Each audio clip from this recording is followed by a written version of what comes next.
endless and empty of life, not in a dream, not in a simulation, but truly there, lying on your back beneath a sky the colour of rust and amber, breathing air that shouldn't exist, staring up at a sun that looks smaller and colder than it ever did from Earth. The ground beneath you is hard and unforgiving, covered in a fine dust that clings to everything it touches. Your fingers move slowly, testing reality, and the dust shifts like powder, like ash, like the remnants of something ancient that crumbled long before you arrived. There is no sound, not the wind, not the hum of distant traffic or the rustle of leaves or the voices of people going about their lives. Just silence, absolute, crushing, infinite silence.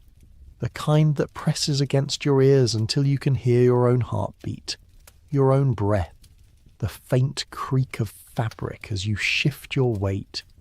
You realize slowly that you're wearing a suit, not the clothes you remember putting on, not the familiar weight of cotton or denim, but something heavier, something designed for survival in a place where survival should not be possible.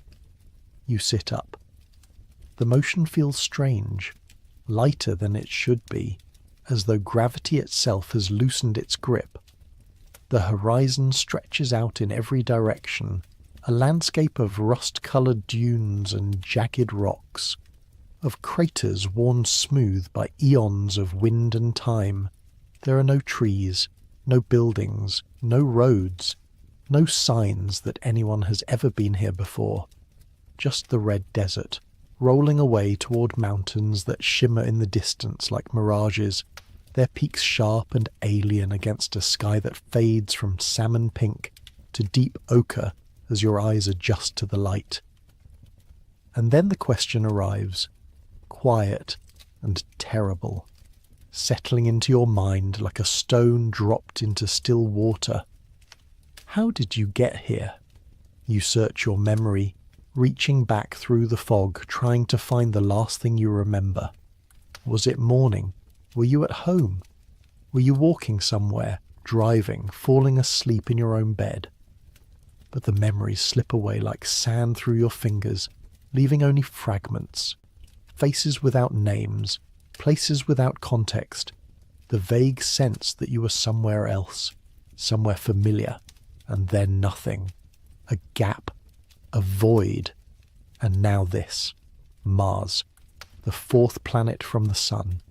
A world that should be impossible to reach without years of training, without a spacecraft, without a mission and a crew, and a reason to be here. But you are here, alone. And the silence is so complete that it feels like the universe itself is holding its breath, waiting to see what you will do next. You stand slowly, testing the weight of your body in this lighter gravity. Each movement feels dreamlike, as though you're underwater, as though the laws of physics have been rewritten just for you. The suit you're wearing is bulky but functional, with tubes and seals and a helmet that rests nearby on the ground, its visor reflecting the pale sun. You pick it up, turning it over in your hands, and see your own face staring back at you, distorted, unfamiliar, framed by the curve of the glass. You look tired, confused, afraid, but you are breathing. The air inside the suit is thin but breathable, recycled through filters you cannot see, sustained by technology you do not understand. You glance around, searching for the source, and spot it a few meters away. A small module, half buried in the dust, its metal surface scarred and weathered, as though it has been here for years. Cables snake out from its base, disappearing into the ground, and a faint hum emanates from within. The only sound in this silent world, a mechanical heartbeat that tells you that you're not entirely without resources. You walk toward it, each step kicking up small clouds of dust that hang in the air longer than they should, drifting slowly back to the ground in the weak gravity. The module is unmarked, its surface covered in a thin layer of red powder, but there is a hatch on one side sealed tight. You reach for it, your gloved fingers fumbling with the latch, and after a moment it gives way with a hiss of escaping air. Inside, the space is cramped but organized. Shelves lined with supplies, water containers, food rations sealed in silver pouches, tools you recognize and others you do not. There is a small screen mounted on the wall, dark and lifeless, and a control panel covered in buttons and switches that mean nothing to you. But there is no message, no instructions, no explanation for why you are here or how you arrived. Just the supplies, the equipment, the silent promise that someone or something intended for you to survive. You step back outside, closing the hatch behind you, and look up at the sky. The sun hangs low on the horizon, smaller than you remember, casting long shadows across the desert. And there, faint but unmistakable, are two moons, Phobos and Deimos, the twin companions of Mars, moving slowly across the sky like watchful eyes. They are smaller than Earth's moon, irregular and pockmarked, more like captured asteroids than true satellites. But they are there, proof that this is real, that you're truly standing on another world. The realization settles over you like a weight. You're on Mars, alone, with no memory of how you arrived and no way to leave. The nearest human being is millions of kilometers away, separated from you by the cold vacuum of space, by distances so vast that even light takes minutes to cross them. If you called out, no one would hear. If you sent a signal, it would take at least 4 minutes to reach Earth. And that is only if anyone is listening, only if there is still an Earth to receive it. You are more alone than any human has ever been, and yet as you stand there beneath the alien sky, something stirs inside you, not panic, not despair, but something quieter, something deeper, curiosity, wonder, the slow, creeping realization that you are standing on a world that has existed for billions of years, a world that has seen the rise and fall of climates, the flow of ancient rivers, the possibility, however remote, of life. You're the first person to stand in this exact spot, to see this exact view, to breathe this exact moment.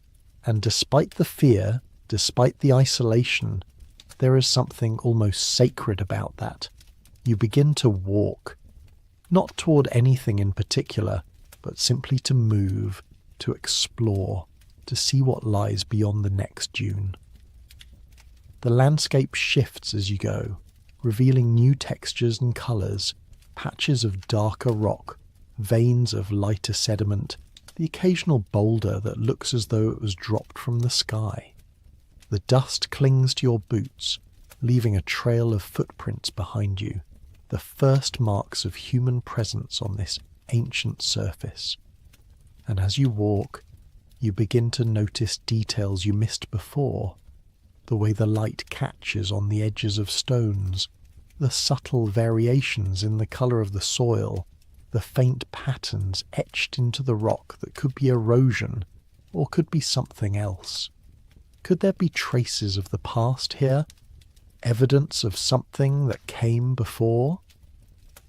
Mars was not always this cold, this dry, this lifeless. Billions of years ago it had an atmosphere thick enough to hold warmth, oceans deep enough to cover much of its surface, rivers that carved valleys and canyons into the rock. Scientists have found evidence of ancient lake beds, of minerals that only form in the presence of water, of landscapes shaped by forces that no longer exist. If life ever arose on Mars, it would have been then, in those early days when the planet was young and the conditions were right. But that was long ago. The atmosphere thinned. The water froze or evaporated or sank into the ground. the surface became a desert, scoured by dust storms and radiation, frozen at night and baked by day. If life existed here, it either died out or retreated underground, into caves and aquifers where liquid water might still flow, where the cold and the radiation cannot reach.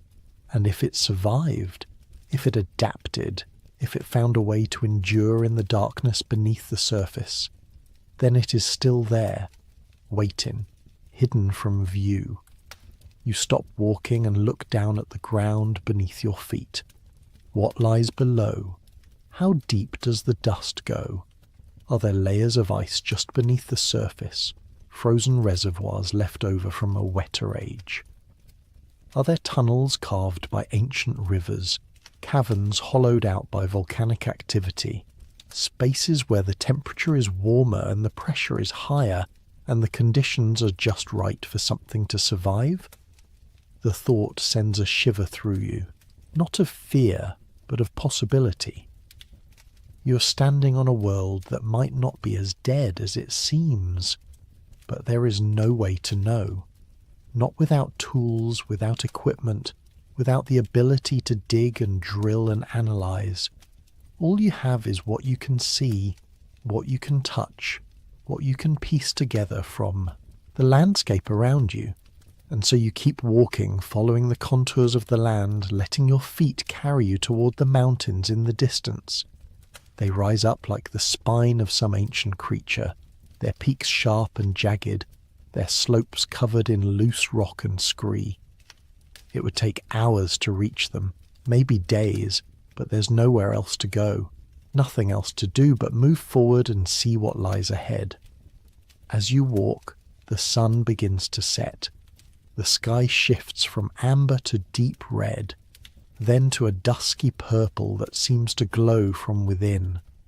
The temperature drops rapidly, the warmth of the day bleeding away into the thin atmosphere, and you feel the cold seeping through the suit, through the layers of insulation, into your bones. Mars is a planet of extremes. During the day, the surface can reach temperatures just above freezing in the equatorial regions, warm enough for liquid water to exist, if only briefly, if only in the right conditions. But at night, the temperature plummets to more than 100 degrees below zero, cold enough to freeze carbon dioxide out of the air, cold enough to kill any unprotected organism in minutes. You glance back at the module, now a small speck on the horizon, and realize that you will need to return before the cold becomes unbearable. But not yet. Not while there is still light, still time to see what lies ahead. You press on, your breath fogging the inside of your helmet, your fingers growing numb despite the heating elements in your gloves, and then, just as the last light fades from the sky, you see it, a shape on the ground, half buried in the dust, too regular to be natural. You approach slowly, your heart pounding, and kneel down beside it. It is metal, corroded and pitted by time, but unmistakably artificial. A piece of machinery, perhaps, or part of a structure. You brush away the dust, revealing more of the surface, and see markings, symbols, letters, numbers, worn almost smooth but still visible. They are not in any language you recognize, not English, not Russian, not Chinese. Something else, something older, or something that was never meant for human eyes. You sit back on your heels, staring at the object, your mind racing. What is this? A relic from a past mission, lost and forgotten? Or something else? Something that was here long before humans ever dreamed of reaching Mars. The possibilities spiral out in every direction, each one more impossible than the last. But the object is real.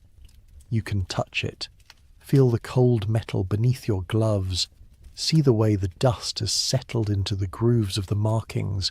It exists, and if it exists, then there must be an explanation. But the night is closing in, and the cold is becoming dangerous. You mark the location in your mind, memorizing the shape of the nearby rocks, the angle of the mountains, the way the shadows fall. Then you turn and begin the long walk back to the module, your footprints glowing faintly in the light of the two moons. The silence is deeper now, heavier, as though the planet itself is settling into sleep. And as you walk, you cannot shake the feeling that you're being watched, that somewhere in the darkness something is aware of your presence. But when you look back, there is nothing, just the empty desert, stretching away into the night.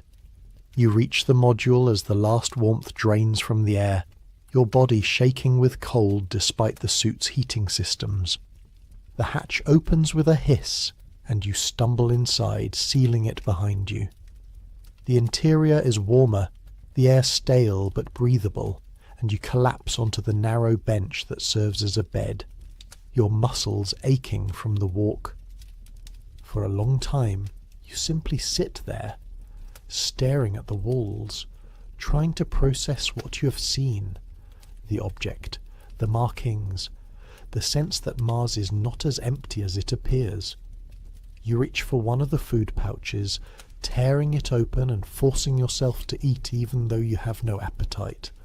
The food is bland, tasteless, designed for nutrition rather than pleasure, but it is sustenance, and you will need your strength if you're to survive here. You drink from one of the water containers, the liquid cold and metallic, and then lie back on the bench, pulling a thin thermal blanket over yourself. Sleep does not come easily. Your mind is too full, too restless, replaying the events of the day over and over. The waking, the silence, the realization that you are alone on another world, and the object, half buried in the dust, its markings worn but still visible. What does it mean? Who left it there? And why can you not remember how you arrived? The questions circle endlessly, unanswered, until finally exhaustion overtakes you and you drift into a fitful sleep. Your dreams are strange, fragmented, filled with images of red deserts and distant mountains, of faces you cannot quite see and voices you cannot quite hear, and beneath it all, a sense of something waiting, something watching, something that has been here far longer than you. When you wake, the sun is already rising, its pale light filtering through the small window in the hatch. You sit up slowly, your body stiff and sore, and realize that you have survived your first night on Mars. The thought brings a strange sense of accomplishment, as though you have passed some invisible test. But the day ahead stretches out before you, empty and uncertain, and you know that survival is only the beginning. You step outside, blinking in the bright light, and look around. The landscape is the same as it was yesterday, red, barren, silent, but somehow it feels different now, familiar, as though you're beginning to understand its rhythms, its moods, its secrets. You walk back to the spot where you found the object, following your footprints from the night before, and kneel down beside it once more. In the daylight it is easier to see the details. The metal is old, ancient even, its surface covered in a patina that suggests centuries of exposure to the elements. The markings are more complex than you first realized, arranged in patterns that could be writing, or could be something else. Diagrams, perhaps, or maps. You trace them with your fingers, feeling the grooves beneath your gloves, and wonder what they're trying to say. And then you notice something else. A few meters away, partially hidden by a dune, is another object, and beyond that, another. You stand and walk toward them, your pulse quickening, and realize that they are not isolated artifacts but part of something larger. A trail, a path, leading away from the module toward the mountains, toward something you cannot yet see. You follow it. not because you have a choice, but because you have to know. Because the mystery has taken hold of you, and there is no turning back now. The objects become more frequent as you go, scattered across the landscape like breadcrumbs, each one slightly different but unmistakably connected. Some are small, no larger than your hand. Others are massive, half-buried structures that rise out of the ground like the bones of some long-dead creature. And all of them bear the same markings, the same symbols, the same sense of purpose. What were they for? Who made them? And why are they here, on a planet that should be lifeless, on a world that humanity has only just begun to explore? The trail leads you to the base of the mountains, where the ground becomes steeper and the rocks more jagged.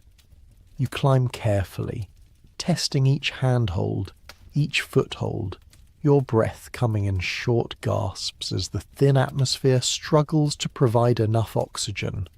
The suit systems compensate, feeding you air from the recyclers, but it is not enough to make the climb easy. Your muscles burn, your lungs rake, and more than once you have to stop and rest, leaning against the rock and staring out at the desert below. From this height, you can see for kilometers in every direction. The module is a tiny speck on the horizon, barely visible against the red expanse, and beyond it, stretching away to the edge of the world, is nothing but desert, endless, empty, silent. It is beautiful in a way that is almost painful, a landscape so vast and so alien that it defies comprehension. And yet, as you stand there, you cannot shake the feeling that you're not alone, that somewhere, hidden beneath the surface or buried in the mountains or watching from the shadows, something else is here. You continue climbing, following the trail of objects as it winds up the mountainside. And then, just as the sun reaches its zenith, you see it, an opening in the rock, a cave or a tunnel, its entrance framed by more of the strange metal structures. They are larger here, more intact, their surfaces covered in intricate carvings that seem to shimmer in the light. You approach slowly, your heart pounding, and peer inside. The tunnel is dark, but not completely. There's a faint glow coming from somewhere deep within, a soft bluish light that pulses like a heartbeat. You hesitate, every instinct telling you to turn back, to return to the safety of the module, to leave this place and its mysteries behind. But you cannot. The pull is too strong, the need to know too great. And so you step inside, into the darkness, into the unknown. The tunnel is narrow at first, forcing you to crouch, but it widens as you go deeper. The walls are smooth, almost polished, as though they were carved by something other than natural forces. The light grows brighter, and you realize that it is coming from the walls themselves, from veins of some luminescent mineral that runs through the rock like blood through veins, is beautiful, otherworldly, and utterly impossible. And then the tunnel opens up into a chamber. It is vast, far larger than you expected, its ceiling lost in shadow.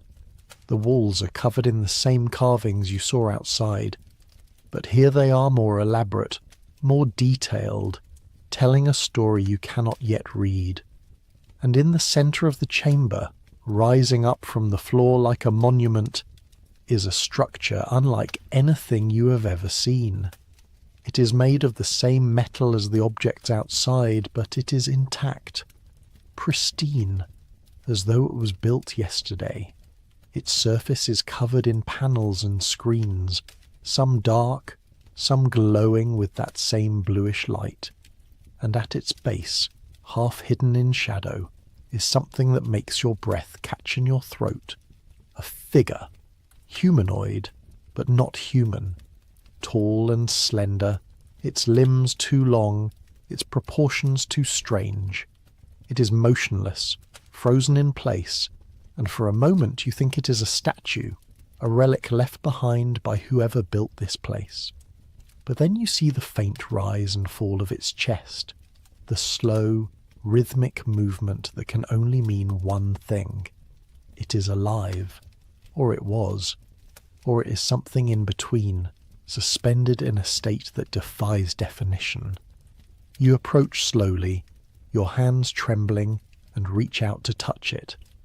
The surface is cold, smooth, like glass or polished stone, and as your fingers make contact, the screens around you flicker to life, filling the chamber with light and sound.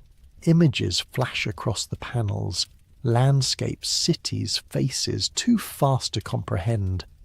And beneath it all, a voice, low and resonant, speaking in a language you do not understand but somehow feel in your bones.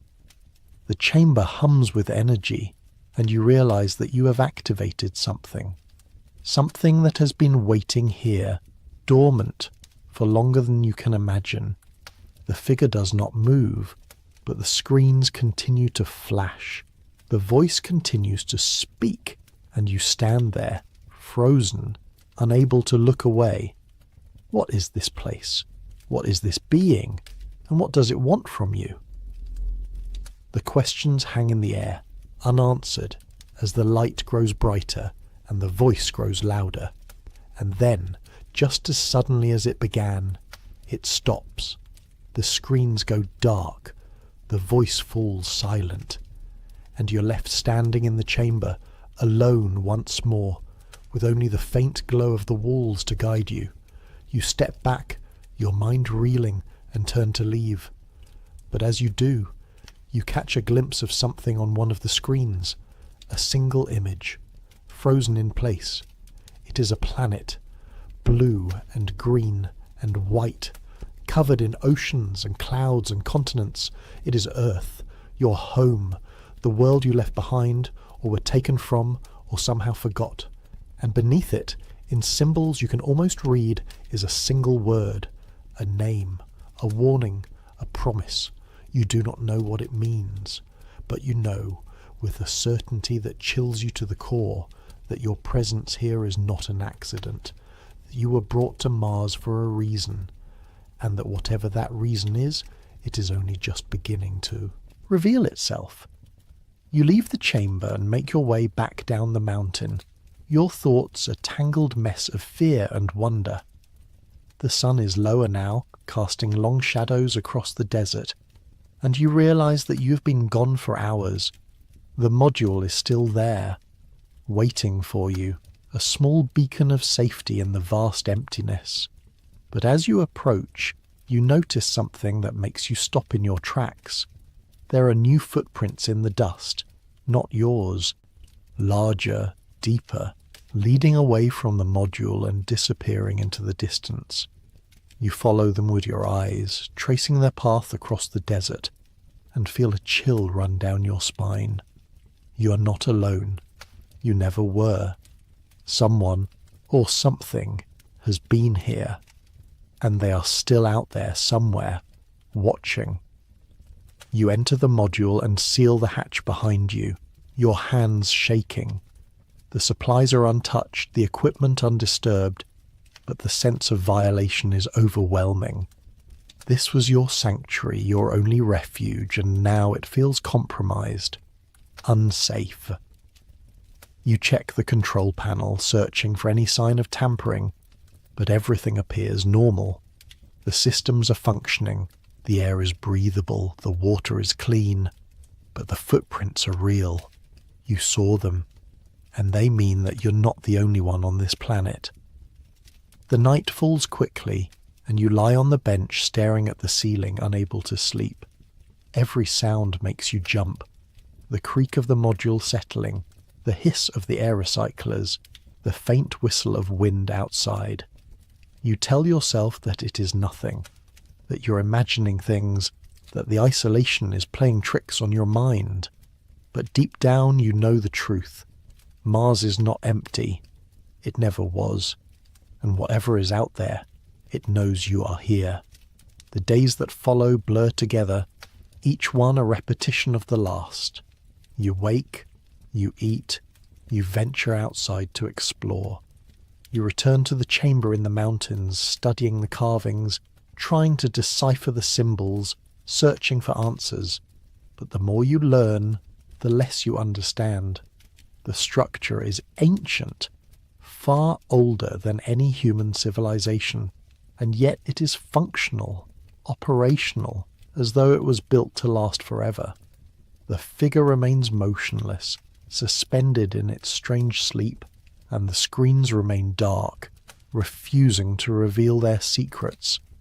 But the footprints continue to appear, sometimes near the module, sometimes farther away, always leading in different directions. You try to follow them, but they vanish into the desert, swallowed by the dust and the wind. And each time you return, you find new ones, as though whoever or whatever is making them is circling you, studying you, waiting for something. The isolation begins to weigh on you, not just the physical isolation, but the mental, the emotional. You are alone in a way that no human has ever been, cut off from everything and everyone you've ever known. There is no one to talk to, no one to share your thoughts with, no one to reassure you that you are not going mad. The silence is constant, oppressive, broken only by the sound of your own breathing and the faint hum of the module's systems. And in that silence, your mind begins to wander, to question, to doubt. Are you really on Mars? Or is this some kind of simulation, some elaborate test designed to see how you will react? Are the footprints real, or are they hallucinations, products of a mind pushed to its limits? Is the chamber in the mountains a genuine discovery, or is it something your brain has constructed to make sense of the senseless? You do not know, and the not knowing is the worst part. But then, one day, something changes. You're outside, walking the perimeter of the module, when you see it.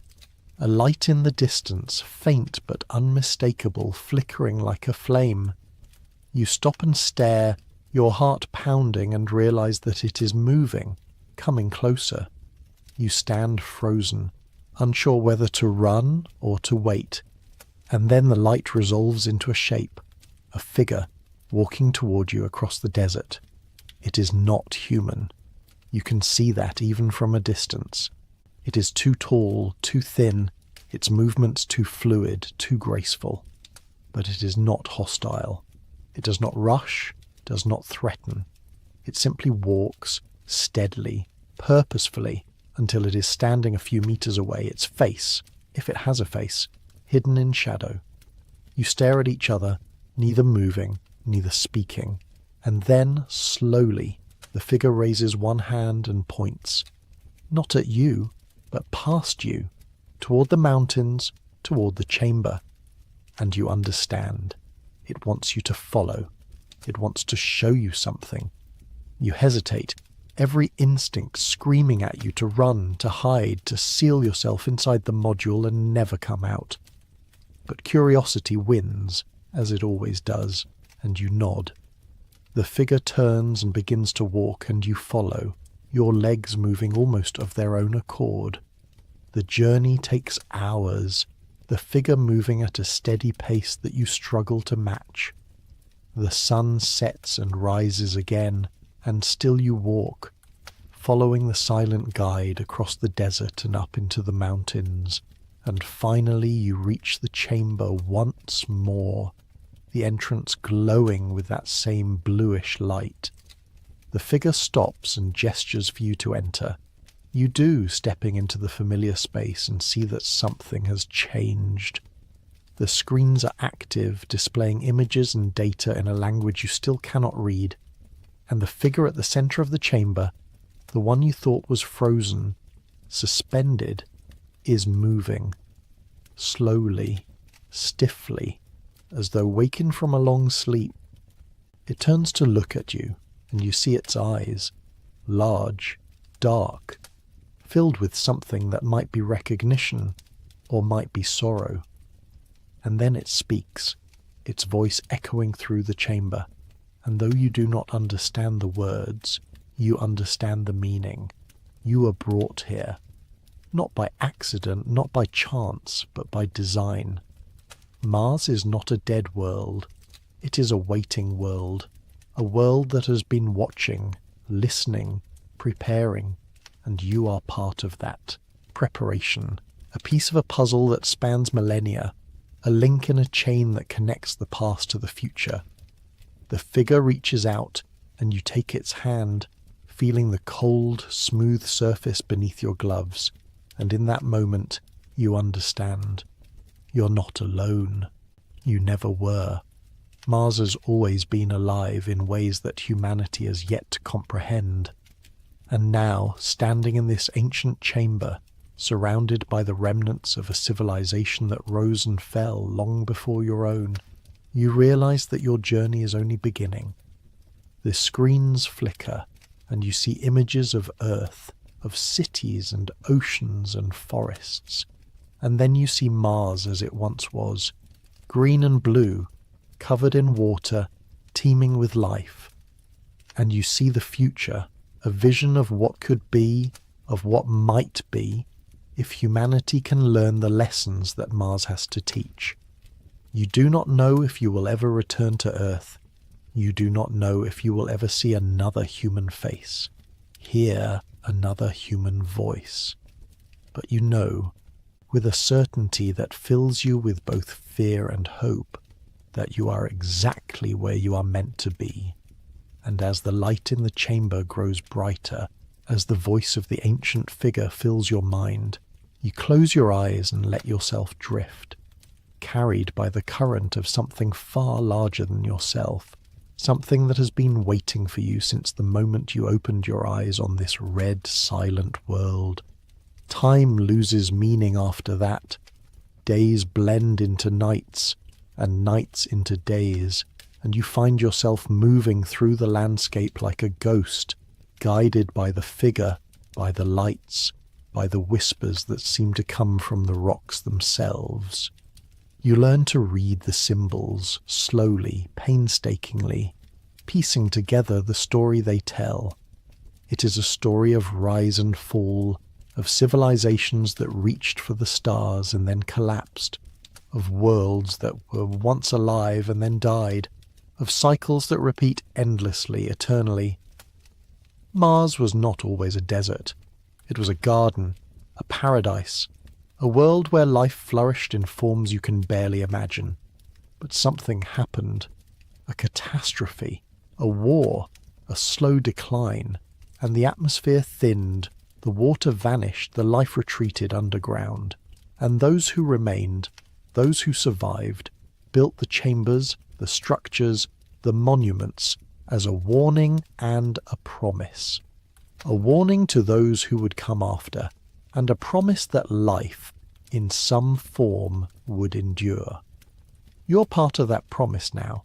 You do not know how or why, but you feel it in your bones, in the rhythm of your heartbeat, in the way the planet seems to breathe around you. Mars is not dead. It is sleeping, and you are here to witness its awakening. The figure leads you deeper into the mountains, into tunnels that wind through the rock like veins, into chambers filled with technology you cannot comprehend. You see machines that hum with energy, screens that display star maps and planetary orbits, devices that seem to manipulate the very fabric of space and time.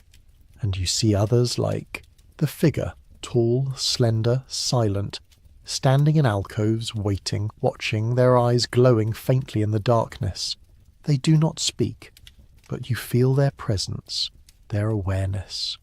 They are the guardians, the keepers of the knowledge, the last remnants of a civilization that once spanned the solar system. And they have been waiting for you, or for someone like you, for longer than you can imagine. One day, or perhaps it is night, you can no longer tell, the figure brings you to a chamber unlike any you have seen before. It is vast, its ceiling so high that it disappears into shadow, and at its centre is a pool of liquid, dark and still, reflecting the faint light from the walls. The figure gestures for you to approach, and you do, kneeling at the edge of the pool and staring into its depths. At first, you see nothing, just darkness, infinite and empty. But then slowly, images begin to form. You see Earth, spinning in the void, its surface covered in lights and cities and the scars of industry. You see Mars as it is now, red and barren, and as it was, green and alive. You see other worlds, other planets, some familiar and some utterly alien. And you see yourself, standing on the edge of the pool, staring into the water, your reflection distorted and strange. And then you see something else, a vision, a possibility, a future that has not yet come to pass. You see Mars transformed, its atmosphere thickened, its surface covered in water and vegetation, its cities rising from the dust like flowers after rain. You see humans and the Guardians working together, building, creating, shaping the planet into something new. And you see yourself among them, no longer alone, no longer lost, but part of something greater. Is this real? Or is it a dream, a hope, a fantasy conjured by a mind desperate for meaning? You do not know. But as you stare into the pool, you feel something shift inside you, a sense of purpose, of belonging, of understanding.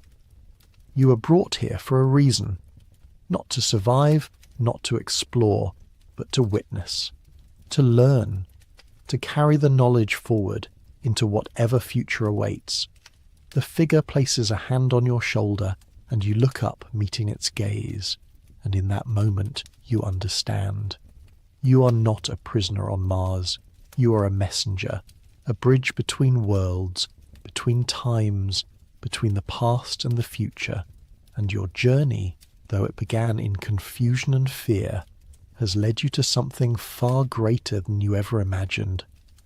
You stand and turn away from the pool, following the figure back through the tunnels, back toward the surface. The sun is rising as you emerge, casting long shadows across the desert, and you see the module in the distance, small and fragile against the vastness of the landscape. But it no longer feels like a prison. It feels like a beginning.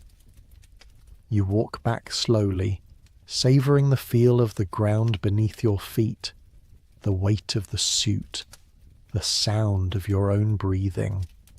And as you reach the module, you turn and look back at the mountains, at the chambers hidden within, at the secrets they hold. You do not know what will happen next. You do not know if you will ever leave this planet, if you will ever see Earth again, if you will ever understand the full truth of why you are here. But you know that you are not alone, that Mars is not empty, that the universe is far stranger, far more wondrous than you ever dared to imagine. And that is enough. For now, it is enough. The days continue, each one a little easier than the last. You fall into a rhythm, a routine, a way of living that feels almost natural. You wake with the sun, you explore the desert, you return to the chamber in the mountains to study the symbols and the screens. The figure visits you sometimes, appearing without warning, guiding you to new places, showing you new wonders, and slowly, piece by piece, you begin to understand. Mars is a library, a repository of knowledge, of history, of the accumulated wisdom of countless civilizations that rose and fell across the solar system. The chambers are archives, the structures are monuments, the symbols are a language designed to transcend time and space, and you are the reader, the student, the one who has been chosen, or who chose yourself to learn. But why you? Why now? The question haunts you even as you accept your role. Are you special, or are you simply the first to arrive? Are you part of a plan, or are you an accident, a random variable in a cosmic equation? You do not know, and perhaps you never will. But as the weeks turn into months, as the seasons shift and the dust storms come and go, you begin to feel something you have not felt since you first opened your eyes on this red world. Peace. Not happiness, not contentment, but a deep, abiding peace that comes from knowing your place in the universe, from understanding that you are part of something larger than yourself. You still think about Earth sometimes, about the people you left behind, the life you once had, the world that seems so distant now. But the memories are fading, becoming less real, less important. Mars is your home now. The desert is your landscape. The silence is your companion. The guardians are your teachers. And though you are alone, you are not lonely. One night, as you lie on the bench in the module staring at the ceiling, you hear a sound, faint, distant, but unmistakable. A voice, human, speaking your language. You sit up, your heart racing, and listen. It is coming from the control panel, from the screen that has been dark since you arrived. You rush over and see that it is active, displaying a message, a transmission from Earth. The words are garbled, broken by static, but you can make out enough to understand. A mission, a crew, coming to Mars, looking for you. They know you are here. They are coming to bring you home. You stare at the screen, your mind reeling. Home. The word feels strange, foreign, as though it belongs to another life, another person. Do you want to go home? Do you want to leave this place, these secrets, this knowledge? Do you want to return to a world that no longer feels like yours? You do not know, and as the transmission fades, as the screen goes dark once more, you realize that you do not have to decide. Not yet. Not until they arrive. And when they do, you will be ready. Ready to tell them what you have learned, what you have seen, what Mars has taught you, or ready to stay, to remain here on this red world, as a guardian yourself, a keeper of the knowledge, a bridge between the past and the future. The choice is yours. And for the first time since you woke up on Mars, you feel truly free. The transmission changes everything and nothing. You continue your routine, your explorations, your studies, but now there is a sense of anticipation, of waiting. The crew is coming. They will arrive in weeks, maybe months, and when they do, your solitude will end. You will no longer be alone. You will have to explain, to justify, to make sense of the impossible. But how do you explain what you have seen? How do you describe the chambers, the guardians, the visions in the pool? How do you convince them that Mars is not dead, that it is alive in ways they cannot yet comprehend? Will they believe you? Or will they think you have gone mad, that the isolation has broken you, that your mind has conjured fantasies to cope with the loneliness? You do not know. But you prepare, gathering evidence, documenting everything, recording the symbols and the images and the locations. You return to the chamber in the mountains one last time, standing before the figure, the guardian, the keeper of secrets, and you ask silently what you should do. The figure does not answer, but the screens flicker to life, displaying a single image. Earth and Mars, side by side, connected by a line of light, and you understand. The message is not for you alone. It is for all of humanity. A message that says, you are not alone, you have never been alone, and the universe is waiting for you to wake up. The crew listens in silence as you speak, their faces invisible behind their visors, but their body language betraying their emotions. Skepticism, confusion, wonder, fear. You tell them about waking up alone, about the module, about the footprints in the dust. You tell them about the chamber in the mountains, about the guardians, about the screens that showed visions of Mars as it once was and as it might be again. And as you speak, you watch them glance at each other, watch them shift their weight, watch them struggle to reconcile what you're saying with everything they thought they knew. When you finish, there is a long silence. The wind picks up, carrying dust across the desert, and the sun continues its slow descent toward the horizon. Finally, one of them steps forward. A woman, you think, based on her height and build, and speaks, her voice crackling through the suit's communication system. "Show us," she says. Simple, direct, and you nod. You lead them across the desert, retracing the path you've walked so many times before. The crew follows in a tight formation, their movements cautious, their hands never far from the equipment belts at their waists. They are trained for this, you realize. Trained for first contact, for the unexpected, for scenarios that should be impossible. But nothing could have trained them for this. For you. For what you're about to show them. The walk takes hours, and as you go, they ask questions. How long have you been here? Where did you come from? How did you survive?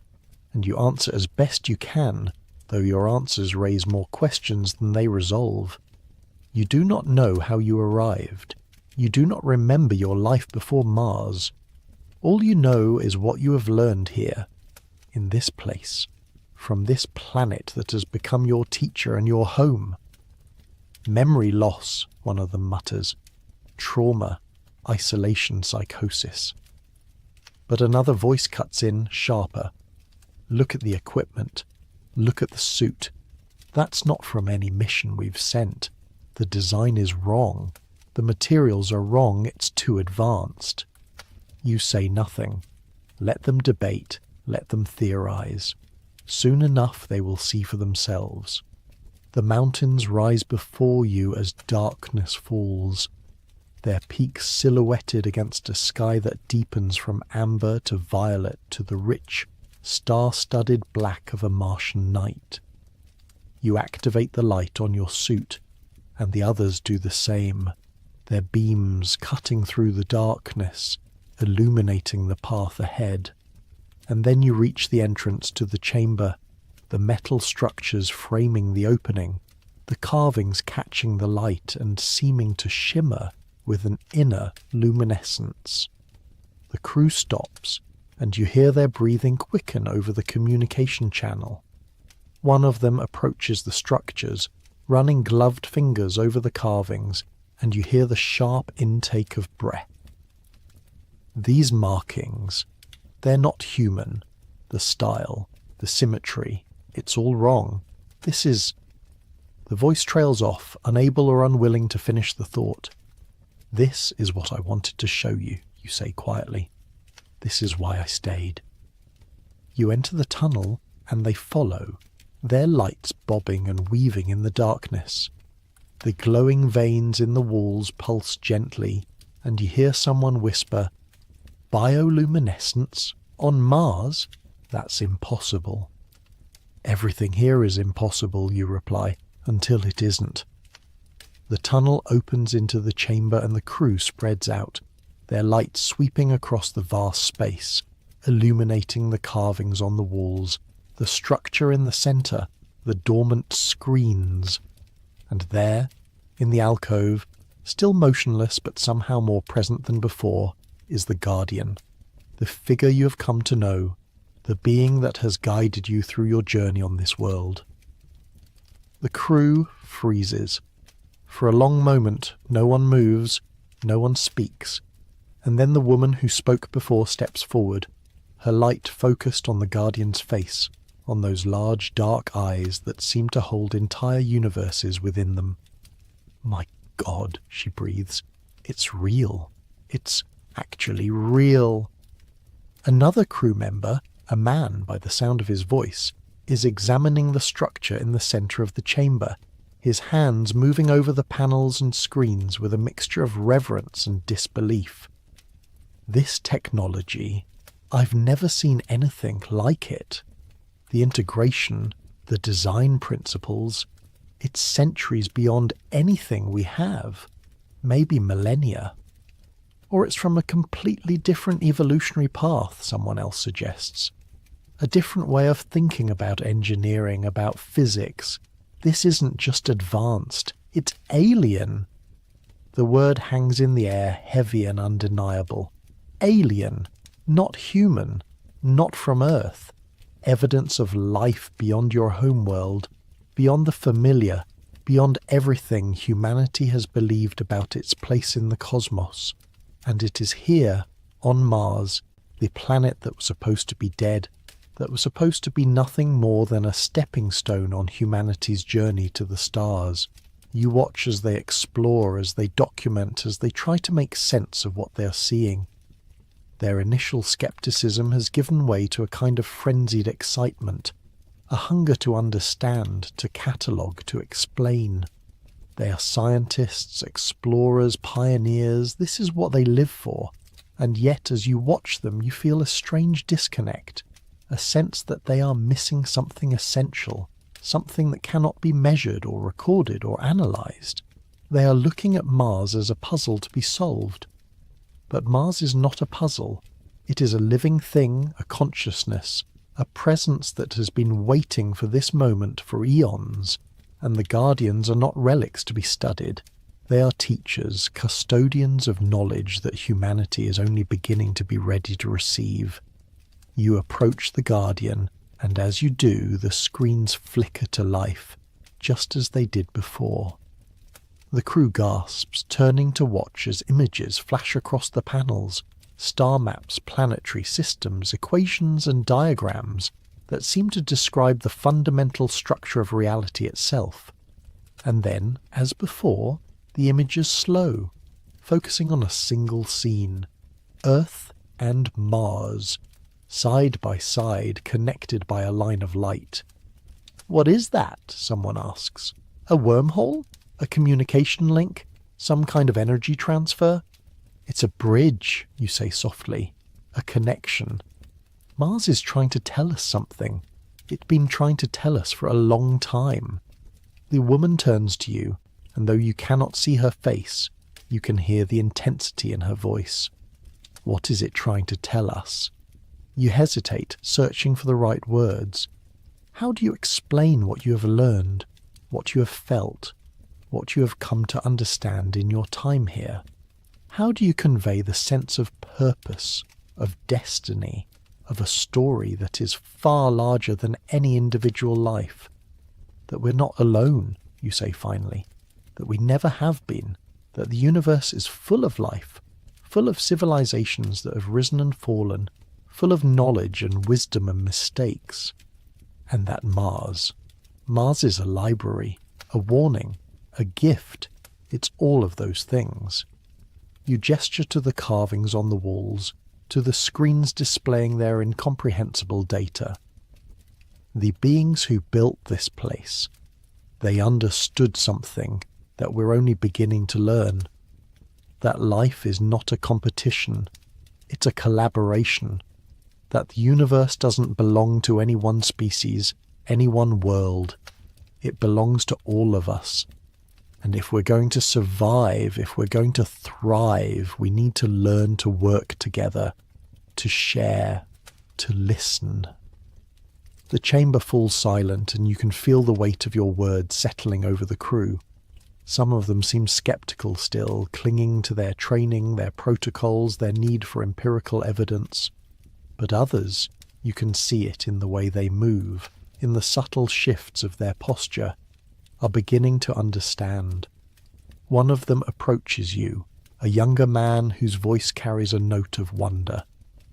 "You're saying that all of this, the structures, the guardians, the technology, it was left here as a message. For us?" "Not just for us," you reply. "For anyone who would come, for anyone who would listen. Mars was a thriving world once, billions of years ago, and it died.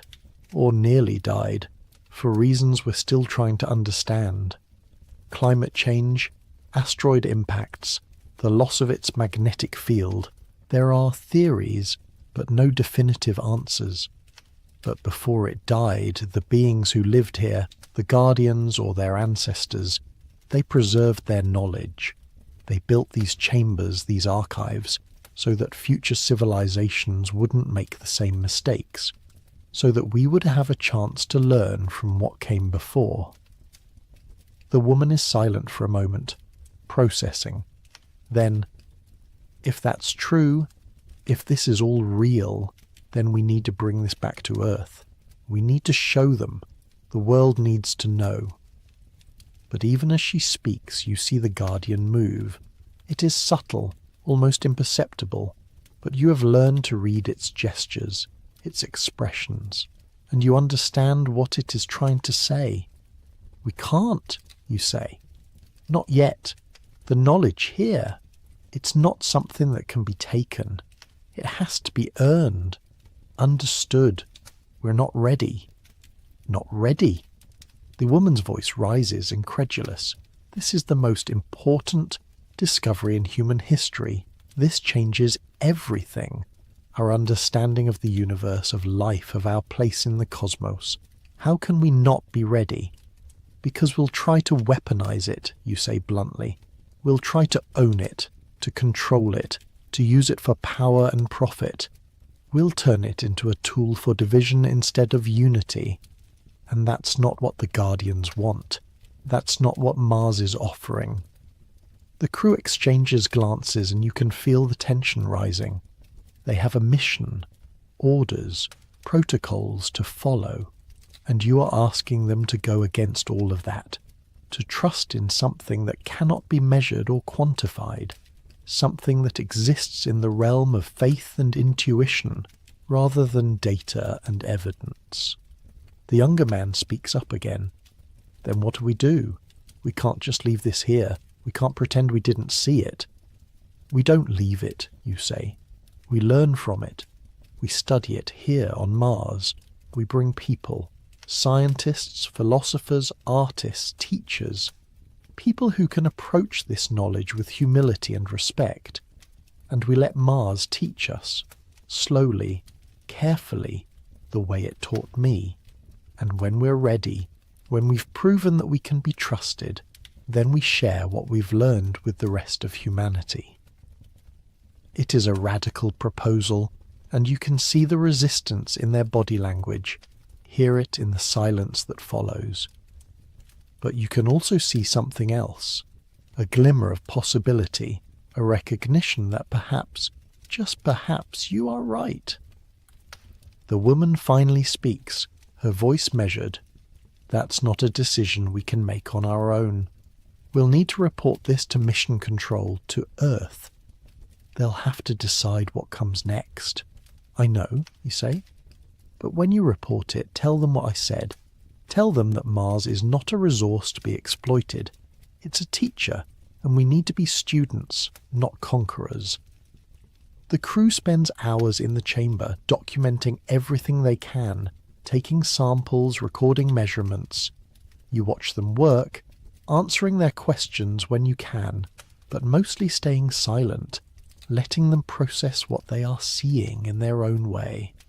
And as you watch, you see the Guardian, still and silent, its eyes following the movements of the crew with an expression that might be approval or might be concern. When they finally finish, when their equipment is packed and their data secured, the woman approaches you once more. "We need to get you back to the lander," she says. "You've been out here alone for too long. You need medical attention, psychological evaluation. You need to come home." Home, that word again. But this time it does not feel foreign, it feels complicated.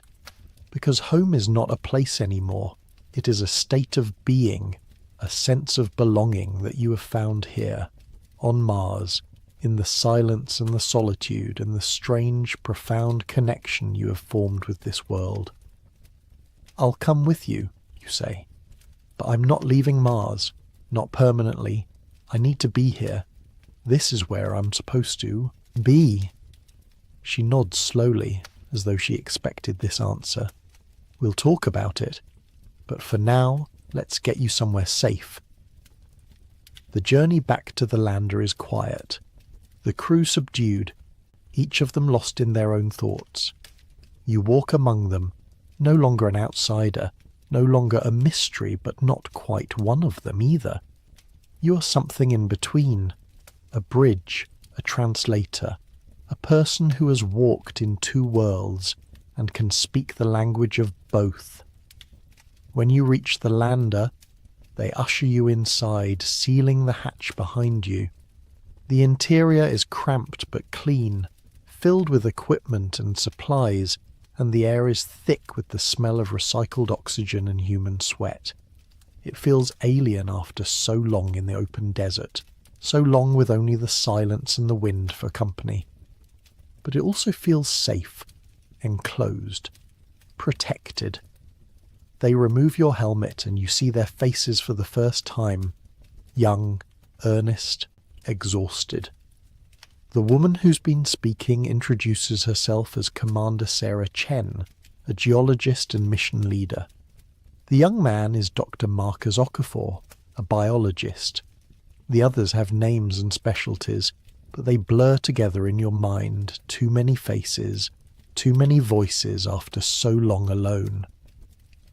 Chen examines you with a practiced eye, checking your vitals, your reflexes, your responses. You're dehydrated, she says, malnourished, but considering what you've been through, you're in remarkably good shape. How long did you say you've been here? I don't know, you admit. Months, I think. Maybe longer. Time doesn't work the same way here. She frowns but does not push. Instead, she hands you a water pouch and a nutrient bar, and you eat and drink gratefully. The flavours almost overwhelming after so long surviving on the bland rations from the module. As you eat, the crew gathers around, their expressions a mixture of curiosity and concern. Okafor leans forward, his eyes bright with excitement. The organism we found in the chamber, the Guardian, as you call it. Do you know what it is? Where it came from? You shake your head. I know what it showed me. Images, visions, fragments of a history that spans millions of years. But I don't know if it's a biological entity, a synthetic construct, or something in between. I don't even know if those categories apply. It's something else, something beyond our current understanding. But it's alive, Okafor insists. We detected respiration, metabolic activity, faint but present.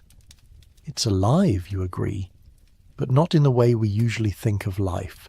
It's more like a vessel, a container for knowledge, for memory, for the accumulated wisdom of an entire civilization. It's alive because the knowledge is alive, because stories, ideas, understanding, those things have their own kind of life. The crew exchanges glances, and you can see that some of them think you have gone mad, that the isolation has broken something fundamental in your mind.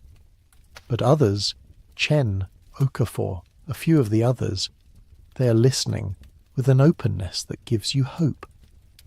Chen pulls out a tablet, scrolling through data. We need to establish a base camp near the chamber, a permanent research station. If what you're saying is true, if Mars really is a repository of alien knowledge, then we need to study it properly, carefully, with the resources and expertise it deserves.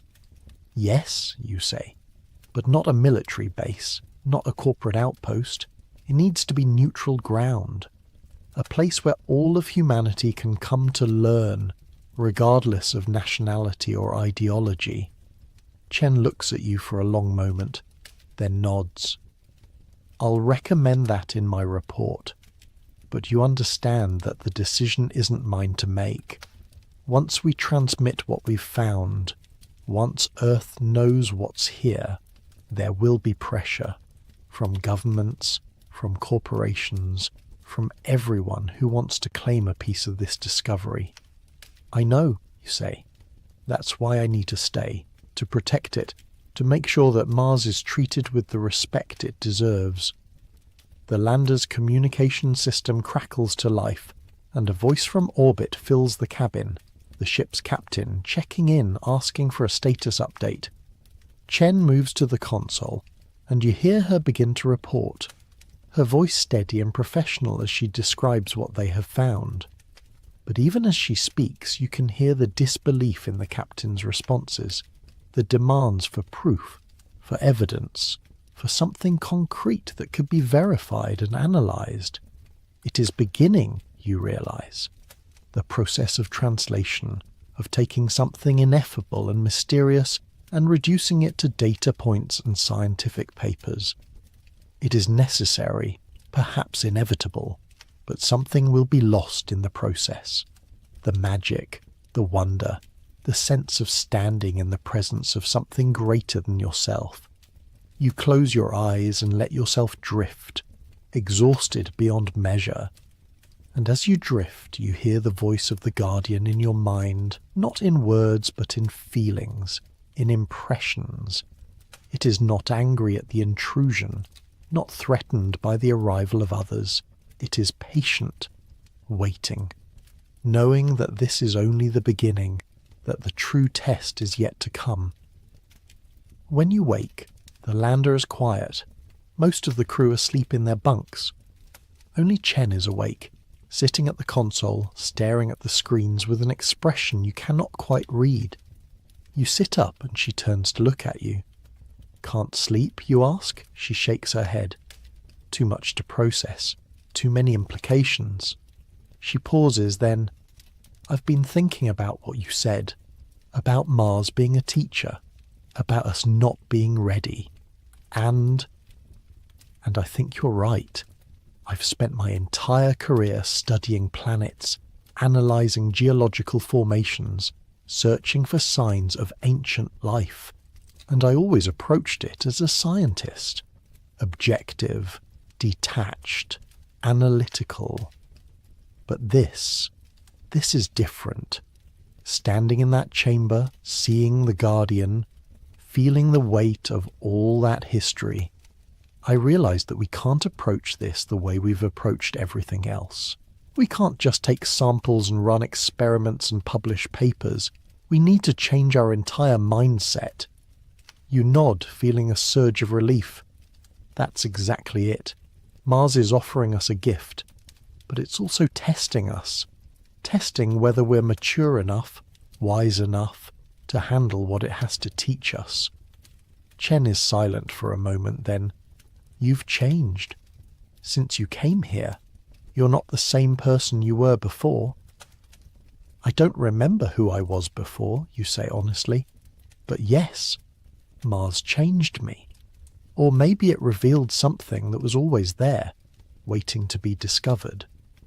Do you ever want to remember your life before? The question catches you off guard. Do you? There are moments when you feel the absence of those memories like a phantom limb, an ache for something you cannot name. But there are other moments when you are grateful for the blank slate, for the chance to be someone new, someone shaped by this red world rather than the blue one you left behind. Sometimes, you say finally.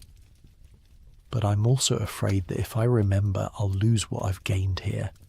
The connection, the understanding, the sense of purpose.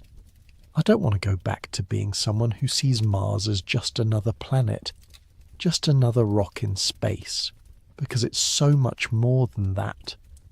Chen nods slowly.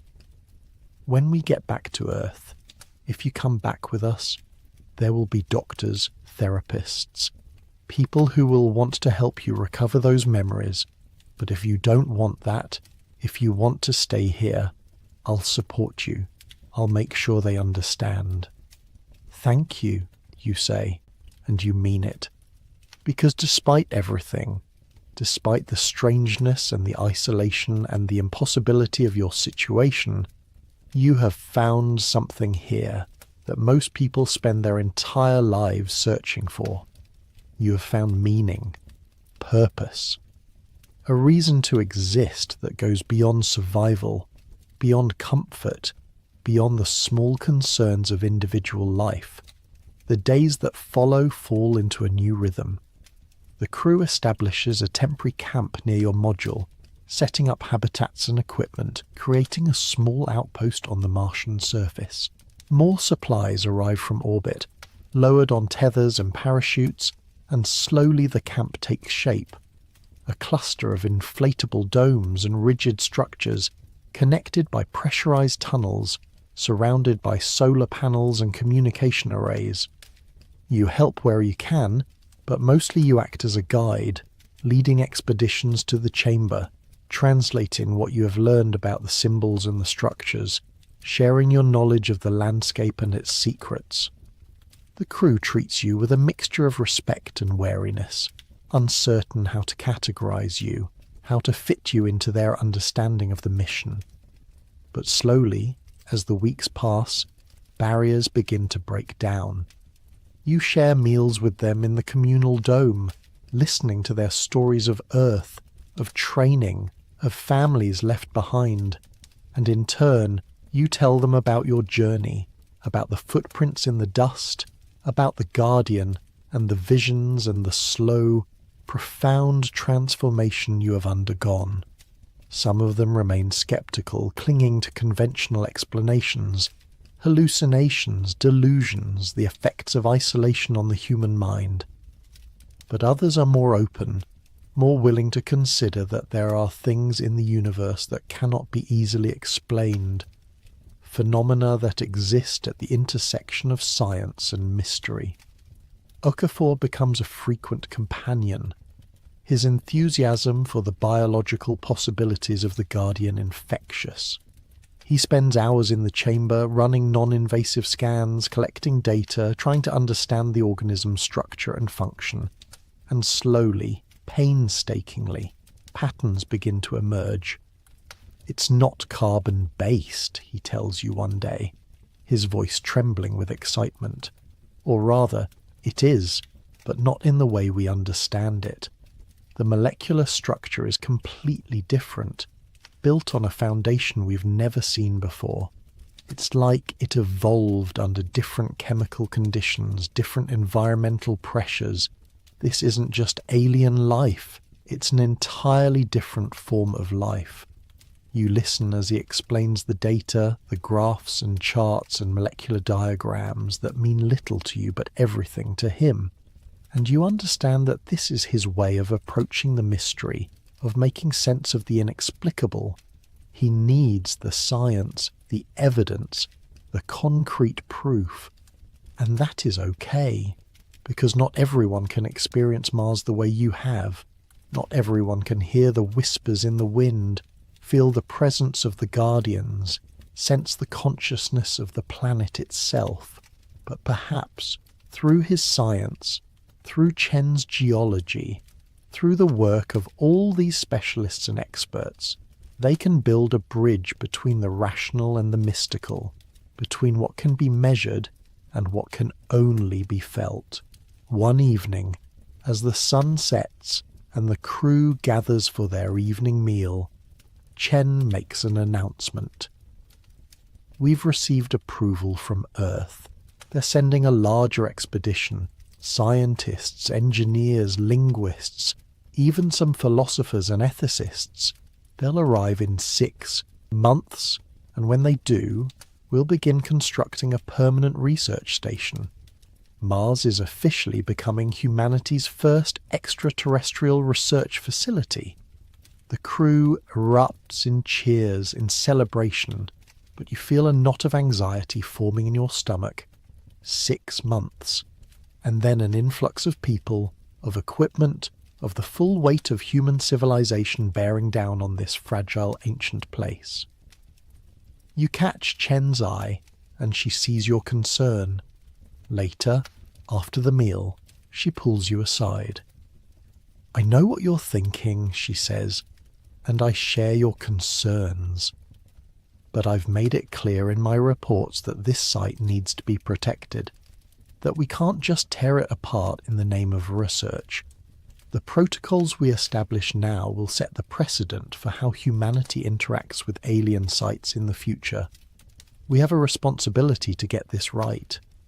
And if Earth doesn't listen, if they decide that profit or power or national security is more important than protection, Chen's expression hardens. Then we fight, we make noise, we go public, we make sure that the world knows what's at stake. But I have to believe that humanity is capable of rising to this moment, of treating this discovery with the reverence it deserves. You want to share her optimism, but you have seen too much, learned too much from the Guardians.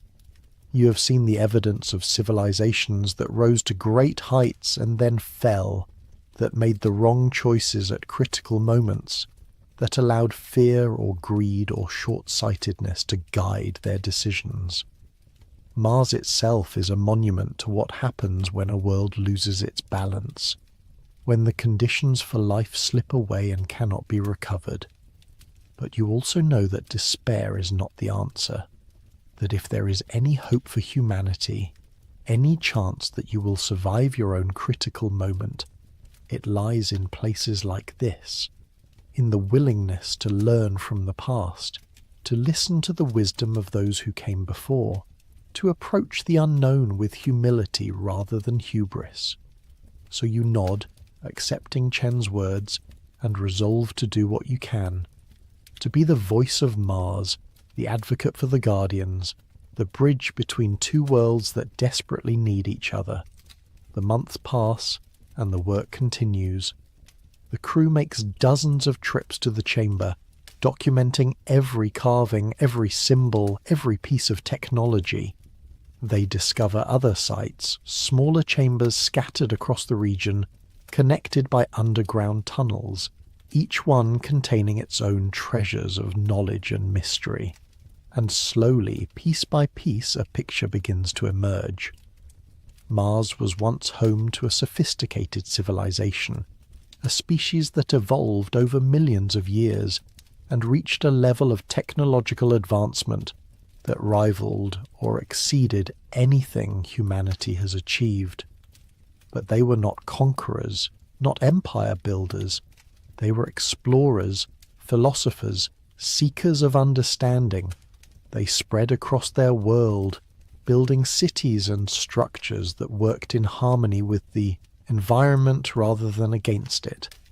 And they learned to manipulate the fundamental forces of nature, gravity, energy, even time itself, in ways that still defy human comprehension. But something went wrong. The planet's climate began to change, slowly at first and then more rapidly. The atmosphere thinned, the water disappeared, the surface became hostile to life, and despite all their knowledge, all their technology, they could not stop it. They could only adapt, retreating underground, preserving what they could, hoping that someday, somehow, their legacy would endure.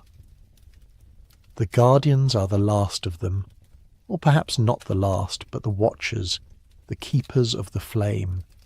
They exist in a state between life and death, sustained by technology and will, waiting for others to arrive, to learn, to carry the story forward.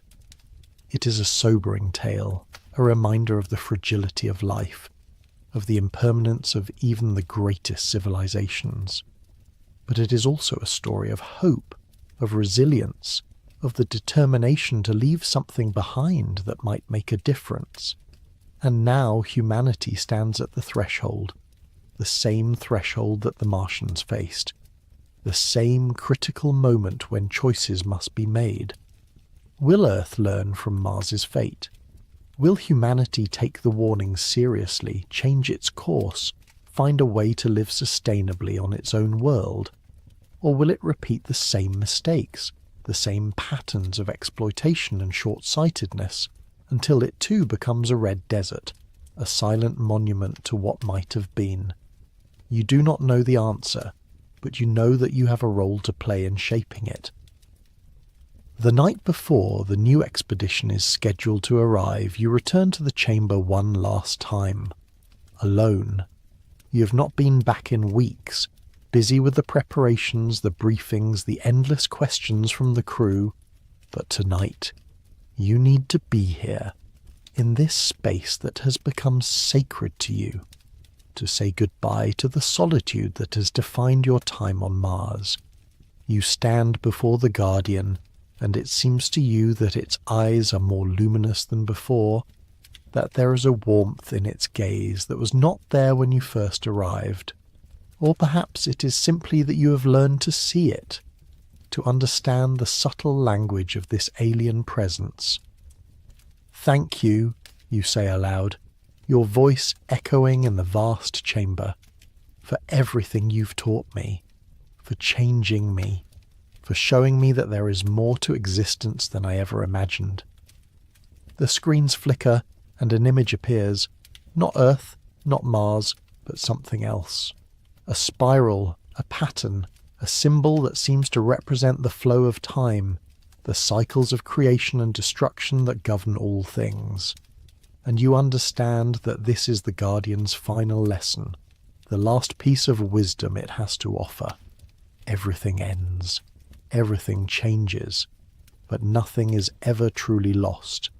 The energy, the matter, the information, it all persists, transforming, evolving, becoming something new.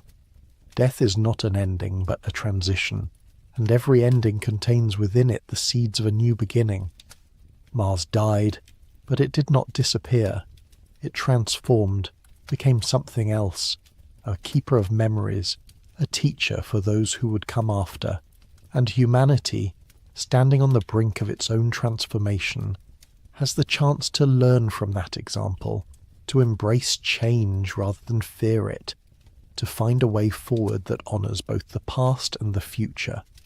You bow your head, feeling the weight of that understanding settle over you.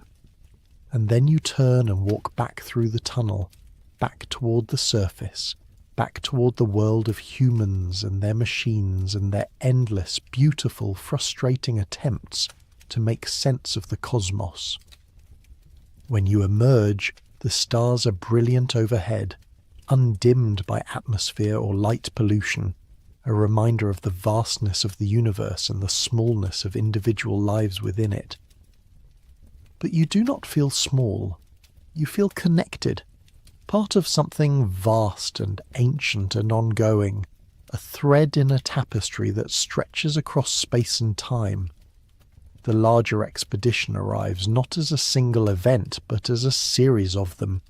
Ships descending from orbit over the course of weeks, each one carrying personnel and equipment, each one changing the character of the camp a little more.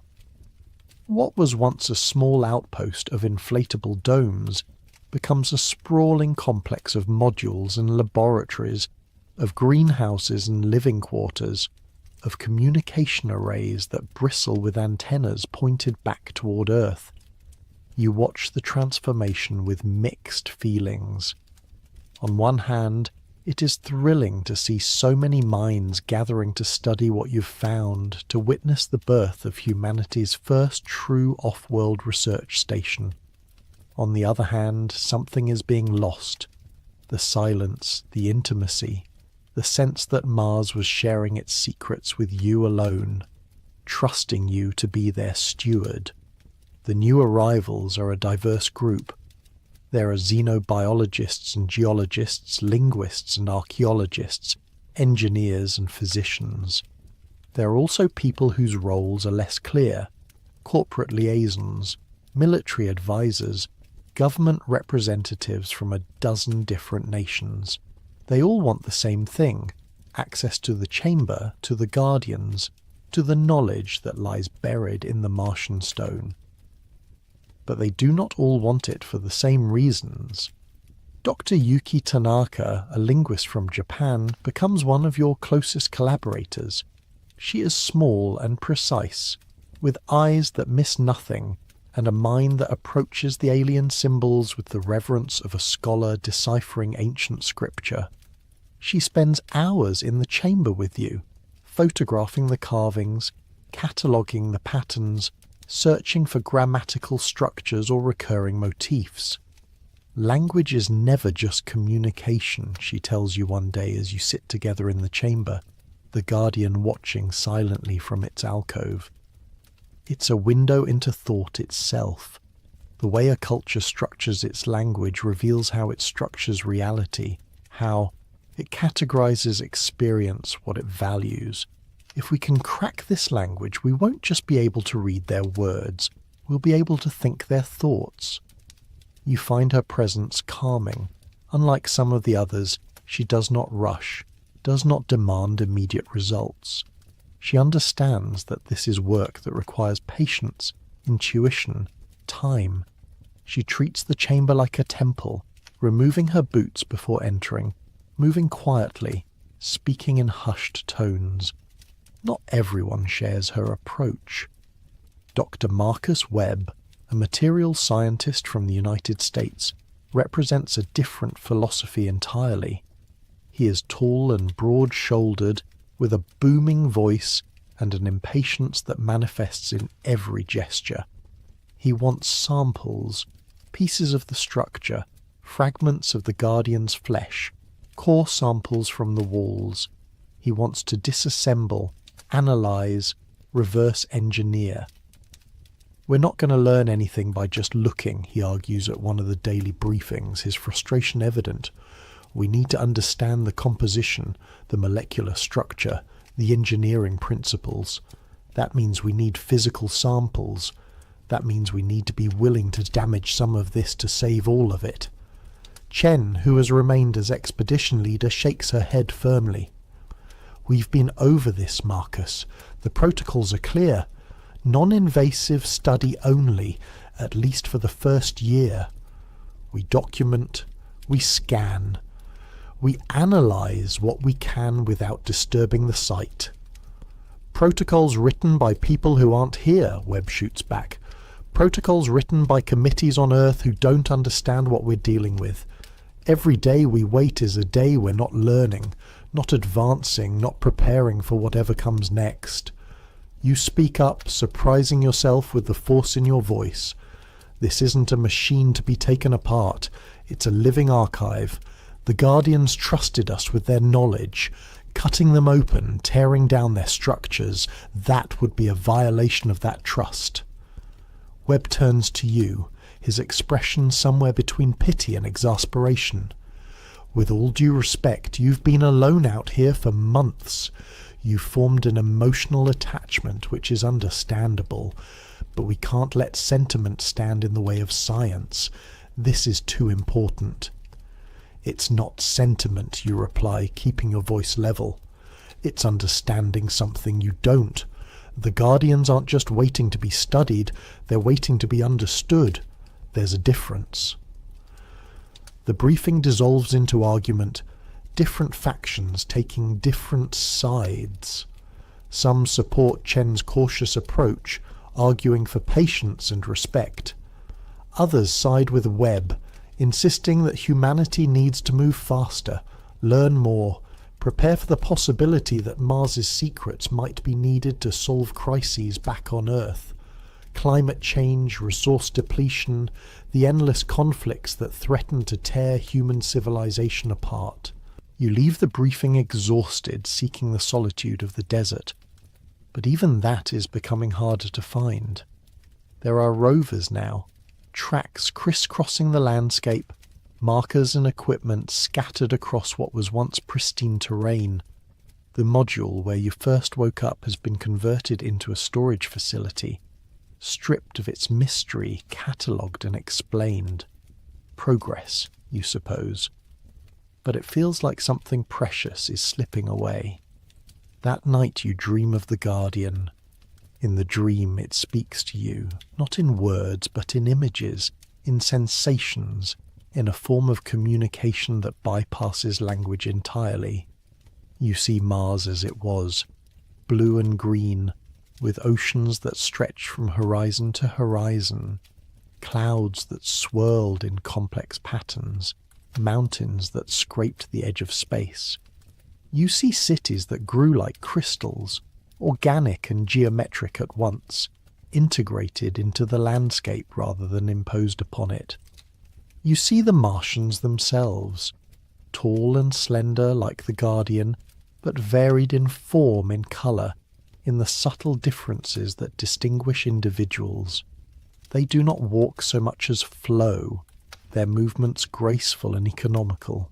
They communicate through touch, through bioluminescent displays that ripple across their skin, through harmonics that resonate in frequencies beyond human hearing. And you see their science, their philosophy, their art. They did not separate these disciplines the way humans do. For them, understanding the universe was an aesthetic act, a spiritual practice, a form of love. Their technology was not built to conquer nature, but to participate in it, to become partners in the cosmic dance rather than mere observers or exploiters. But you also see their downfall. It comes slowly, inexorably, like a tide that cannot be turned back. The sun changes, growing dimmer, its output fluctuating in ways that destabilize the climate. The planet's core cools, the magnetic field weakens, the atmosphere begins to bleed away into space. They try everything, geoengineering projects that span continents, atmospheric processes, artificial magnetospheres. For a time these efforts hold back the inevitable, but only for a time, and so they make a choice. Rather than flee to other worlds, which they have the capability to do, they choose to stay, to bear witness, to preserve their knowledge for whoever might come after. They retreat underground into the spaces where water still flows, where geothermal warmth still radiates, where life can endure in reduced but sustainable forms. And they create the Guardians, not quite alive, not quite machine, but something in between, to watch over the archives, to wait for the next chapter of the story. You wake with tears on your face, the dream still vivid in your mind, and you know, with absolute certainty, that it was not just a dream. It was a transmission, a teaching, a gift from the Guardian to you. The knowledge you need to understand what Mars is asking of humanity. You find Tanaka in the linguistics lab, surrounded by displays showing the alien symbols in various configurations. She looks up as you enter, noting your expression. "You've had a breakthrough," she says. It is not a question. You nod and begin to describe the dream, the visions, the understanding that came with them. She listens without interruption, her eyes growing wider as you speak. When you finish, she is silent for a long moment.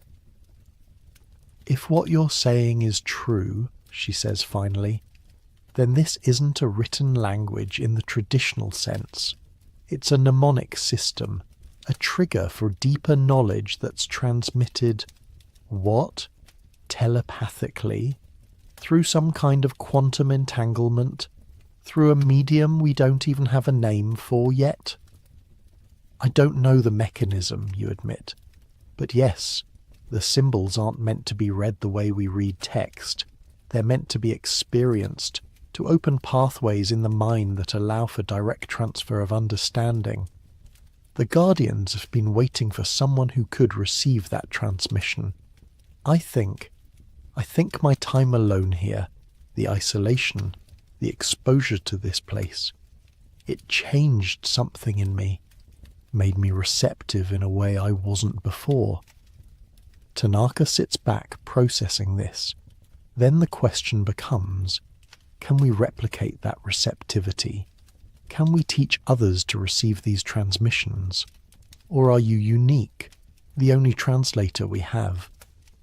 It is a question you have been avoiding because the answer frightens you.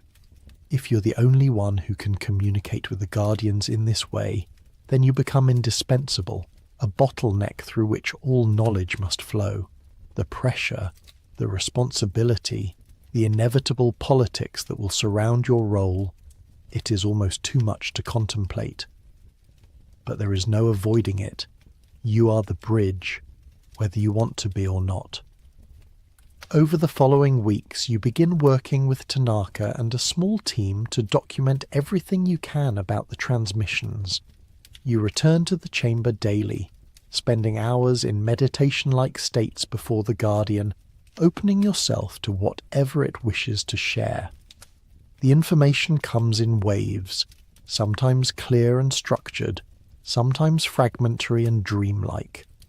You emerge from these sessions exhausted, drained, but filled with knowledge that you struggle to articulate in human terms.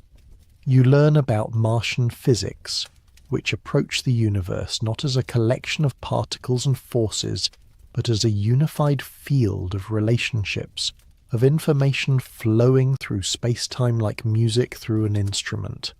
You learn about their biology, which was not based on competition and survival, but on cooperation and integration, each organism existing as a node in a planetary network of consciousness.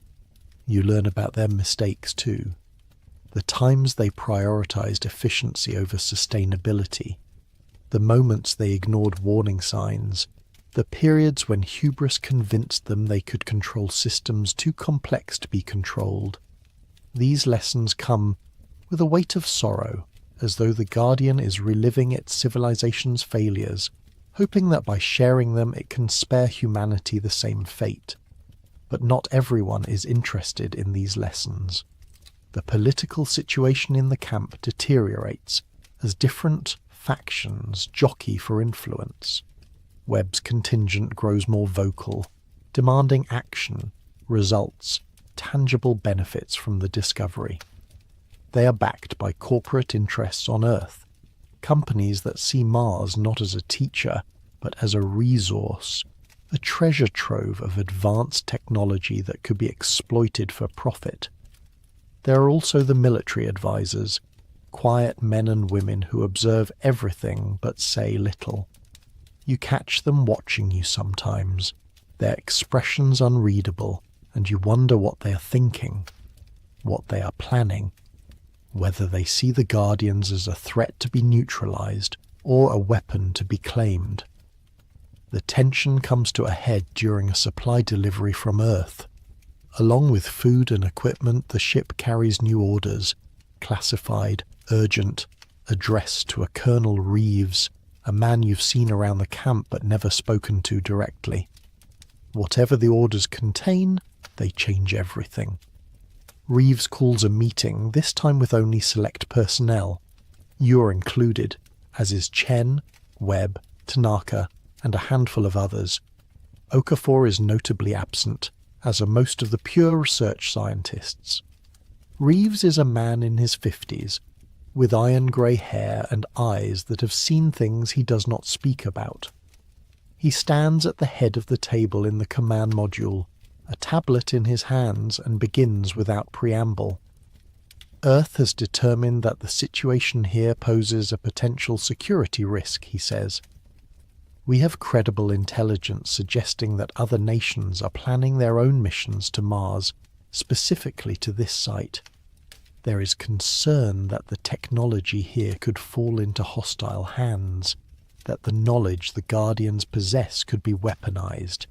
Therefore, new protocols are being put into effect immediately. Chen leans forward, her expression alarmed. What kind of protocols? Restricted access to the chamber, Reeves replies. Enhanced security measures, a full inventory and analysis of all Guardian technology, with an emphasis on understanding potential military applications. And he pauses, his eyes finding you. Mandatory psychological evaluation and monitoring for anyone who has had direct contact with the alien entities, for their own safety, of course. The room erupts. Chen is on her feet, arguing that these measures violate every principle of scientific cooperation, that they will turn Mars into a battlefield rather than a research site. Webb, surprisingly, also objects, pointing out that restricting access will slow research to a crawl. Tanaka says nothing. but you see the fear in her eyes. You remain silent, your mind racing. Mandatory monitoring, restricted access, military applications. They're going to try to control this, to own it, to turn the Guardian's gift into a tool for the same conflicts and competitions that have plagued humanity since the beginning. This is exactly what the Guardians feared. This is exactly what Mars has been trying to warn against.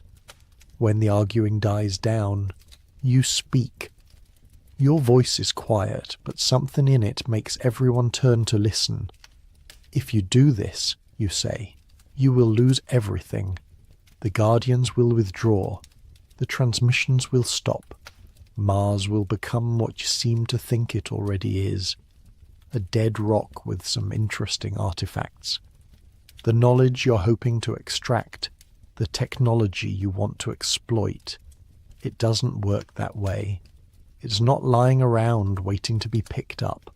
It's offered, shared, given freely to those who approach with the right intention. And if you approach with the wrong intention, you trail off, letting the implication hang. Reeves regards you with something that might be respect or might be concern. Are you threatening us? I'm warning you, you reply, not on my behalf, on behalf of what this place represents. You can point guns at the Guardians, you can restrict access to the chamber, you can lock me up and study me like a lab rat. But none of that will get you what you want. The only way forward is the way we've been going. Slowly, respectfully, with humility. Anything else will fail. There's a long silence. Finally, Chen speaks. There's precedent for this, she says. Antarctica, the Antarctic Treaty System. Multiple nations agreed to keep an entire continent demilitarized, dedicated to peaceful scientific research. We could do the same thing here. Make Mars neutral ground. A place that belongs to all of humanity, not to any one nation or corporation. Webb nods slowly. It's not a bad idea, but it would require buy-in from every major power. And right now, with tensions on Earth the way they are, then we make them understand what's at stake, you say. We show them what I've seen, what the Guardians have shared. We make it clear that this isn't just about technology or resources. It's about our future as a species, whether we're going to grow up and join the larger community of intelligent life in the universe, or whether we're going to destroy ourselves fighting over scraps. Reeves shakes his head. I appreciate the sentiment, but I have orders, and orders don't change just because someone has a nice vision.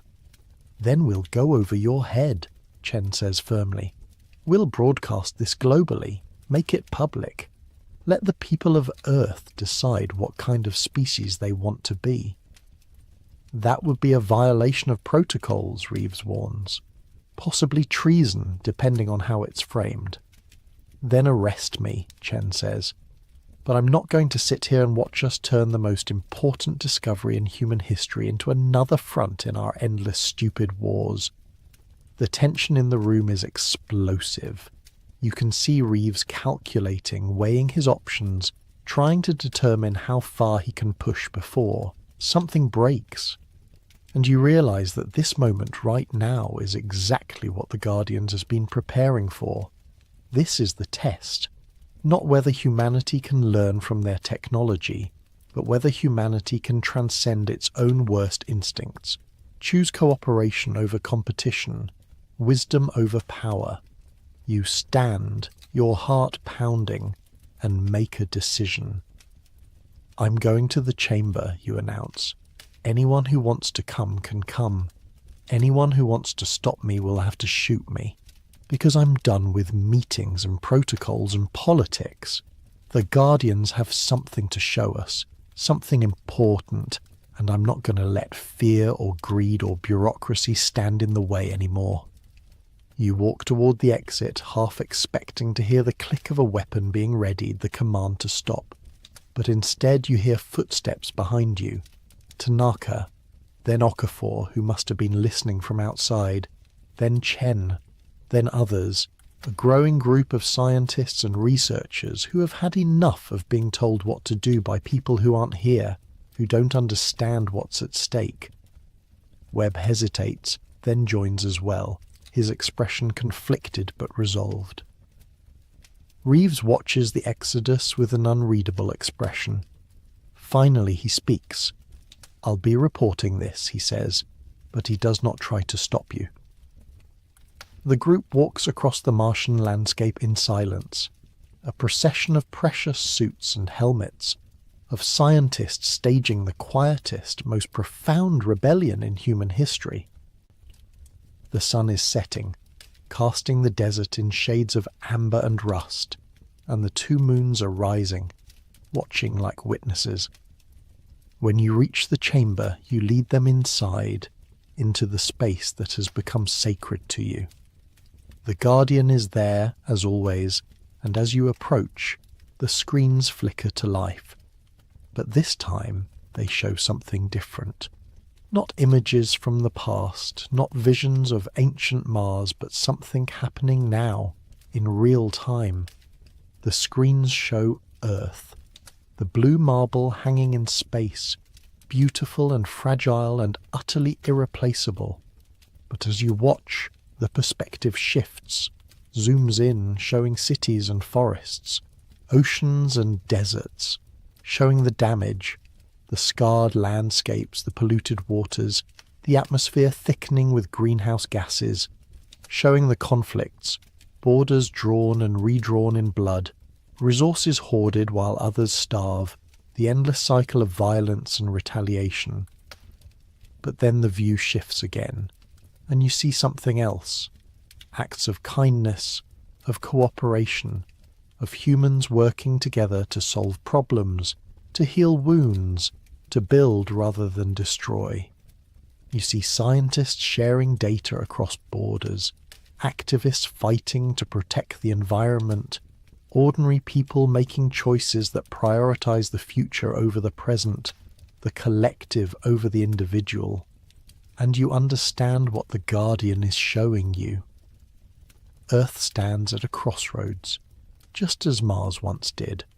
The choices made now in these critical years will determine whether humanity survives and thrives, or whether it joins the long list of civilizations that reached for the stars and fell short. Mars cannot save you. The Guardians cannot solve your problems for you. But they can offer you a mirror, a reflection, a chance to see yourselves clearly and choose wisely. The Guardian moves, stepping down from its alcove for the first time since you arrived. The assembled scientists gasp, stepping back, and you feel a wave of energy wash over you. Not threatening, but powerful, ancient, profound. The Guardian approaches you, and you stand your ground, meeting its dark eyes. It reaches out one long-fingered hand and places it on your chest, over your heart. And suddenly, you are not just receiving a transmission, you're part of it, a conduit, a living link between the Guardian and everyone present. Knowledge floods through you and out into the minds of those around you. Not words, not images, but pure understanding. You feel Tanaka gasp as she suddenly comprehends the structure of the Martian language, sees how it maps directly onto consciousness itself. You feel Webb's shock as he understands that the technology here is not machinery, but something closer to art, to intention made manifest through principles that human physics has not yet discovered. You feel Chen's wonder as she grasps the true history of Mars, the billions of years of life and death and transformation compressed into a moment of perfect clarity. And you feel something else, the presence of the others who are here with you. Not just the humans, but the planet itself. Mars as a living entity, a consciousness that has been waiting, watching, hoping that the newcomers would be worthy of the inheritance they were being offered. The transmission ends, and the Guardian withdraws its hand. You stumble, and Tanaka catches you, her eyes wide with tears. "I saw," she whispers. "I felt. Oh God, I understand now." Around the chamber, scientists are on their knees, weeping or laughing or simply sitting in stunned silence. The experience has changed them, just as it changed you. They're no longer just observers, no longer detached, analysts studying alien artifacts. They are participants, students, initiates into mysteries that humanity has barely begun to comprehend. Webb approaches you, his face transformed. "I was wrong," he says simply. "I thought we needed to take this apart to understand it." But understanding isn't about dissection. It's about integration, connection, becoming part of the story rather than just reading it. You nod, too exhausted to speak.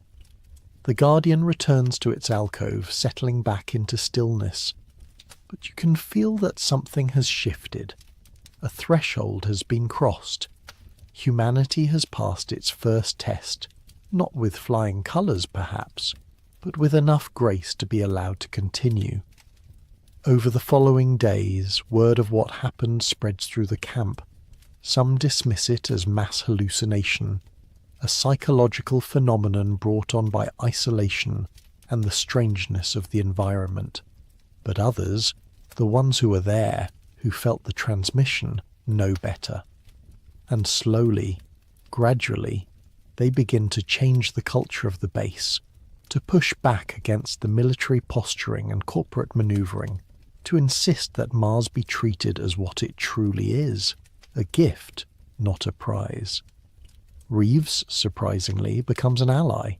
Whatever he reports back to Earth, it must be compelling, because the orders change, the protocols relax, the security measures are scaled back, and most importantly, discussions begin about creating an international framework for Mars research, something modelled on the Antarctic Treaty, but deeper, more comprehensive, with enforcement mechanisms to ensure that no one nation or entity can claim ownership of the alien legacy. It is not perfect. There are still disagreements, still factions that want to move faster or slower, still people who see Mars through the lens of their own agendas. But the balance has shifted. The understanding has taken root, and you allow yourself to hope that maybe, just maybe, humanity is ready for what comes next. Late one night, you are back in your quarters, a small module you share with two other researchers, when you receive a message. It is audio only, transmitted on a private channel, and when you play it, you hear a voice you have not heard in how long? Forever? Never? "We know who you are," the voice says. A woman, middle-aged, with an accent you cannot place. "We know what happened to you, how you came to be on Mars, and we want you to know that you were right to keep it secret. But the time for secrets is ending. Soon you will need to decide who you really are, the person you were before, or the person Mars has made you. Choose wisely." The message ends. You sit in the darkness, your heart racing, trying to understand what you just heard. Someone knows about your past, about the life you cannot remember. Someone has answers to questions you've been too afraid to ask. But who? And how? And what do they want from you? You lie awake for hours, wrestling with the decision. Part of you wants to know, desperately, to remember who you were, where you came from, how you ended up alone on Mars with no memory and a suit that shouldn't exist. But another part of you fears that knowledge, fears that it will unmake everything you have become, drag you back into a life that no longer fits. By morning you have made your decision. You need to know. Not because the past defines you, but because you cannot move forward with a ghost at your back, with questions that fester in the dark corners of your mind.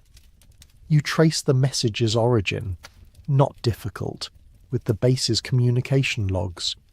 It came from one of the newer arrivals, a woman named Dr. Elena Kossar, a neuroscientist from Russia who specializes in memory and consciousness.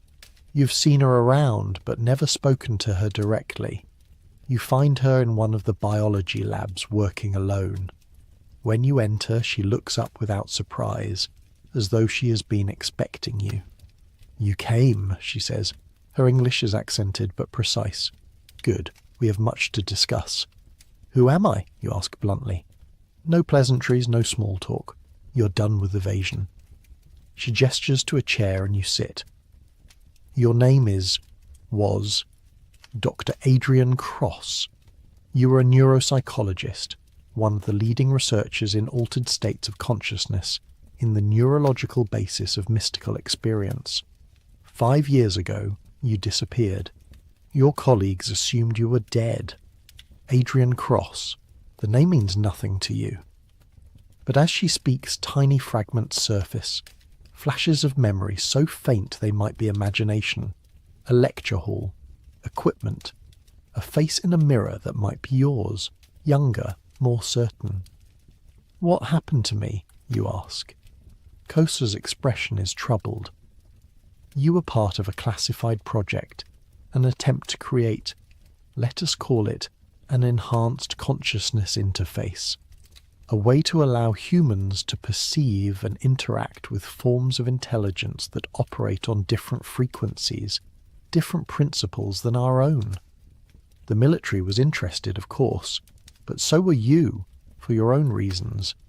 You believed that humanity's next evolutionary step would be cognitive, not physical, that we needed to expand our capacity for perception, for understanding, if we were to survive as a species. The pieces are falling into place, forming a picture you do not want to see. The experiment went wrong.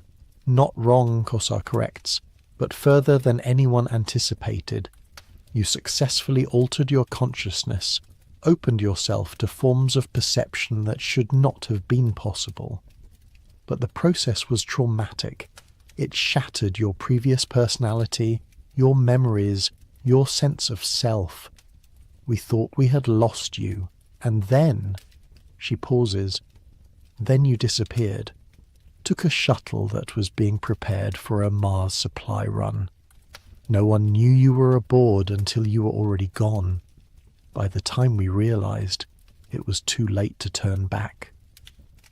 You sit in stunned silence, trying to integrate this information with everything you know about yourself, Adrian Cross, a scientist who deliberately broke his own mind in pursuit of expanded consciousness, a man who stole a ride to Mars because... why? Because he was drawn here? Because he knew, somehow, that this was where he needed to be? "So I'm not just someone who ended up on Mars by accident," you say slowly. "I'm someone who chose this, who made myself into someone who could communicate with the Guardians. Perhaps," Kossar says, or perhaps the Guardians themselves were calling, and you were the first to hear. Cause and effect become unclear when dealing with consciousness at these levels.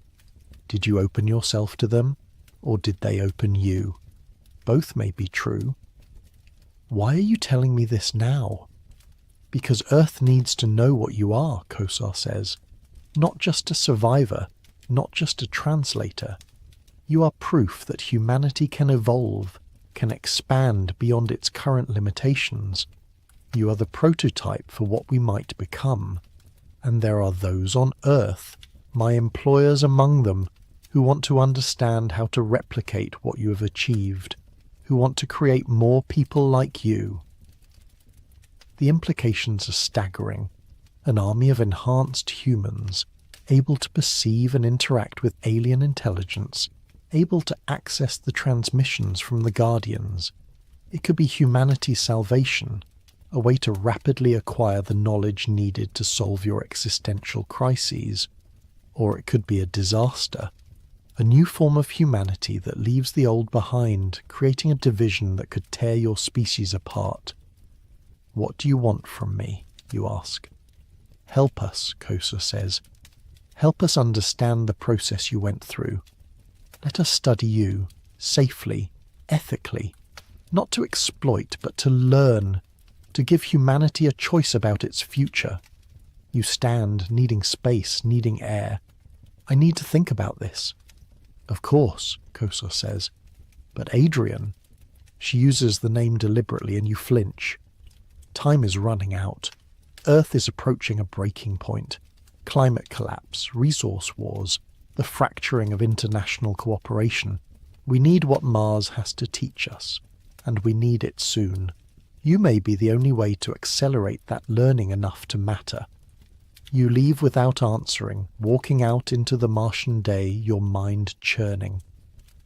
Adrian Cross, a man who sacrificed everything, his identity, his memories, his very self, to achieve a form of consciousness that could bridge worlds.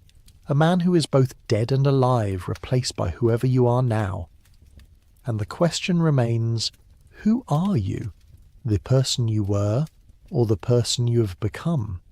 Adrian Cross, or the nameless wanderer who woke up in the Red Desert? Can you be both? Must you choose? You walk to the edge of the camp, staring out at the horizon, at the mountains where the Guardians wait in their timeless vigil.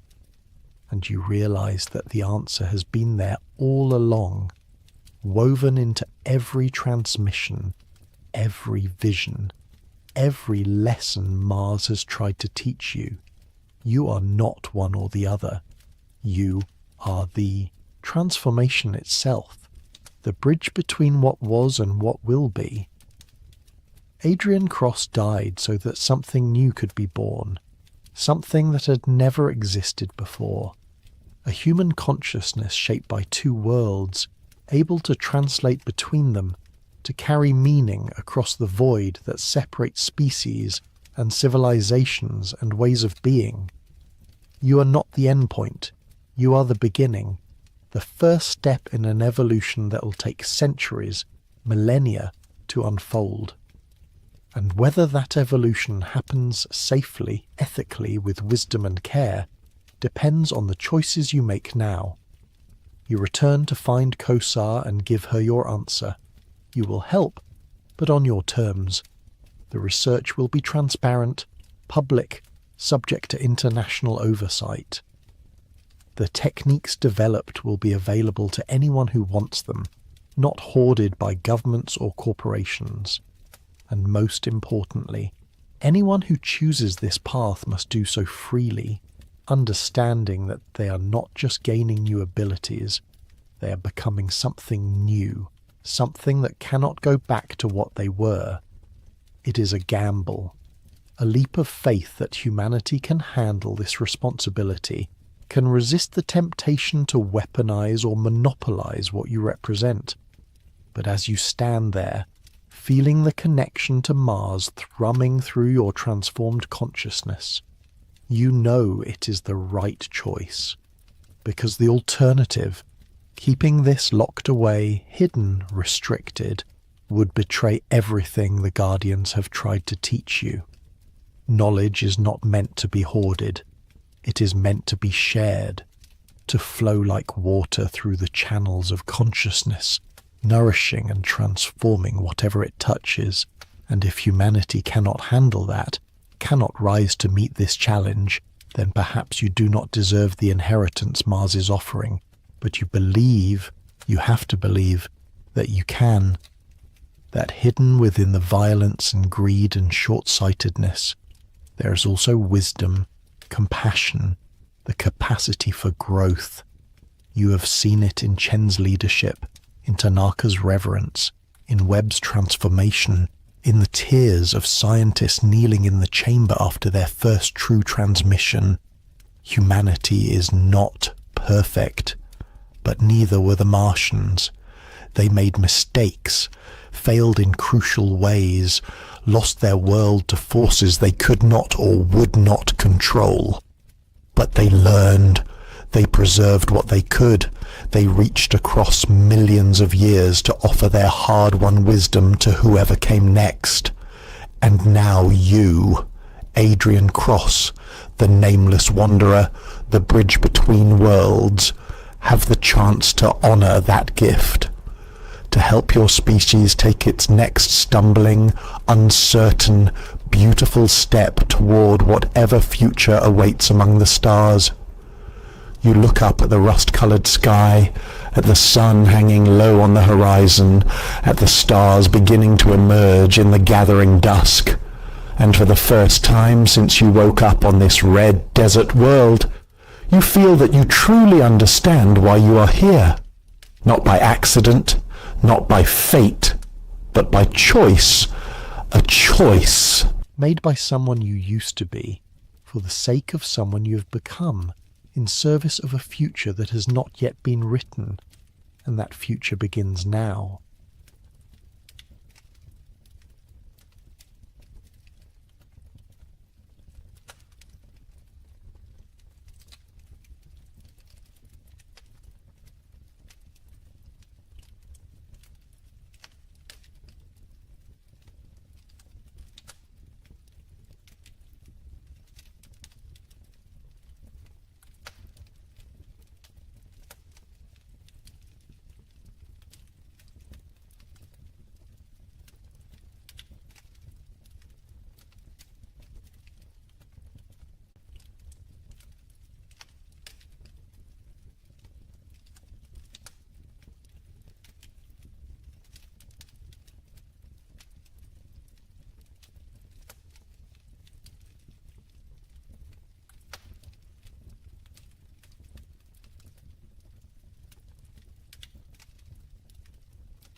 What if one of the oldest texts on Earth doesn't just record history, but reveals a forgotten world that came before us? Somewhere in the quiet halls of a museum, behind glass that reflects the modern world back at itself, rests a clay tablet covered in wedge-shaped marks. The marks are cuneiform, one of humanity's first attempts to capture thought in physical form. The tablet is small, unassuming, easily overlooked among the grander relics of ancient empires. But the words pressed into that clay thousands of years ago tell a story so strange, so unsettling, that scholars have spent more than a century trying to explain it away. It's called the Sumerian King List, and if you read it carefully, if you let its words settle into your mind without rushing to dismiss them, you begin to realize that it doesn't sound like mythology at all. It sounds like memory. The list begins in a time before the flood, a great deluge that appears in stories across the ancient world, from Mesopotamia to the Bible, from India to the Americas. But before that flood, according to the king list, there were kings. Rulers who sat on thrones in cities whose names still echo through history. Eridu, Bad Tibera, Larak, Sippar, Shuruppak. These were not mythical places. Archaeologists have found them. They were real cities, built by real hands, occupied by real people. But the kings who ruled them, their reigns stretch across time in ways that defy everything we think we know about human life. One king ruled for 28,000 years, another for 43,000. The shortest reign listed before the flood lasted a mere 18,600 years. And then the flood came. The waters rose, the world ended. When the waters receded and kingship descended from the heavens once more, something had changed. The new kings, the ones who ruled after the flood, lived lifetimes that sound almost human. A few hundred years, a few dozen. Some ruled for less than a decade. It's as though the very nature of existence had shifted, as though time itself had been reset, and humanity had to begin again under different rules. The question that haunts anyone who reads the Sumerian king list is simple, and it echoes across millennia. What happened? What kind of world existed before the flood, where kings could reign for tens of thousands of years? And why does this ancient text, carved into clay by scribes who lived closer to that lost world than we do, insist that it was real? The Sumerian king list was not discovered all at once. It exists in fragments, scattered across time and geography, pieced together from multiple clay tablets found in different locations throughout Mesopotamia. The most complete version was unearthed in the early 20th century during excavations in the ancient city of Nippur, located in what is now southern Iraq. Nippur was a sacred city, a place of temples and learning, where scribes copied and preserved the knowledge of their civilization. The tablet found there, known as the Well-Blundell Prism, is a four-sided clay column covered in cuneiform script. It was created around 2000 BCE, during the reign of the Yisin dynasty, but the information it contains is far older. The scribes who carved it were not inventing a story. They were copying from earlier sources, texts that had been passed down through generations, perhaps even millennia. The king list was not a work of fiction to them. It was a historical record, as real and authoritative as any chronicle of kings and dynasties. Other fragments of the king list have been found in cities like Ur, Lhasa, and Kish. Each version varies slightly, with different kings emphasized or omitted depending on which city-state commissioned the text.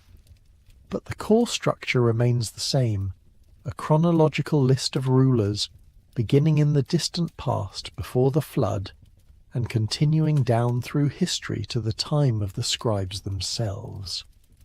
What makes the king list so extraordinary is not just its age, but its format. It reads like a bureaucratic document, dry and matter-of-fact, listing each king's name, the city where he ruled, and the length of his reign. There is no embellishment, no poetic language, no attempt to glorify or mythologize. It simply states the facts as the Sumerians understood them. After the kingship descended from heaven, the kingship was in Eridu. In Eridu, Alulim became king. He ruled for 20 AC 800 years. That's how it begins, not with a creation myth or a story of God shaping the world, but with a straightforward declaration: kingship came from the heavens, and the first king ruled for nearly 29,000 years. The list continues in this manner, moving from one king to the next, one city to the next, until it reaches the flood. Then, after a brief acknowledgement that the flood swept over the land and kingship had to descend from heaven once more, the list resumes. But now the numbers are different. The reigns are shorter. The world has changed. Scholars have long struggled with how to interpret the king list. The standard explanation is that the antediluvian kings, the ones who ruled before the flood, are mythological figures, symbolic representations of a distant, idealized past. The enormous lengths of their reigns, according to this view, are not meant to be taken literally. They are exaggerations, perhaps intended to convey the idea that these early rulers were semi-divine, closer to the gods than to ordinary humans. But that explanation raises as many questions as it answers. If the antediluvian kings are purely mythological, why does the king list treat them exactly the same way it treats the later, historically verified kings? Why is there no shift in tone, no indication that the scribes considered the early kings any less real than the later ones?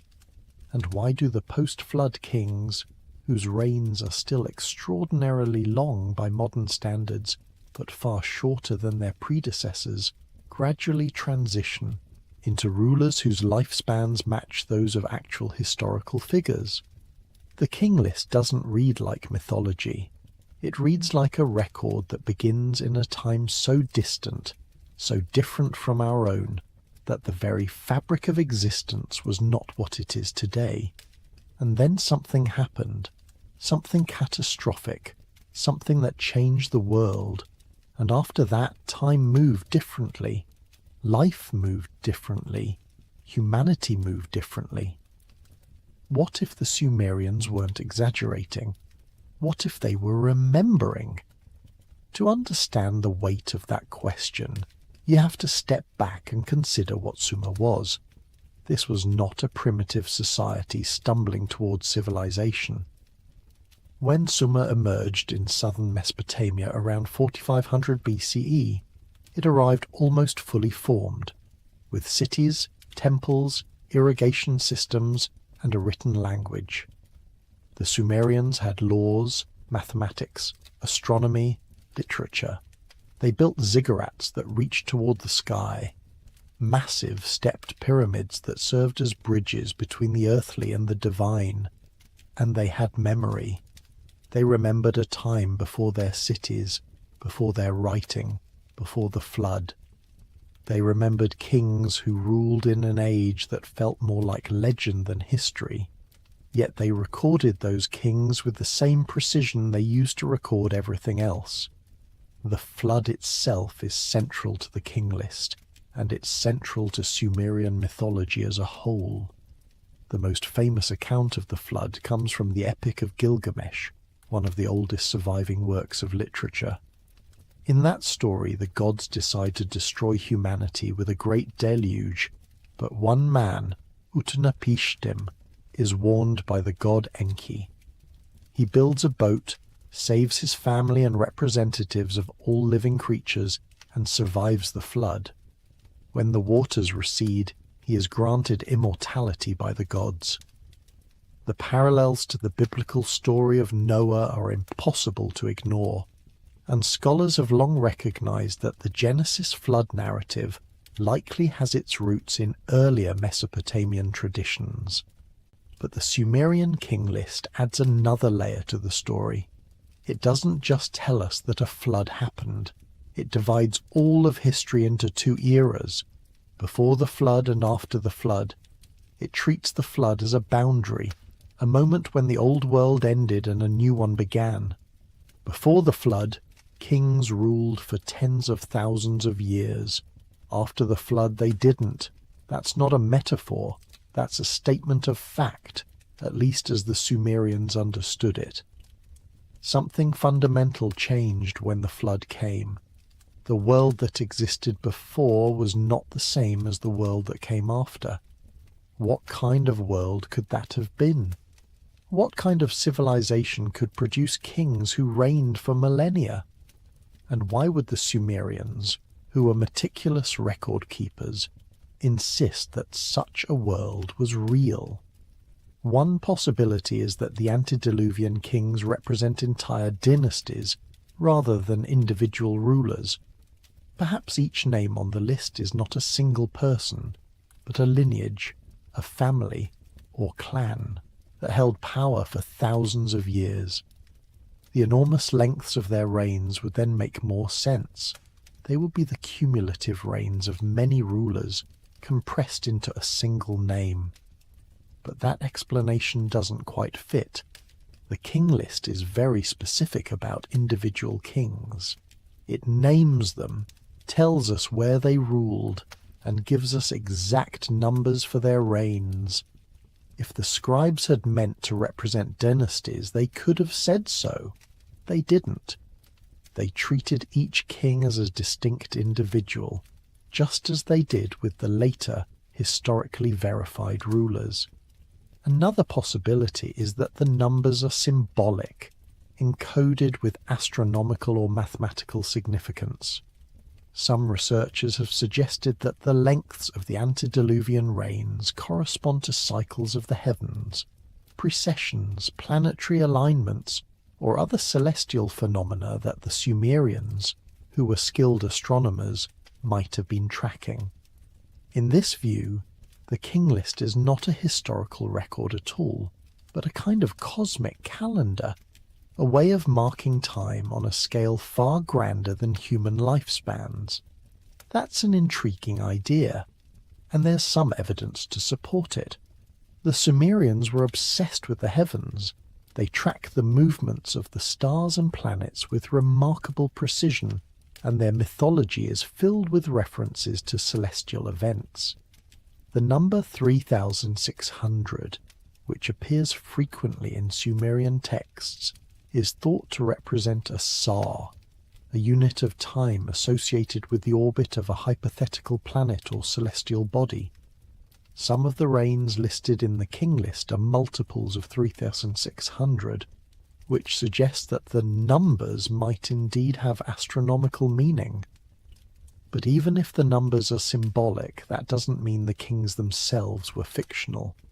It's possible that the Sumerians were doing both, recording real rulers while also embedding deeper layers of meaning into the lengths of their reigns. Ancient texts often operate on multiple levels, blending history, mythology, and cosmology into a single narrative. The king list might be no different. And then there's the simplest, most unsettling possibility of all. What if the Sumerians were telling the truth? What if there really was a time, long before recorded history, when human beings, or beings like us, lived far longer than we do now? What if the antediluvian kings were real, and their extraordinary lifespans were not exaggerations but accurate reflections of a world that no longer exists? That idea sounds impossible. It contradicts everything we know about biology, about aging, about the limits of human life. But the Sumerians didn't know they were supposed to find it impossible. They simply recorded what they believed to be true, based on the knowledge that had been passed down to them from their ancestors. And their ancestors in turn had received that knowledge from those who came before them, stretching back into a past so distant that it fades into shadow. What if the shadow is where the truth lies? The Sumerian king list is not the only ancient text that speaks of impossibly long lifespans. Across the ancient world, in cultures that had no contact with one another, similar stories appear. In the Bible, the book of Genesis lists 10 patriarchs who lived before the flood, and their lifespans are staggering. Adam lived for 930 years. Seth lived for 912 years. Methuselah, the longest lived of them all, reached 969 years before he died. After the flood, the lifespans of the patriarchs drop sharply. Noah's descendants lived for a few hundred years, then a few dozen, until eventually human lifespans settled into the range we recognize today. The parallels between the biblical patriarchs and the Sumerian king list are striking. Both texts divide history into two eras, before the flood and after the flood. Both describe a time when human beings, or at least certain exceptional individuals, lived far longer than they do now. And both suggest that the flood was not just a natural disaster, but a turning point, a moment when the rules of existence changed. In ancient Egypt, the Turin King List, also known as the Turin Royal Canon, records the reigns of gods and semi-divine beings who ruled before the first human pharaohs. These divine rulers are said to have reigned for thousands of years, much like the antediluvian kings of Sumer. The list then transitions to the reigns of human kings, whose lifespans are far shorter.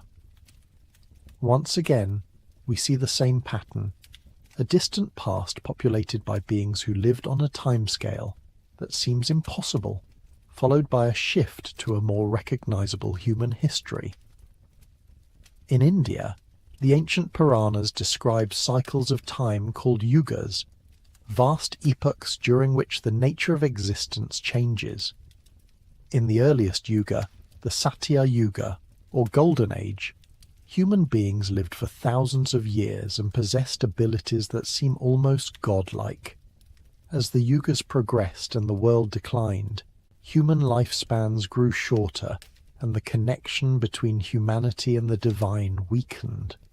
By the time of the Kali Yuga, the current age, humans live for only a few decades, and the world is filled with suffering and ignorance. Even in the Americas, far removed from the civilizations of the Old World, similar stories appear.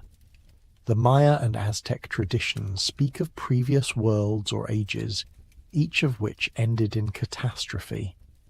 The beings who inhabited those earlier worlds were different from modern humans, taller, stronger, longer lived. When each world was destroyed, a new one began, and the people of the new world were diminished, less than what had come before. These stories, scattered across continents and millennia, all share a common theme: the idea that humanity's distant past was fundamentally different from the present. There was a time when people lived longer, when the world was closer to the divine, when the boundaries between gods and humans were not as rigid as they are now. And then something happened, a flood, a cataclysm, a cosmic shift, and the old world ended. What came after was smaller, shorter, more fragile. Why do these stories exist? Why do cultures that never met, that developed independently on opposite sides of the planet, all tell variations of the same tale? One explanation is that these are universal myths, archetypes that arise naturally from the human psyche. The idea of a lost golden age, a time of perfection that was destroyed and can never be reclaimed, is a powerful narrative. It speaks to a deep longing within us, a sense that something has been lost, that we are living in the shadow of a greater past. From this perspective, the Sumerian king list and the biblical patriarchs and the Egyptian god-kings are all expressions of the same psychological need, a way of imagining a time when life was better, longer, more meaningful.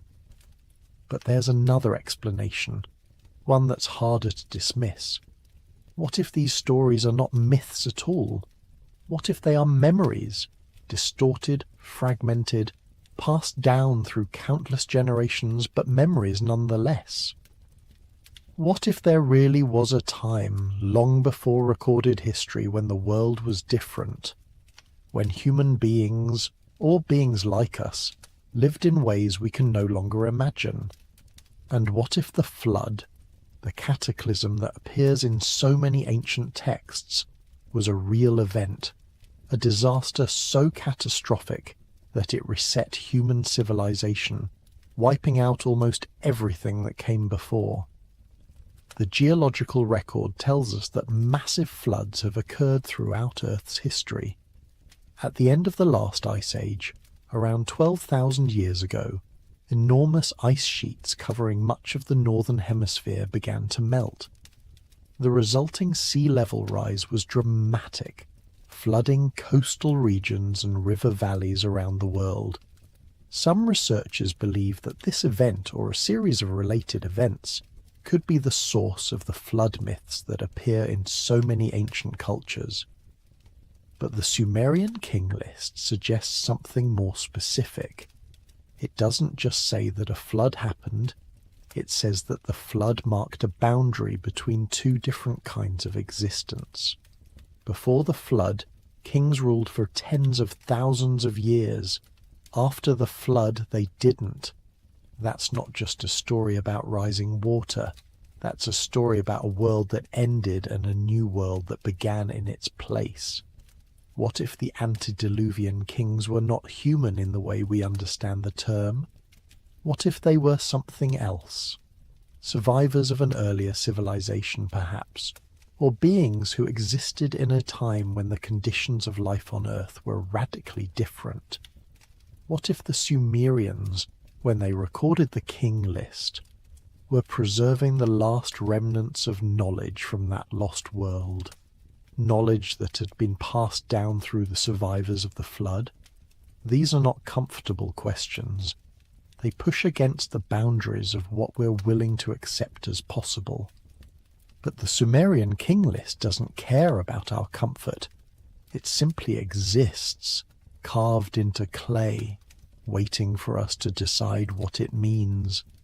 The city of Eridu holds a special place in Sumerian tradition. According to the king list, it was the first city to receive kingship from the heavens. It was where civilization began, where the gods first taught humanity the arts of writing, building, and governance. Archaeological excavations at Eridu have revealed a settlement that dates back to at least 5400 BCE, making it one of the oldest known cities in the world. At the heart of Eridu stood a temple dedicated to Enki, the god of wisdom, water, and creation. Enki was one of the most important deities in the Sumerian pantheon, a god who loved humanity and often intervened to protect them from the wrath of the other gods. In the flood myth, it was Enki who warned Utnapishtim of the coming deluge, giving him the knowledge he needed to survive. The temple at Eridu was rebuilt many times over the centuries, each new structure built on top of the ruins of the old. Archaeologists have uncovered at least 17 layers of construction, stretching back thousands of years. The earliest layers are simple shrines, small structures made of mud brick. But even in those earliest layers, there is evidence of ritual activity, of offerings made to the gods, of a people who believed they were living in a sacred place. Why was Eridu considered the first city? Why did the Sumerians believe that kingship descended from heaven there and nowhere else? The answer might lie in the city's location. Eridu was built near the edge of the marshes, where the Euphrates River met the Persian Gulf. It was a place of transition, a boundary between land and water, between the human world and the realm of the gods. In Sumerian cosmology, water was the source of all life, the primordial substance from which the world was created. Enki, the god of water, was the god of beginnings, the one who brought order out of chaos.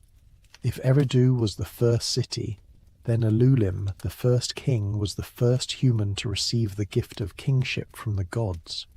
According to the king list, he ruled for 800 years.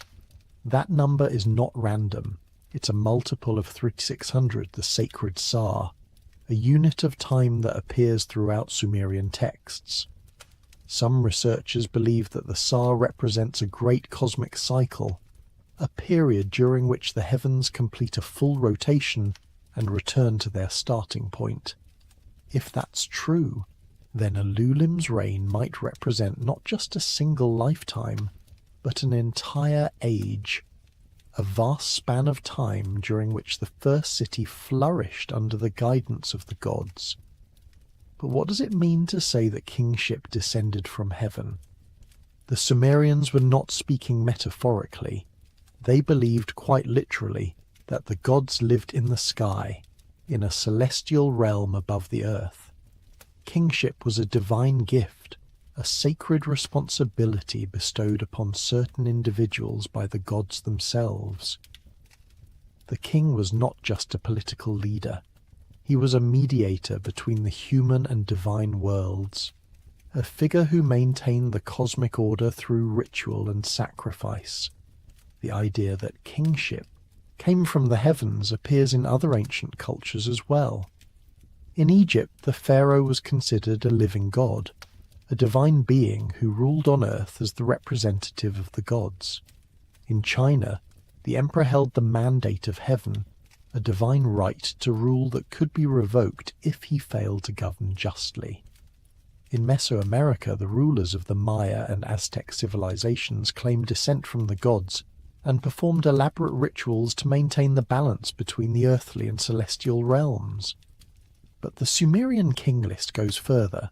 It doesn't just say that kings were chosen by the gods, it says that kingship itself, as an institution, as a concept, came from the heavens. Before kingship descended, there were no kings. There was no organized society, no cities, no civilization. And then, at a specific moment in time, in a specific place, Eridu, the gods gave humanity the gift of kingship and everything changed. What if that's not mythology? What if it's history? What if there really was a moment when human society underwent a sudden dramatic transformation? When people who had been living as hunter-gatherers or simple farmers suddenly began building cities, developing writing, creating complex social hierarchies? And what if that transformation was so rapid, so unprecedented, that the only way the Sumerians could explain it was to say that it came from the gods? Modern archaeology has struggled to explain the sudden emergence of Sumerian civilization. Around 4000 BCE, the region that would become Sumer was inhabited by small farming communities. By 3500 BCE, those communities had grown into cities with populations in the thousands, with monumental architecture, advanced irrigation systems, and a written language. The transition happened in the span of a few centuries, a blink of an eye in archaeological terms. Where did the Sumerians come from? Where did they learn to build ziggurats, to write in cuneiform, to organize their society into complex bureaucracies? The standard answer is that these developments were gradual, the result of centuries of slow innovation and cultural evolution.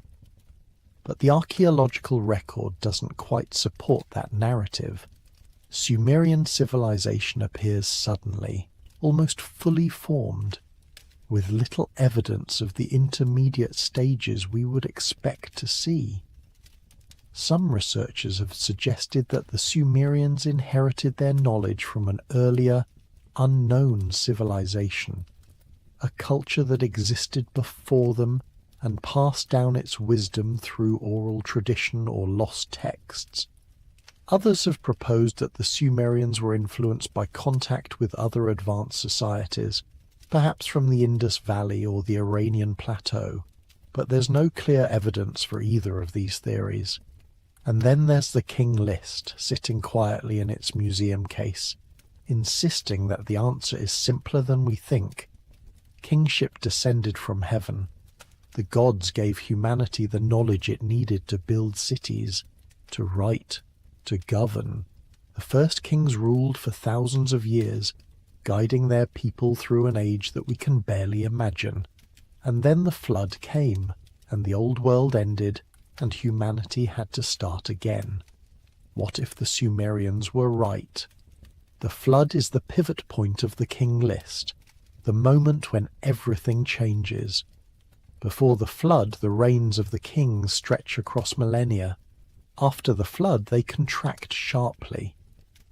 The first post-Diluvian king, Joshua of Kish, ruled for 1,200 years, still an extraordinary lifespan, but a fraction of what came before. His successors ruled for even shorter periods, and within a few generations the reigns had dropped to a few hundred years, then a few dozen. The flood itself is described briefly in the king list, almost as an aside. Then the flood swept over. After the flood had swept over, and the kingship had descended from heaven, the kingship was in Kish. That's all. No details about the flood itself. No description of the destruction it caused. No explanation of why it happened. The scribes simply acknowledged that it occurred, and then moved on to the next dynasty. But the brevity of that statement is deceptive. The flood was not a minor event in Sumerian tradition. It was the defining catastrophe of their history, the moment when the old world ended and the new world began. The Epic of Gilgamesh devotes an entire section to the flood, describing how the gods decided to destroy humanity, how Utnapishtim built his boat, how the waters rose and covered the earth, and how, when the flood finally receded, Utnapishtim made a sacrifice to the gods and was granted immortality. The flood appears in other Sumerian texts as well. The Eridu-Genesis, one of the oldest known flood myths, tells a similar story. The gods create humanity. Humanity grows too numerous and too noisy. The gods decide to send a flood to wipe them out, but one man is warned and survives. The details vary from text to text, but the core narrative remains the same. The flood was real. It happened, and it changed everything. Why did the gods send the flood?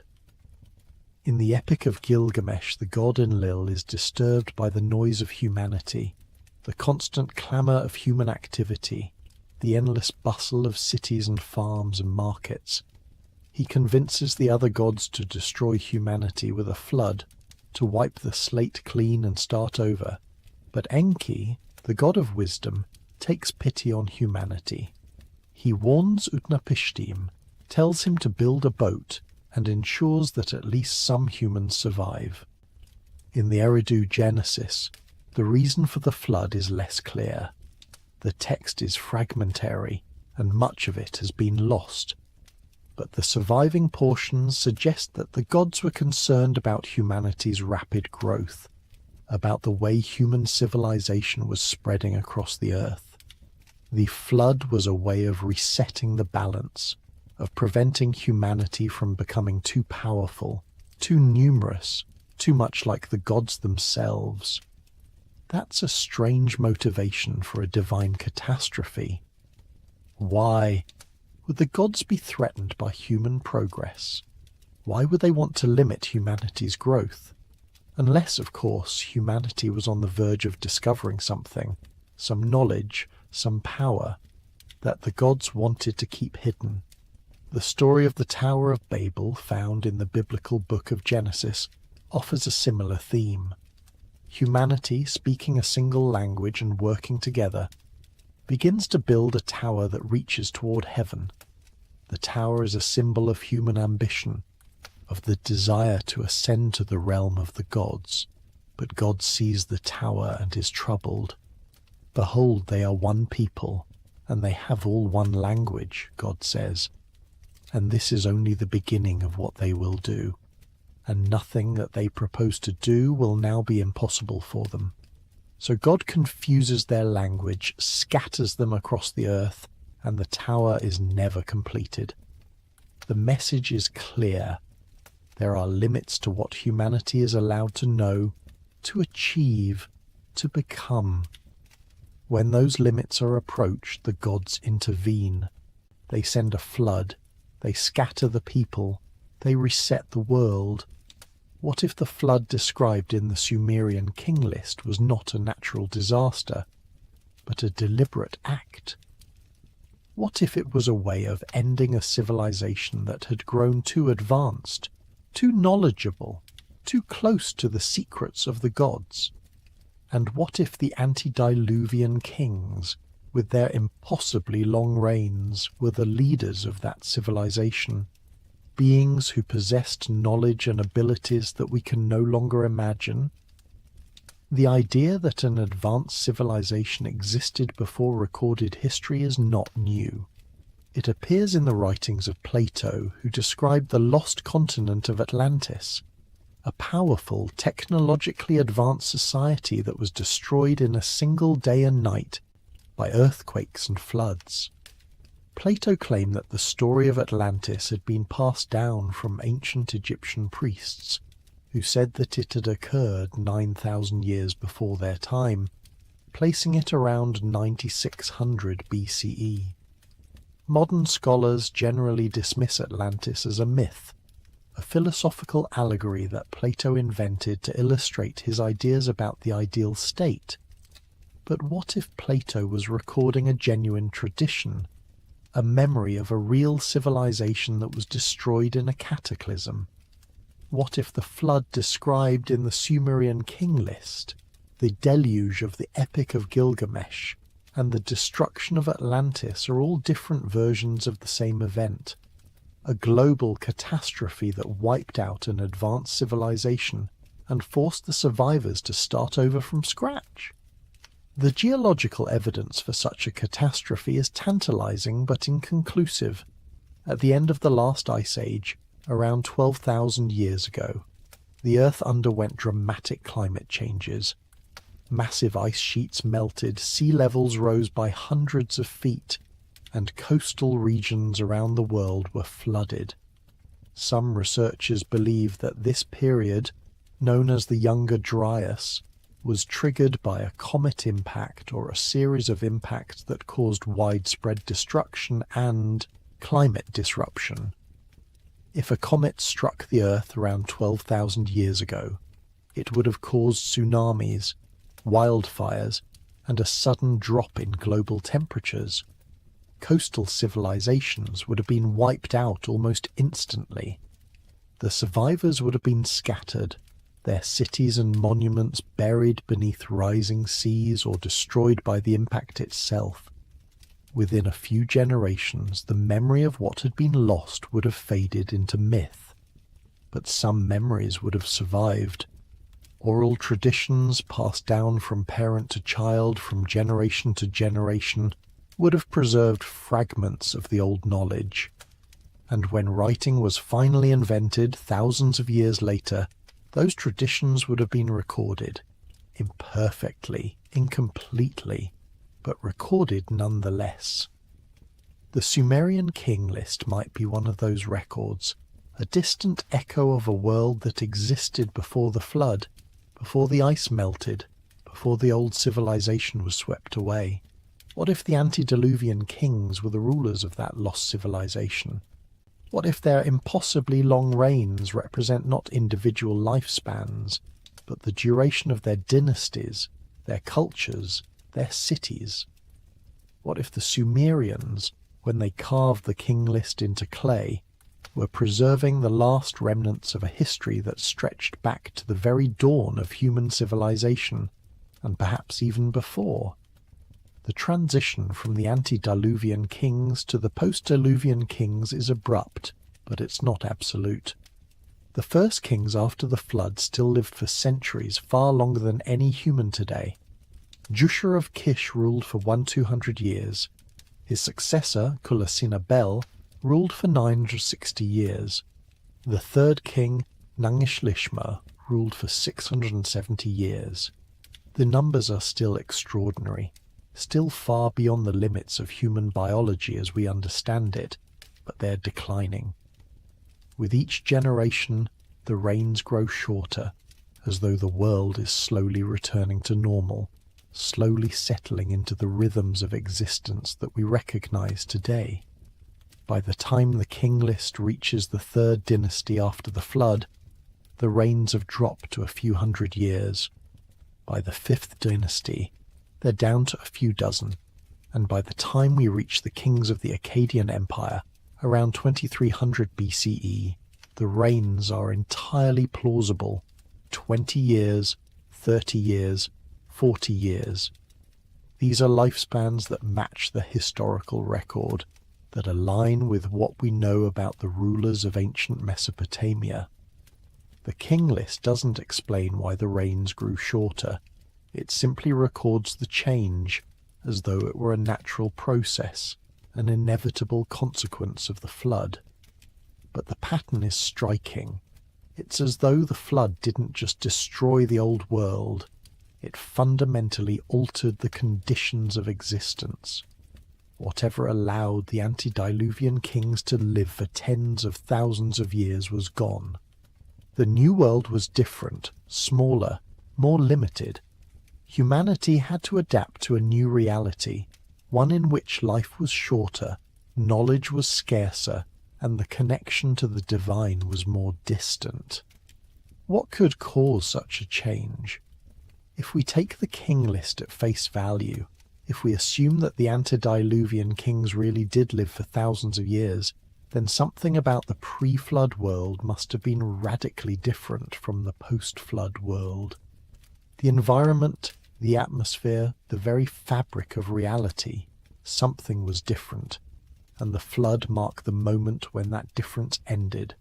Some researchers have speculated that the Earth's atmosphere was once richer in oxygen, or that the planet's magnetic field was stronger, or that cosmic radiation levels were lower.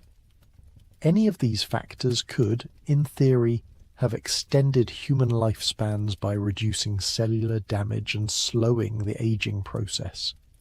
If the flood was accompanied by a dramatic shift in environmental conditions, perhaps triggered by a comet impact or a massive volcanic eruption, then those conditions could have changed, and human lifespans could have shortened as a result. But that's speculation, not evidence. There's no clear proof that the Earth's atmosphere or magnetic field was significantly different 12,000 years ago, and even if it was, it's hard to imagine how such changes could extend human lifespans to the degree described in the king list. 28,000 years is not just a long life, it's a geological timescale, a span of time during which entire civilizations could rise and fall. Another possibility is that the antediluvian kings were not entirely human.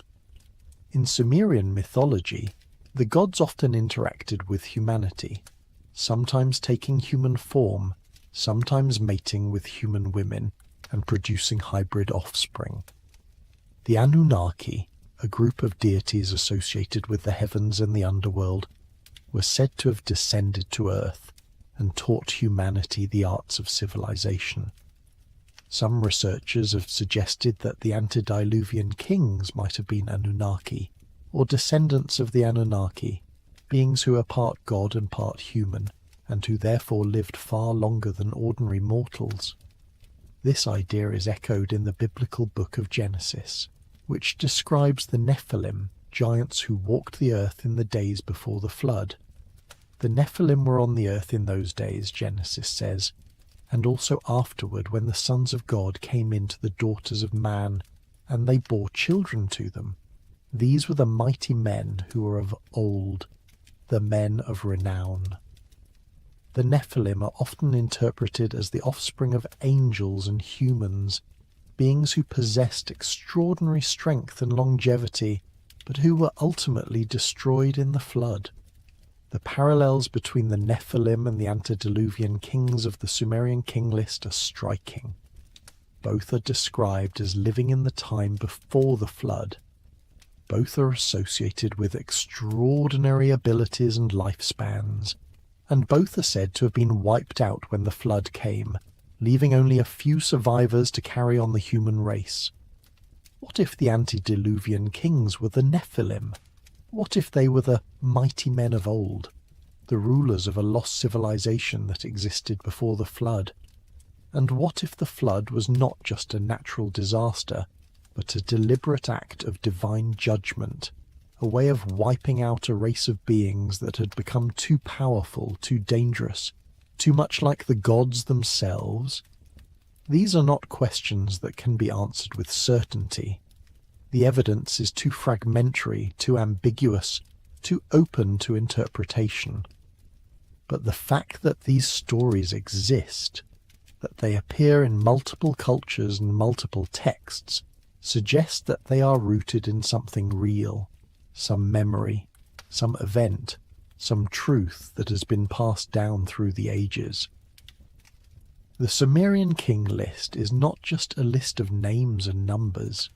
It's a window into a lost world, a world that existed before history, before writing, before the flood.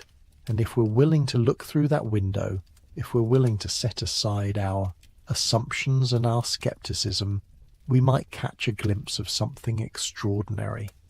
A civilization that rose and fell long before our own, a time when the boundaries between gods and humans were not as clear as they are now, and a catastrophe that reset the world and forced humanity to begin again. The city of Kish holds a special place in the post-Diluvian section of the king list. After the flood, kingship descended from heaven once more, and this time it landed in Kish, a city located near the confluence of the Tigris and Euphrates rivers. Kish became the first capital of the New World, the place where civilization was reborn after the waters receded. Archaeological excavations at Kish have revealed evidence of a major flood that occurred around 2900 BCE. A thick layer of sediment, deposited by floodwaters, separates the earlier layers of the city from the later ones. This flood layer has been found at other Mesopotamian sites as well, including Ur and Shuruppak, suggesting that a widespread inundation occurred in the region during this period. Some scholars believe that this flood is the historical basis for the flood myths of Mesopotamia. It was a real event, a catastrophic deluge that destroyed cities and killed thousands of people.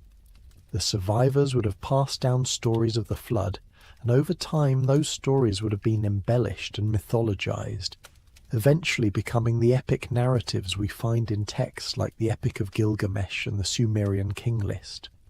But the flood layer at Kish dates to around 2900 BCE, which is thousands of years after the end of the last ice age and the dramatic sea level rise that occurred around 12,000 years ago. If the flood described in the king list is the same as the flood layer found at Kish, then the antediluvian kings could not have lived tens of thousands of years ago. They would have lived only a few centuries before the flood, which would make their impossibly long reigns even more difficult to explain. On the other hand, if the flood described in the king list is not the same as the flood layer at Kish, then we're left with two separate floods, one that occurred around 2900 BCE and destroyed the cities of Mesopotamia, and another, much earlier flood that marked the end of the antediluvian age. The earlier flood would have been far more catastrophic, a global or near-global event that wiped out an entire civilization and left only scattered survivors to rebuild. The idea of multiple floods is not without precedent. Many ancient cultures describe a series of cataclysms, each one destroying the world and forcing humanity to start over. The Hindu Puranas describe cycles of creation and destruction, with each cycle ending in a great deluge.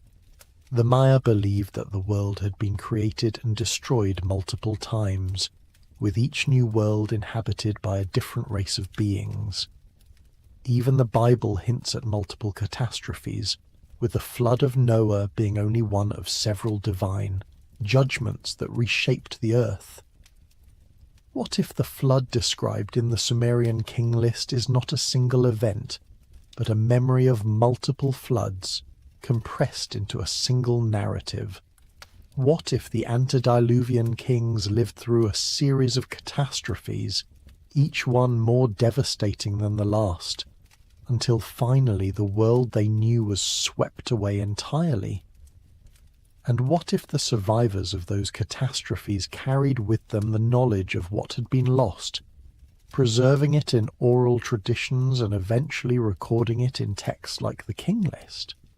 The more you examine the King List, the more questions it raises. Every answer leads to another mystery. Every explanation opens up new possibilities. It's as though the text itself is a puzzle, a riddle left behind by the Sumerians for future generations to solve, and the key to solving it might lie not in the text itself, but in the world that produced it, the world of ancient Mesopotamia, where gods and humans walked side by side, where the boundaries between myth and history were fluid, and where the past was not something to be forgotten, but something to be remembered, honoured, and preserved. One of the most intriguing aspects of the Sumerian King List is the way it blends myth and history so seamlessly. The early kings, with their impossibly long reigns, seem like mythological figures, beings from a distant, idealized past. But as the list progresses, the kings become more and more recognizable as historical figures.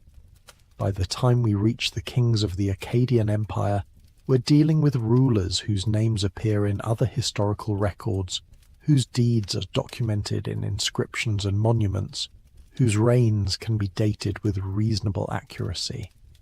This transition from myth to history is not abrupt.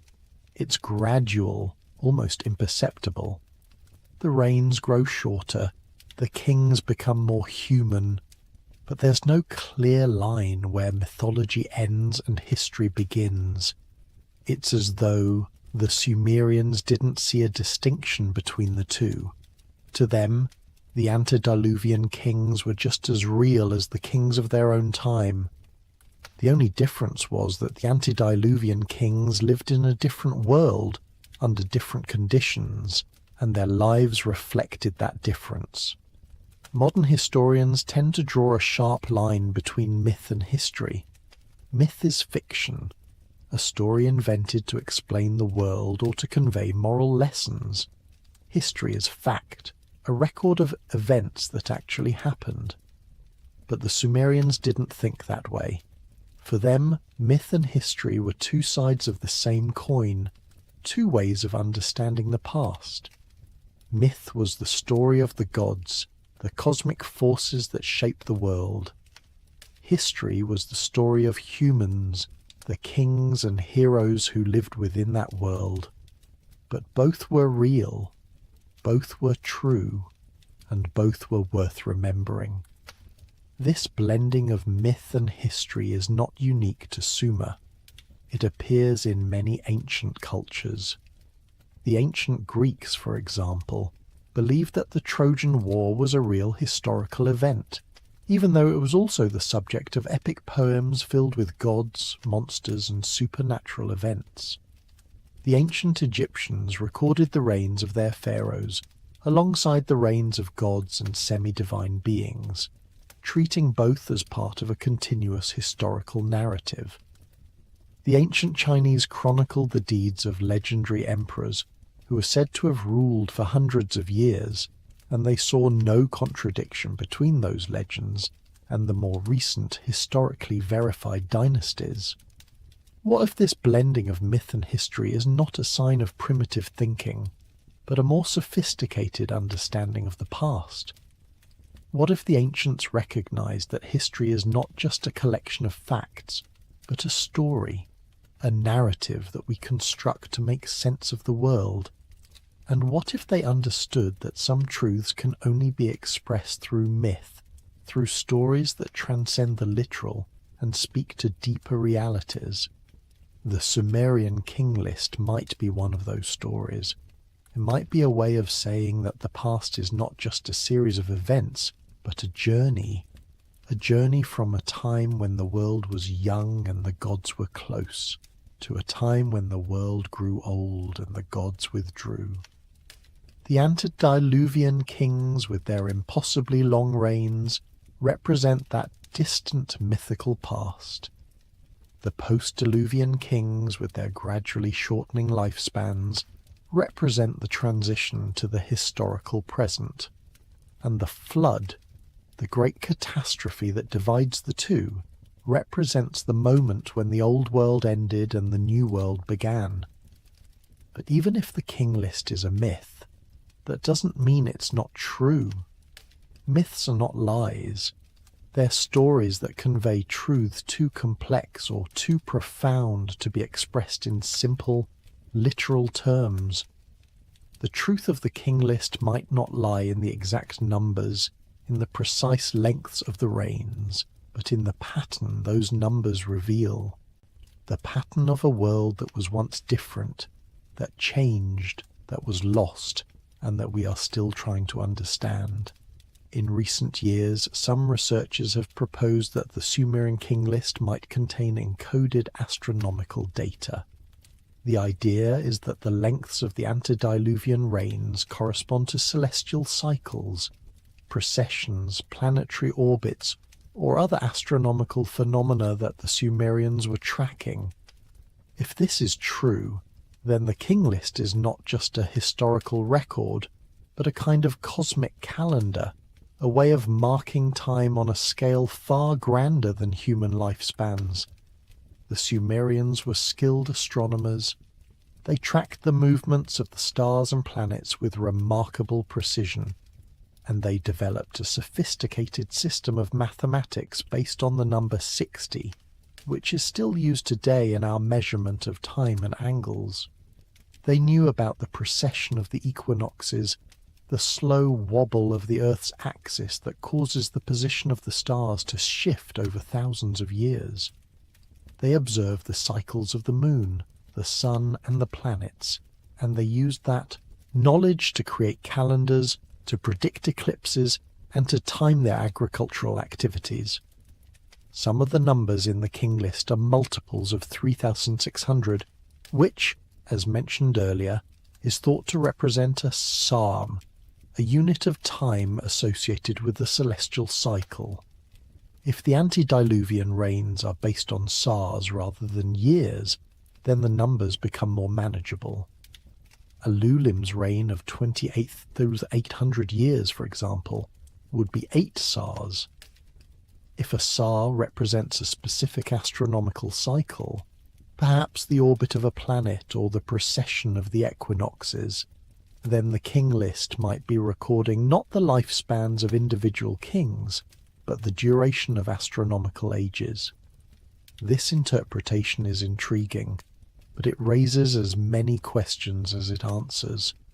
If the king list is an astronomical text, why is it framed as a list of kings? Why not simply record the celestial cycles directly, without the need for royal names and dynasties? And why do the post-diluvian reigns gradually decrease, rather than remaining constant multiples of the SAR? One possible answer is that the Sumerians were doing both, recording history and encoding astronomical data at the same time. Ancient texts often operate on multiple levels, with surface meanings and hidden meanings layered on top of each other. The king list might be a historical record that also serves as a mnemonic device, a way of preserving astronomical knowledge in a form that could be passed down through generations. But there's another possibility, one that's even more speculative. What if the astronomical cycles recorded in the king list are not just abstract measurements of time, but markers of real events, cosmic events that had a direct impact on the Earth and on human civilization? What if the antediluvian reigns correspond to periods of stability, when the Earth's orbit and climate were relatively constant, and the flood marks a moment when that stability was disrupted? Some researchers have suggested that the Earth has experienced periodic catastrophes caused by comets, asteroids, or other celestial bodies.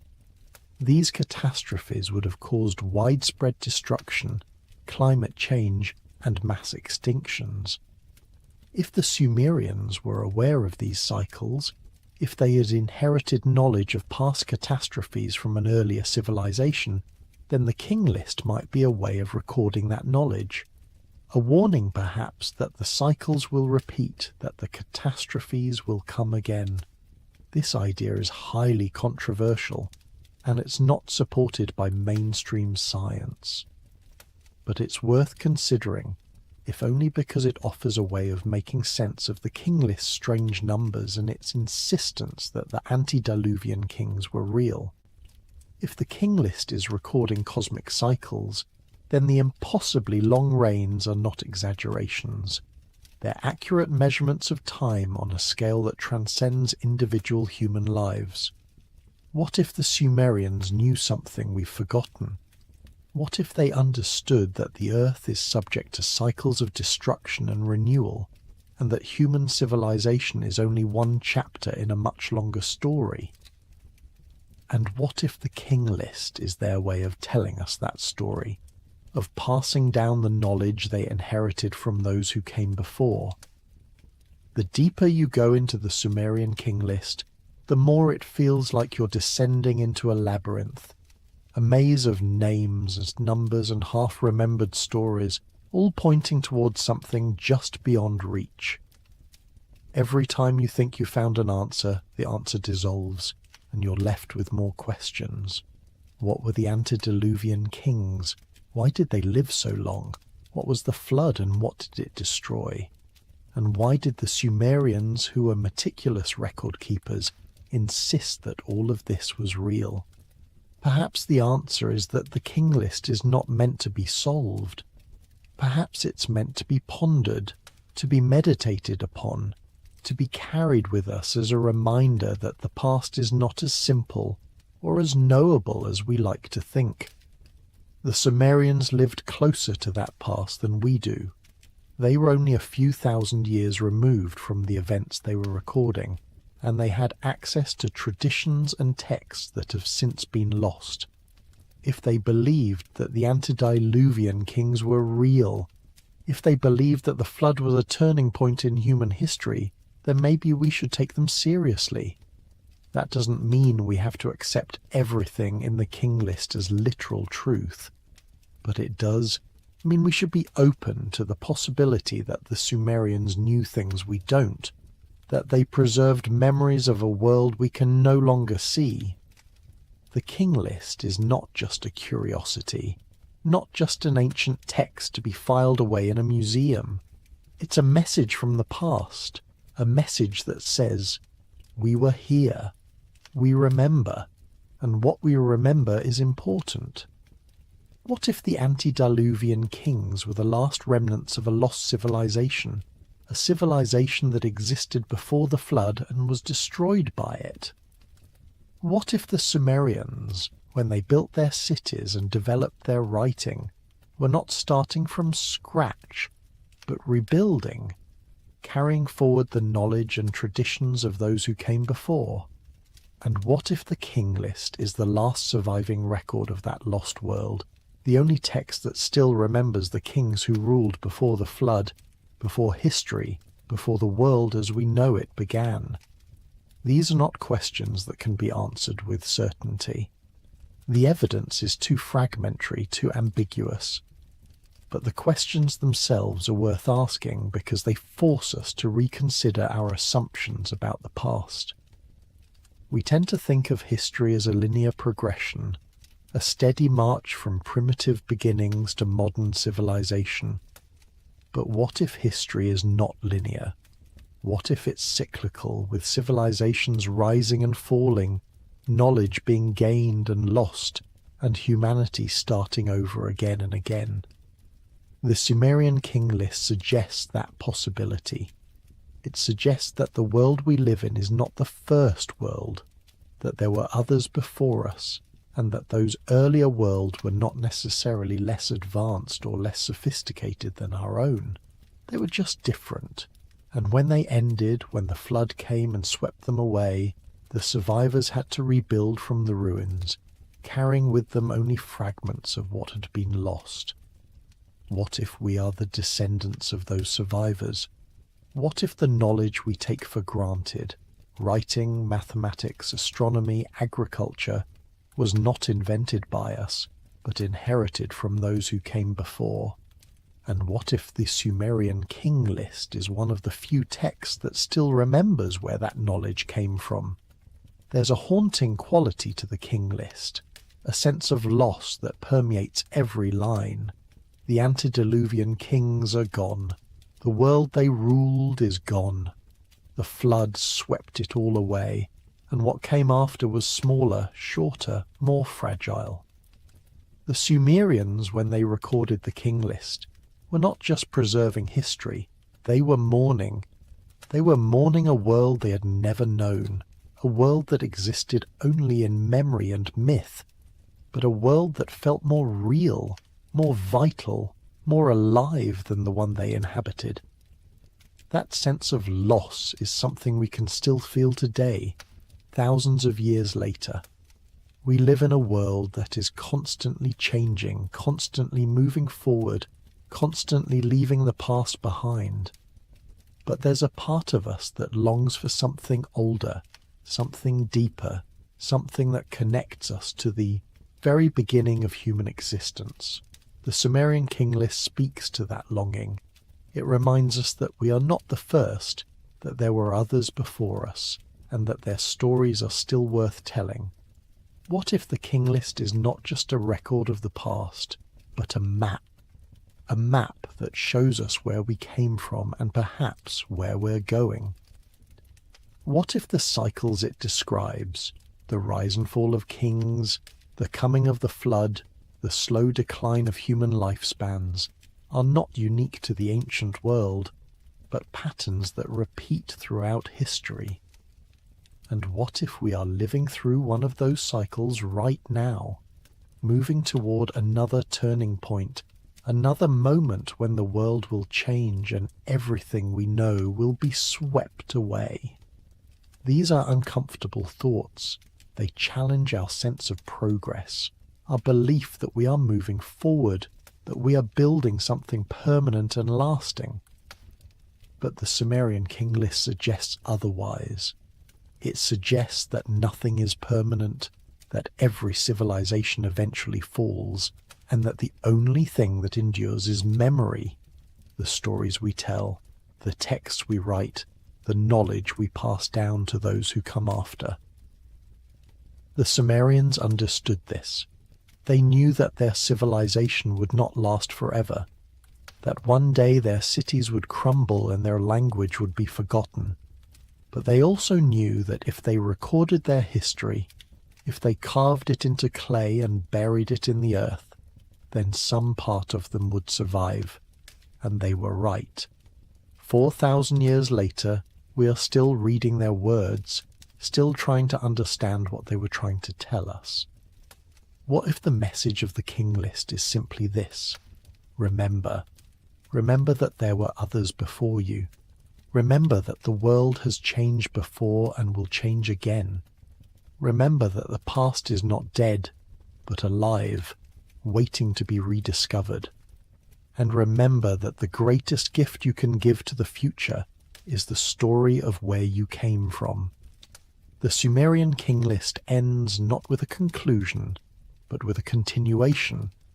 The list of kings goes on and on, dynasty after dynasty, city after city, until it reaches the time of the scribes who recorded it. And even then, it doesn't truly end. It simply stops, as though the story is still being written, as though the list of kings will continue into the future long after the Sumerians themselves have vanished. That open-endedness is fitting. The king list is not a closed narrative, not a story with a neat resolution. It's a record of an ongoing process, a journey that began in the distant past and continues into the present. The antediluvian kings are gone, but their memory remains. The flood swept away the old world, but the new world rose from its ruins. And the cycle continues, generation after generation, king after king, until one day perhaps another flood will come, and the cycle will begin again. What if the Sumerian king list is not just a record of the past, but a prophecy?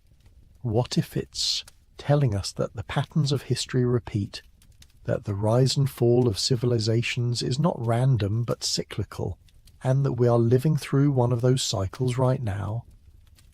What if the antediluvian kings, with their impossibly long reigns, represent a time of stability and prosperity that we have lost, and the gradual shortening of lifespans represents a decline that we are still experiencing?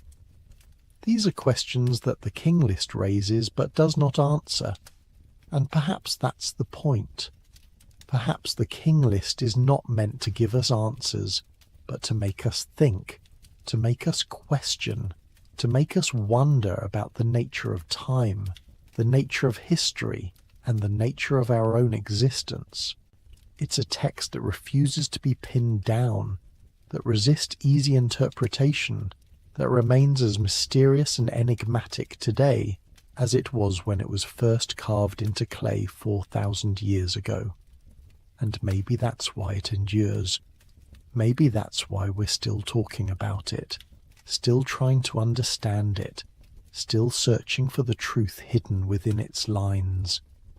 Because the Sumerian king list is not just a list of kings, it's a mirror, reflecting back to us our own questions about where we came from, who we are, and where we're going.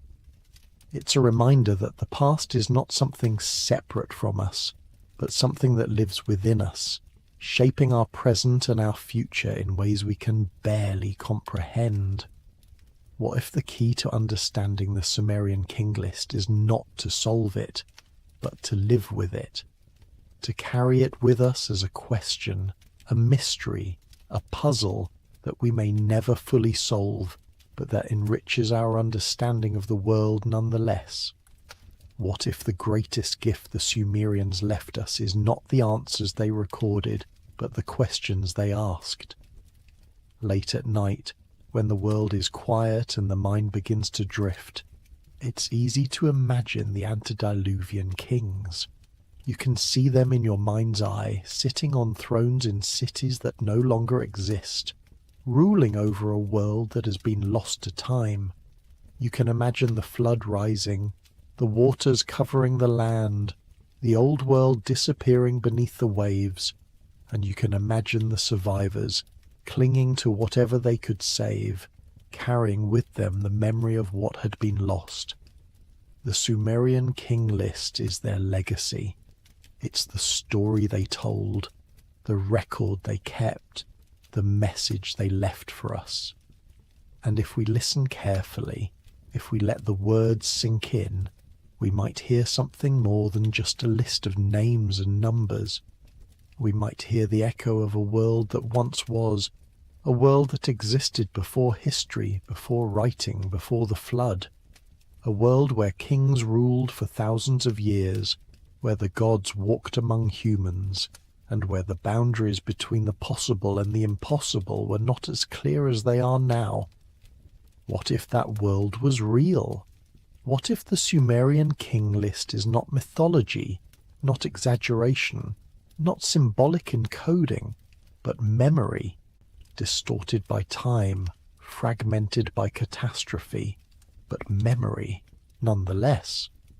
What if the antediluvian kings really did exist, and their impossibly long reigns are a reflection of a world that operated under different rules, different conditions, different laws of nature? We may never know for certain. The evidence is too scarce, the past too distant, the truth too deeply buried. But the question remains, carved into clay, waiting for us to discover it, to ponder it, to carry it with us into the future. The Sumerian king list is not just a text, it's a doorway, a portal into a past that we can barely imagine, but that continues to call to us, to haunt us, to remind us that there is more to history than we have been taught. And perhaps that's enough. Perhaps the mystery itself is the message.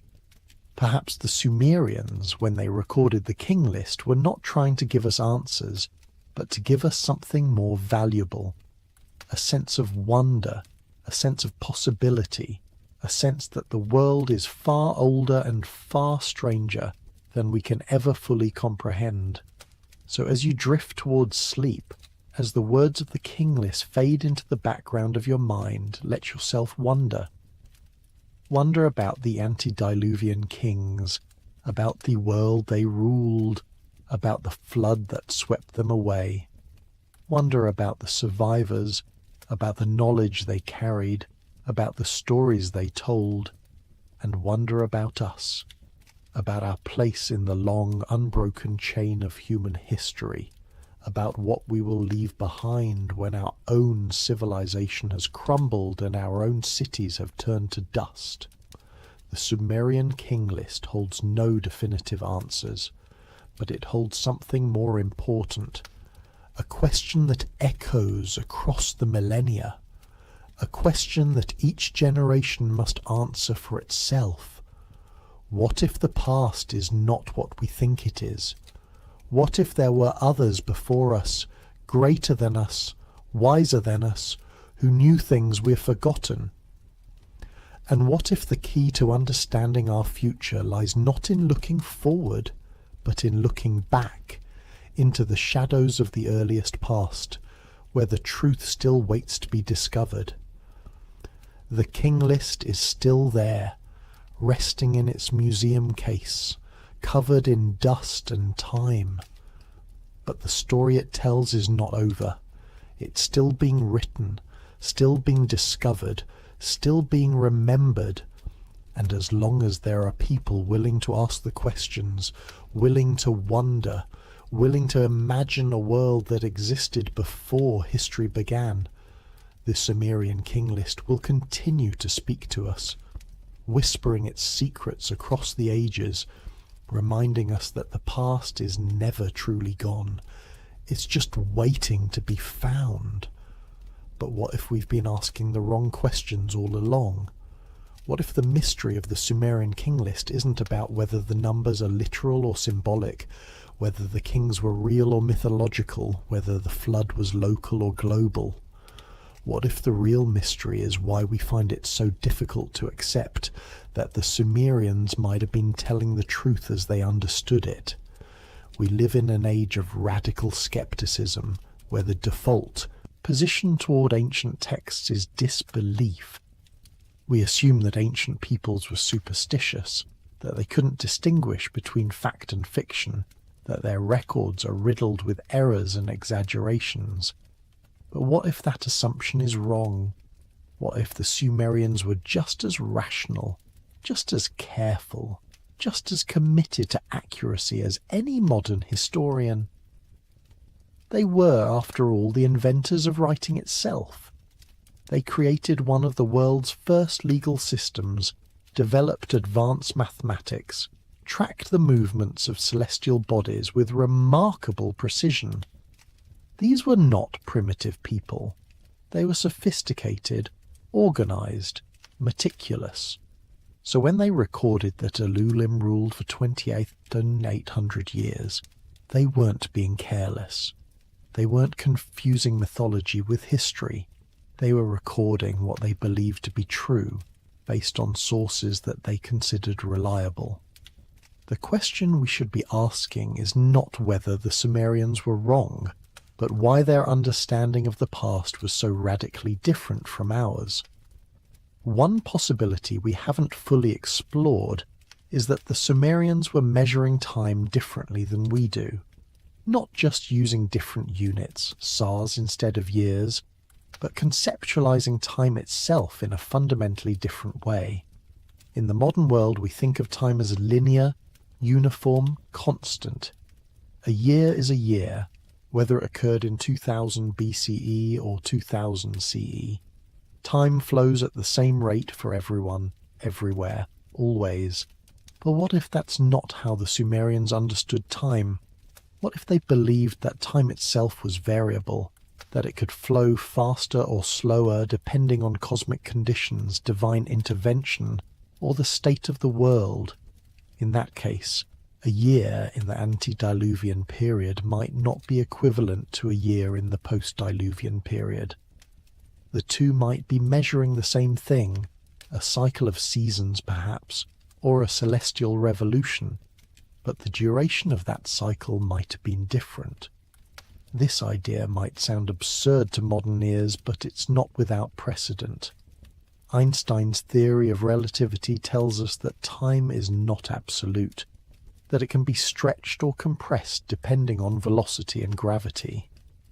Time passes more slowly near a massive object, more quickly in the vacuum of space. An astronaut orbiting the Earth ages slightly slower than someone on the ground. Time, in other words, is relative.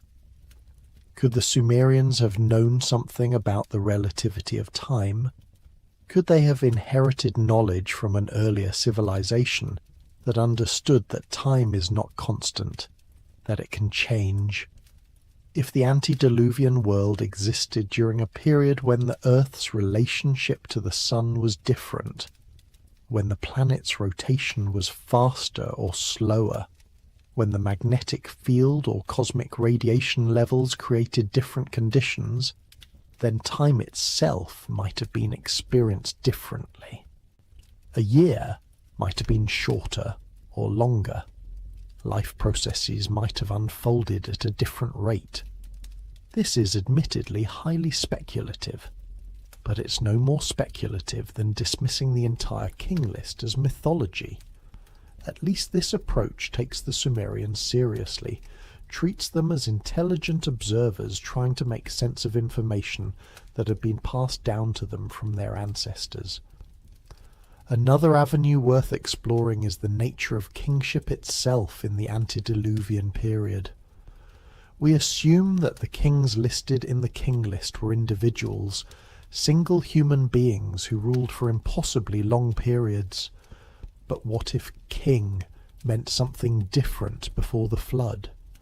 What if it referred not to a person, but to a principle, a system, a continuity of rule that transcended individual lifetimes?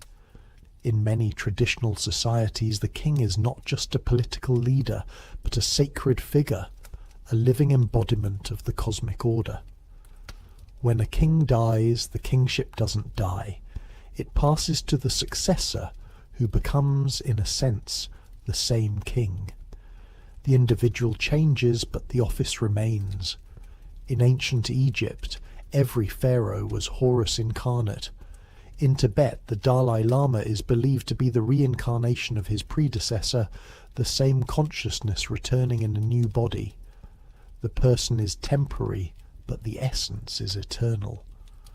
What if the antediluvian kings were understood in this way? What if Alulim was not the name of a single individual, but a title, a position, a sacred office that was occupied by a succession of rulers who were all considered to be Alulim? In that case, the 2080-800-year reign would not be the lifespan of one person, but the duration of the Alulim dynasty, the total span of time during which that particular line of kingship held power. This interpretation has the advantage of making the numbers more comprehensible without dismissing them as purely mythological. It allows us to take the king list seriously as a historical record, while acknowledging that the Sumerians might have been recording history in a way that's different from our modern conventions. The antediluvian section would then represent very long dynasties, or political systems that remained stable for thousands of years, while the post-diluvian section would represent shorter dynasties that change more frequently. But even this interpretation raises questions. If the antediluvian kings represent dynasties, why did those dynasties remain stable for so long? What kind of society could maintain the same ruling family, the same system of government, the same continuity of power for thousands of years? Our own experience tells us that political systems are fragile, that empires rise and fall, that revolutions and upheavals are inevitable. The longest-lasting dynasties in recorded history, the Zhou dynasty in China, the Roman Empire, the Byzantine Empire, lasted for a few centuries at most. The idea of a single dynasty ruling for 28,000 years seems almost as impossible as a single individual living that long. Unless, of course, the antediluvian world was fundamentally more stable than our own. If the climate was constant, if resources were abundant, if there were no wars or plagues or natural disasters to disrupt the social order, then perhaps a dynasty could last for millennia. The antediluvian period might have been a golden age, a time of peace and prosperity when the world was in balance and kingship was truly ordained by the heavens, not contested by ambitious rivals or threatened by external enemies. And then the flood came, and that stability was shattered. The post-diluvian world was a world of chaos, of struggle, of constant change. Dynasties rose and fell more quickly because the world itself was more volatile. The connection between heaven and earth had been severed, or at least weakened, and kingship was no longer the stable, eternal institution it had once been. There's another pattern in the king list that deserves closer attention: the gradual transition from the mythical to the historical. It's not just that the reign lengths decrease over time. The nature of the information changes as well. The antediluvian kings are listed with minimal detail. Name, city, reign length. That's all. No accomplishments, no genealogies, no stories. They're bare bones, skeletal entries that tell us almost nothing about who these kings were or what they did. But as the king list moves forward in time, the entries become richer. We start to get patronymics, son of so-and-so, which establish genealogical connections. We get epithets and titles that tell us something about the king's character or achievements. We get references to specific events, battles, building projects. By the time we reach the historically verified kings of the late 3rd millennium BCE, the entries are detailed enough to cross-reference with other sources to build a coherent picture of Mesopotamian history. This gradual enrichment of detail suggests that the king list is based on sources of varying quality and age. The antediluvian entries are the oldest, the most distant from the scribes who recorded them, and therefore the most sparse. The information has been compressed, reduced to its essential elements, stripped of context and elaboration. What survives is just the core. These were the kings, this is where they ruled, this is how long they ruled. But even in that compression, there's information. The fact that the antediluvian kings are remembered at all, that their names were preserved across such vast stretches of time, suggests that they were important enough that their memory endured through the catastrophe of the flood, through the collapse and rebuilding of civilization, through countless generations of oral transmission before writing was invented. These were not minor figures. They were the founding fathers of Sumerian civilization, the legendary rulers whose reigns established the template for all kingship that came after. And their names have meaning. Alulim, the first king, might be related to the Sumerian word for stag or ram, animals associated with strength and virility. Enmenluana, the second antediluvian king, has a name that might mean Lord of the Powers of the Sky. Enmengalana, the sixth king, could mean Lord of the Great Crown of Heaven. These are not random names. They're titles that suggest a sacred cosmic dimension to kingship, a connection to the divine powers that governed the universe. The cities where the kings ruled are equally significant. Eridu, the first city, was sacred to Enki, the god of wisdom and water. Bad Tibira was associated with metalworking and the arts of civilization. Larak was a cult centre for the god Pabilsag, a warrior deity. Sippar was the city of the sun god Shamash, the god of justice and truth. Shurupak was the city of Utnapishtim, the flood hero who survived the deluge and was granted immortality. These cities represent different aspects of civilization, different divine principles, different spheres of knowledge and power. Taken together, they form a complete picture of the antediluvian world, a world where each city was a sacred centre, a place where a particular god was worshipped, and a particular king maintained the connection between heaven and earth. The antediluvian period in this reading was an age when the divine order was manifest on earth, when the gods walked among humans, or at least were closer, more accessible, and when kingship was a direct expression of cosmic law. Let's consider for a moment the possibility that the flood described in the king list was not a meteorological event at all, but something else, something that we've been interpreting too literally. In ancient Mesopotamian thought, water was not just H2O. Water was the primordial chaos, the formless void from which the world was created. In the Enuma Elish, the Babylonian creation epic, the universe begins with two primordial waters, Apsu, the sweet water, and Tiamat, the salt water. These waters mix and give birth to the gods, and eventually the god Marduk slays Tiamat and creates the world from her body. Water, in this cosmology, represents the dissolution of form, the return to chaos, the end of order. A flood, then, is not just a physical disaster, it's a cosmic event, a moment when the ordered world collapses and returns to the primordial state.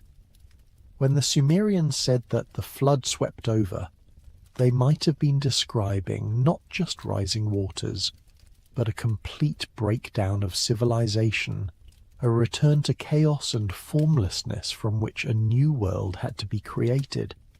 This interpretation helps explain why the flood is such a sharp dividing line in the king list. It's not just that the waters rose and killed a lot of people, it's that the entire cosmic order was reset. The antediluvian world operated according to one set of principles, one relationship between gods and humans, one understanding of time and kingship. The flood dissolved all of that, swept it away, returned everything to the primordial waters, and when the waters receded, a new world emerged, still connected to the old world through memory and tradition, but fundamentally different, operating under new rules. In this reading, the impossibly long reigns of the antediluvian kings are not anomalies that need to be explained away. They're accurate descriptions of a different mode of existence. The antediluvian world was closer to the divine source, closer to the moment of creation, and therefore time itself operated differently. As the world aged, as it moved further from the initial creative act, time accelerated. The reigns grew shorter because the world itself was changing, aging, moving toward the dissolution that would eventually come with the flood. And after the flood, in the new world, time moved faster still. The first post-Diluvian kings lived for centuries, but their descendants lived for decades.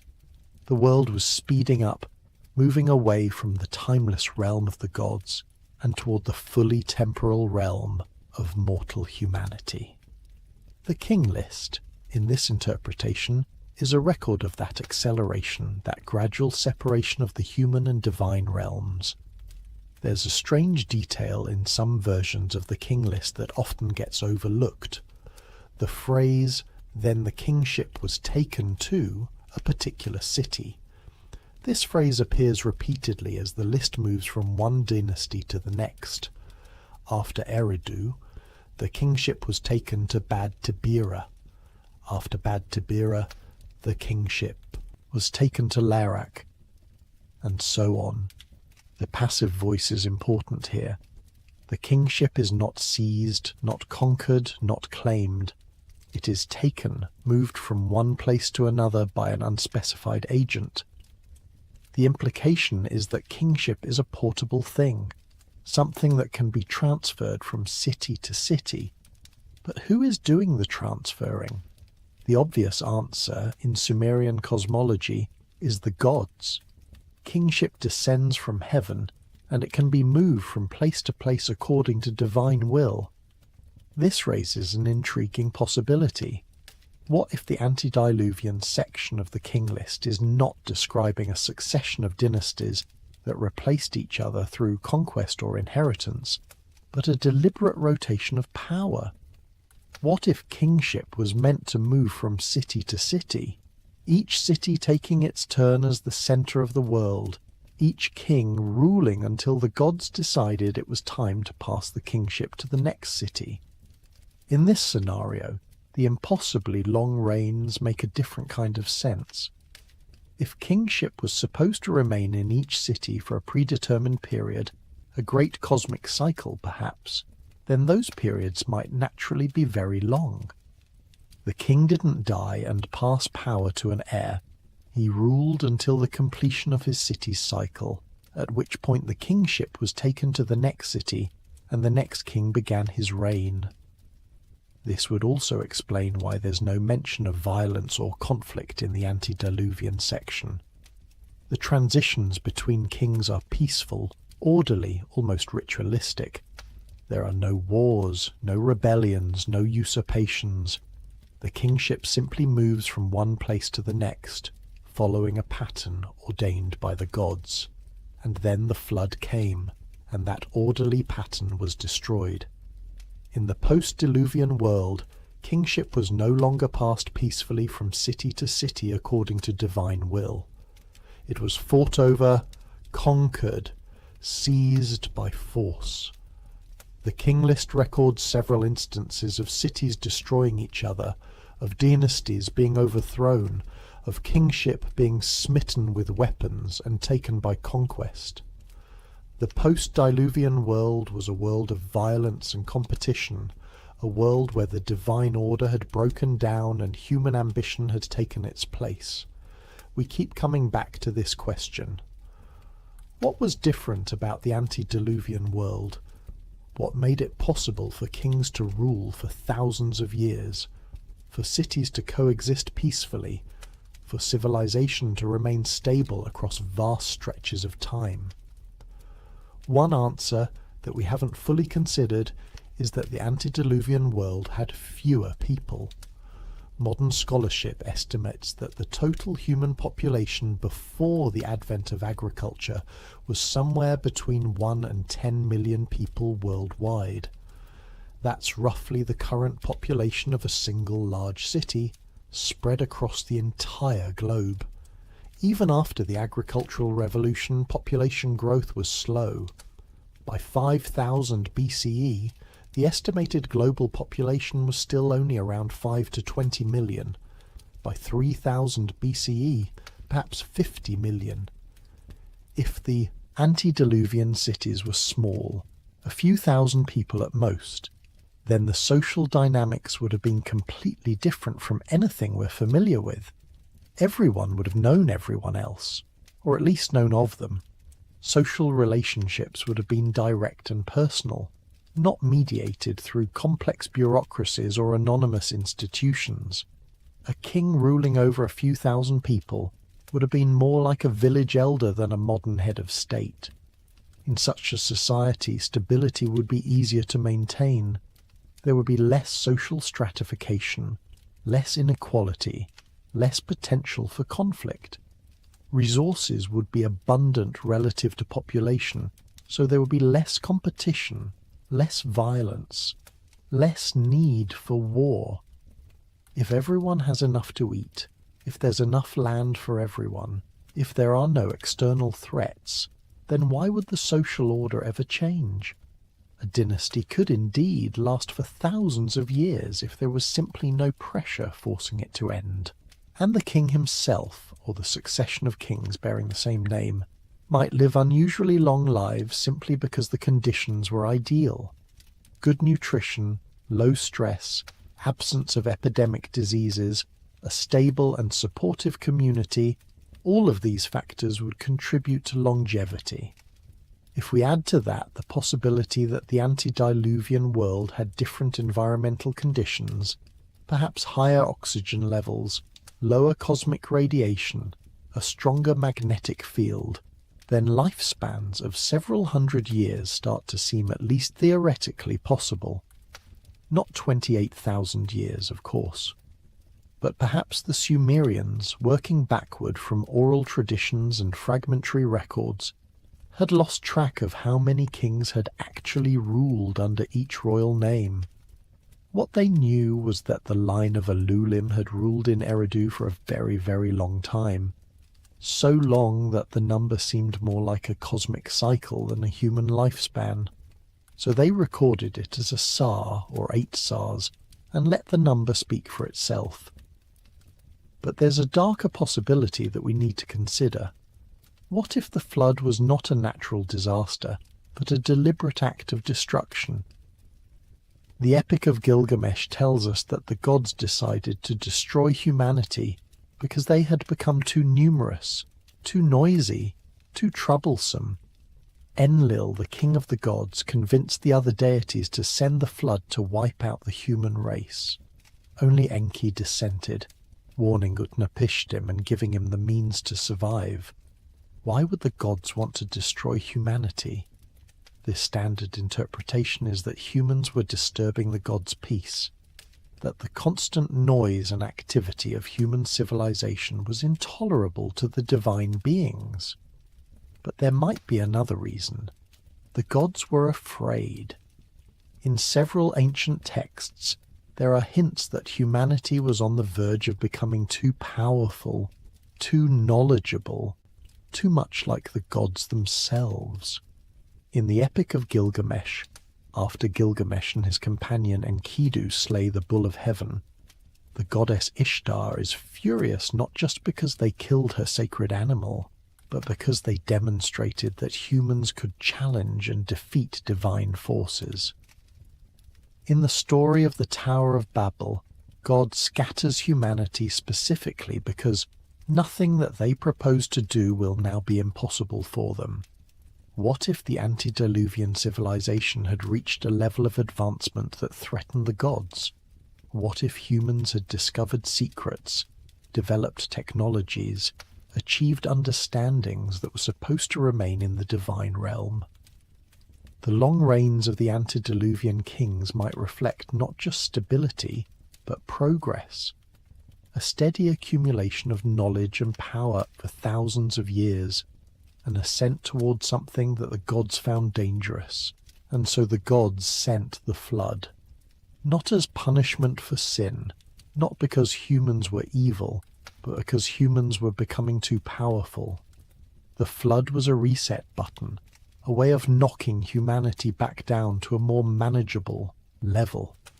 The antediluvian knowledge was lost, the cities were destroyed, the long-lived kings were swept away, and humanity had to start over from scratch.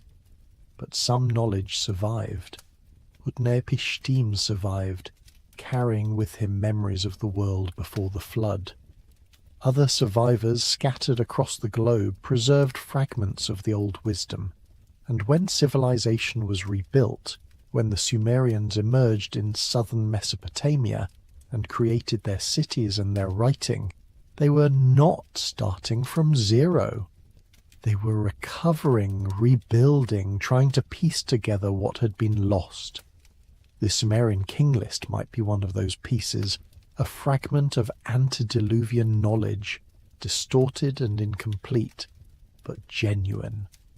The impossibly long reigns, the mysterious cities, the flood that divided history, All of it might be a garbled but authentic memory of a world that the gods tried to erase. There's an odd detail in the mythology surrounding the antediluvian kings that deserves attention. Several of these kings are said to have ascended to heaven, to have been taken up by the gods without dying. Enmeduranki, the seventh antediluvian king who ruled in Sipar, is particularly important. According to later Babylonian tradition, Enmeduranki was taken up into heaven where the gods Shamash and Adad taught him the secrets of divination, how to read omens, how to interpret the will of the gods, how to see the future. He then returned to earth and taught these secrets to the priests, establishing the guild of diviners that would serve Mesopotamian civilization for thousands of years. This story has clear parallels to the biblical figure of Enoch, the seventh patriarch before the flood, who walked with God, and he was not, for God took him. Enoch, like Enmeduranki, was taken up to heaven and given divine knowledge, which he then recorded in books that became the foundation for later mystical and apocalyptic traditions. The parallel is too precise to be coincidental. Both are the seventh in a series of antediluvian figures. Both are taken up to heaven. Both receive divine knowledge. Both transmit that knowledge to later generations. The two traditions must be connected, must stem from a common source. A memory of an antediluvian figure who bridged the gap between human and divine, who brought down knowledge from heaven and ensured that it would survive the coming flood. What kind of knowledge? The texts are maddeningly vague, but they hint at astronomy, at the movements of the heavens, at the ability to calculate and predict celestial events. Enmeduranki is taught divination, which in Mesopotamian practice meant observing and interpreting natural phenomena, the flight of birds, the patterns in oil poured on water, the movements of stars and planets, the occurrence of eclipses. This was not superstition. It was science, a systematic attempt to understand the patterns that govern the natural world and to use that understanding to predict future events. If the antediluvian kings possessed advanced astronomical knowledge, if they were tracking celestial cycles and recording their observations over thousands of years, then the numbers in the king list might be more than just reign lengths. They might be a kind of code, a way of encoding astronomical data in a form that could be transmitted across the catastrophe of the flood. The reigns of the kings might correspond to celestial cycles, to the periods of planets, to precession of the equinoxes, to cycles within cycles that the antediluvian astronomers had discovered and wanted to preserve. And if that's true, then the king list is not just a historical document, it's a scientific text, a repository of astronomical knowledge so important that it had to be saved, even if that meant disguising it as a list of kings and dynasties. The Sumerians who recorded the king list might not have fully understood what they were preserving. They might have been copying from sources that were already ancient, already mysterious, already partially incomprehensible. But they recognized that the information was important, that it came from a time before the flood, and that it needed to be recorded and passed down. Let's turn now to a question we've been avoiding. If the antediluvian civilization was so advanced, where is the archaeological evidence? Where are the ruins of Eridu from before the flood? Where are the artifacts, the tools, the technologies that this lost civilization would have left behind? The answer might be simpler than we think: underwater. At the end of the last ice age, sea levels rose by more than 400 feet. Coastlines that had been dry land for tens of thousands of years were suddenly submerged beneath hundreds of feet of water. If the antediluvian cities were built along those ancient coastlines, and there's good reason to think they would have been, since river mouths and coastal areas are the most fertile and resource-rich locations, then those cities are now underwater, buried beneath centuries of sediment, completely inaccessible to conventional archaeology.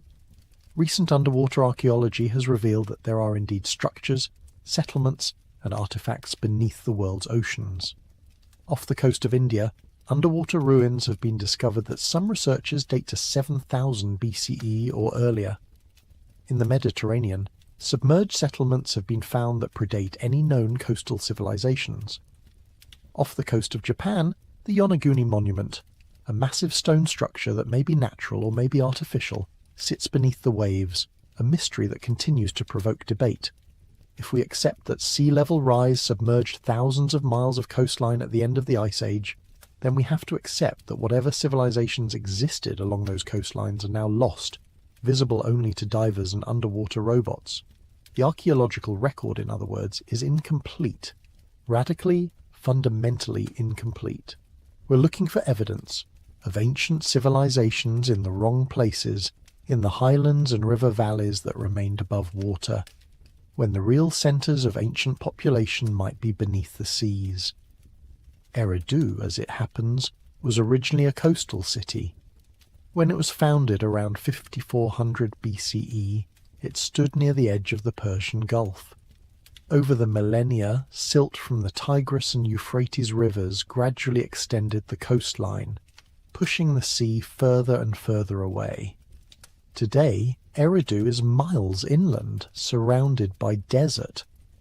But in the antediluvian period, if that period predates 5400 BCE, Eridu would have been a coastal settlement, possibly even a port city. If the antediluvian cities were built during the Ice Age, when sea levels were much lower, then they would have been located along what is now the floor of the Persian Gulf. And when the ice melted and the seas rose, those cities would have been flooded, destroyed, buried beneath water and sediment. Only the memory of those cities would have survived, preserved in oral traditions and eventually recorded in texts like the Sumerian King List. This would explain why the archaeological evidence for the antediluvian cities is so sparse. We've excavated Eridu, and we've found layers of settlement going back to 5400 BCE, but we haven't found the antediluvian city, the original Eridu where Ululim reigned for 28th Bayun the 800 years. That city, if it existed, is underwater, out of reach, lost beneath the Persian Gulf. The final question, the one that haunts every reading of the Sumerian King List, is this. What does it mean for us? Why should we care about a list of ancient kings, about a flood that may or may not have happened, about a lost civilization that may or may not have existed? We live in the 21st century, in a world of science and technology, of space exploration and artificial intelligence. What possible relevance could the Sumerian King List have to our lives today? The answer is that the King List challenges our fundamental understanding of human history. We've been taught that civilization is a recent phenomenon, that humans lived as primitive hunter-gatherers for hundreds of thousands of years and only developed agriculture, cities and writing within the last 10,000 years. We've been taught that history is a story of progress, of steady advancement from simplicity to complexity, from ignorance to knowledge. But the Sumerian King List tells a different story. It tells us that there were civilizations before ours, that there were kings and cities and knowledge that existed long before the earliest dates in our history books. It tells us that history is not linear but cyclical, that civilizations rise and fall, that knowledge can be gained and lost, that humanity has had to start over more than once. If the King List is right, if there really was an antediluvian civilization that was destroyed by a catastrophic flood, then we need to rethink everything we know about the human past. We need to consider the possibility that we are not the first advanced civilization, that there were others before us, and that those earlier civilizations might have known things we don't, might have achieved things we haven't, might have left behind knowledge that we've lost. And if civilizations can fall, if knowledge can be lost, if catastrophe can destroy everything we've built, then we need to ask ourselves, could it happen again? Are we building a civilization that's sustainable, that will endure, that will pass its knowledge down to future generations? Or are we repeating the mistakes of the past, building on unstable foundations, heading toward our own flood, our own moment when everything we've built will be swept away? The Sumerian king list is not just a window into the past, it's a mirror, reflecting back to us our own fragility, our own mortality, our own place in the long cycle of human history. It reminds us that we are not the pinnacle of human achievement, not the final destination of progress. We are one chapter in a much longer story, a story that began long before us and will continue long after we're gone. The antediluvian kings are calling to us across the millennia, their names carved into clay, their reigns stretching across vast epochs of time. They're telling us that the world has changed before and will change again, that nothing is permanent, that even the greatest civilizations eventually crumble and fall. But they're also telling us something else, something more hopeful, that memory survives, that knowledge can be preserved, that even after the flood, after the catastrophe, after everything is lost, something can be saved. The Sumerian king list survived. Despite 4,000 years of wars, invasions, collapses and catastrophes, despite the fall of Sumer and the destruction of its cities, despite the death of its language and the loss of its culture, the king list survived. It was copied and recopied, buried and rediscovered, translated and studied, until finally it reached us, here, now, in the 21st century. That's the real miracle of the Sumerian king list. Not the impossibly long reigns, not the mysterious antediluvian kings, not even the flood that divided history. The miracle is that it survived at all, that the memory was kept alive, that someone cared enough to preserve it. And if the Sumerians could do that, if they could save their knowledge across thousands of years of chaos and destruction, then maybe we can too. Maybe that's the lesson the antediluvian kings are trying to teach us. Not to fear the flood, not to mourn what will be lost, but to do what the Sumerians did, to remember, to record, to preserve, to carve our knowledge into something that will last, something that will survive whatever catastrophes the future holds, something that will speak to whoever comes after us and tell them, we were here, we knew things, and we wanted you to know them too. The Sumerian king list is still waiting, still speaking, still asking its questions, and maybe, if we listen carefully enough, we'll find not just answers about the past, but guidance for the future. Wisdom from a lost world, preserved across the ages, offering us a chance to learn from those who came before, to avoid their mistakes, to build something that will last. Or maybe the king list is simply reminding us that some mysteries can't be solved, that some questions can't be answered, that the past will always remain partly hidden, partly unknowable.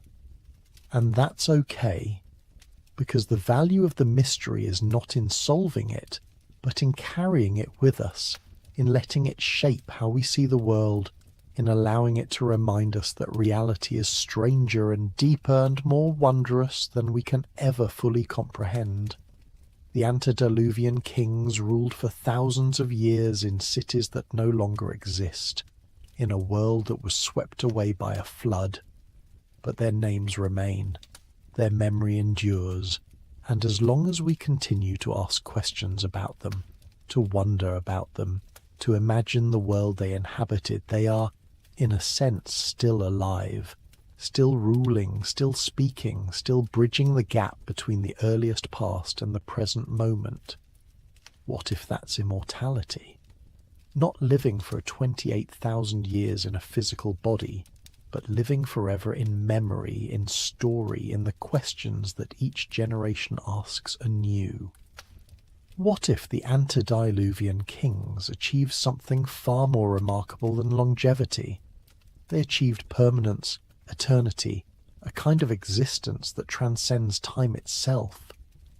The clay tablets will eventually crumble. The museums will eventually fall. But the story will remain, passed from mind to mind, generation to generation, carried forward into whatever future awaits us. The Sumerian king list will continue to speak, continue to ask, continue to challenge our understanding of who we are and where we came from. And in that persistence, in that refusal to be forgotten, there might be the answer to the greatest mystery of all. Not how long the antediluvian kings lived, but why their memory has endured. Not what happened before the flood, but why we need to keep asking that question. Not whether the king list is true or false, history or mythology, but why it continues to matter, continues to haunt us, continues to call us back to the beginning, to the earliest past, to the moment when kingship descended from heaven and everything began. The Sumerian king list holds the key to our earliest past, but perhaps it also holds the key to our future, a reminder that civilizations rise and fall, that knowledge can be lost and found, that memory is the most precious thing we possess, and that the greatest gift we can give to those who come after us is the truth of where we came from, however strange, however impossible, however difficult to believe. The kings are waiting. The cities are silent. The flood is remembered. And the question echoes across 4,000 years. What if it's all true? What if the Sumerians were right? What if there were a world before this world? And what if some part of that world is still trying to speak to us, still trying to tell us something we desperately need to know? Listen, the clay is still speaking.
What if we are not the first?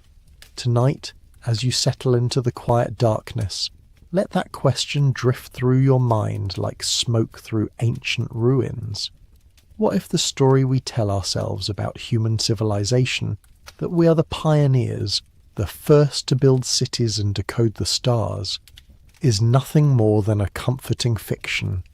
What if, long before the first pyramid rose from Egyptian sands, long before the first cuneiform tablet was pressed into clay, another people walked this earth, a civilization so advanced, so complete, that when it vanished, it left behind only whispers in stone and shadows in our oldest myths? The idea feels impossible, doesn't it? We have mapped every continent, excavated countless sites, carbon dated our way back through millennia. Surely, if another civilization had existed, we would know. We would have found their cities, their tools, their bones. But what if we've been looking in all the wrong places? What if time itself has been their greatest eraser, and what we call prehistory is actually post-history? The long, slow recovery from a collapse so complete that it reset the human story entirely. Consider this. Our own industrial civilization has existed for barely 2 centuries. In geological terms, we are a heartbeat, a single breath in Earth's 4 billion-year exhale. If our cities were abandoned tomorrow, how long would they last? Steel rusts, concrete crumbles, glass shatters. Within 1,000 years, nature would reclaim most of what we have built. Within 10,000, our greatest monuments would be little more than strange hills covered in forest. Within 100,000 years, almost nothing would remain except perhaps some curious isotopes in the soil and a thin layer of plastic in the rock record. Now imagine a civilization that rose and fell not thousands, but hundreds of thousands of years ago, or millions.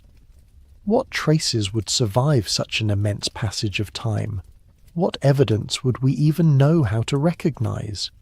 The question hangs in the air like incense in a forgotten temple, and as we begin to explore it, we find that the world is full of things that don't quite fit the story we've been told.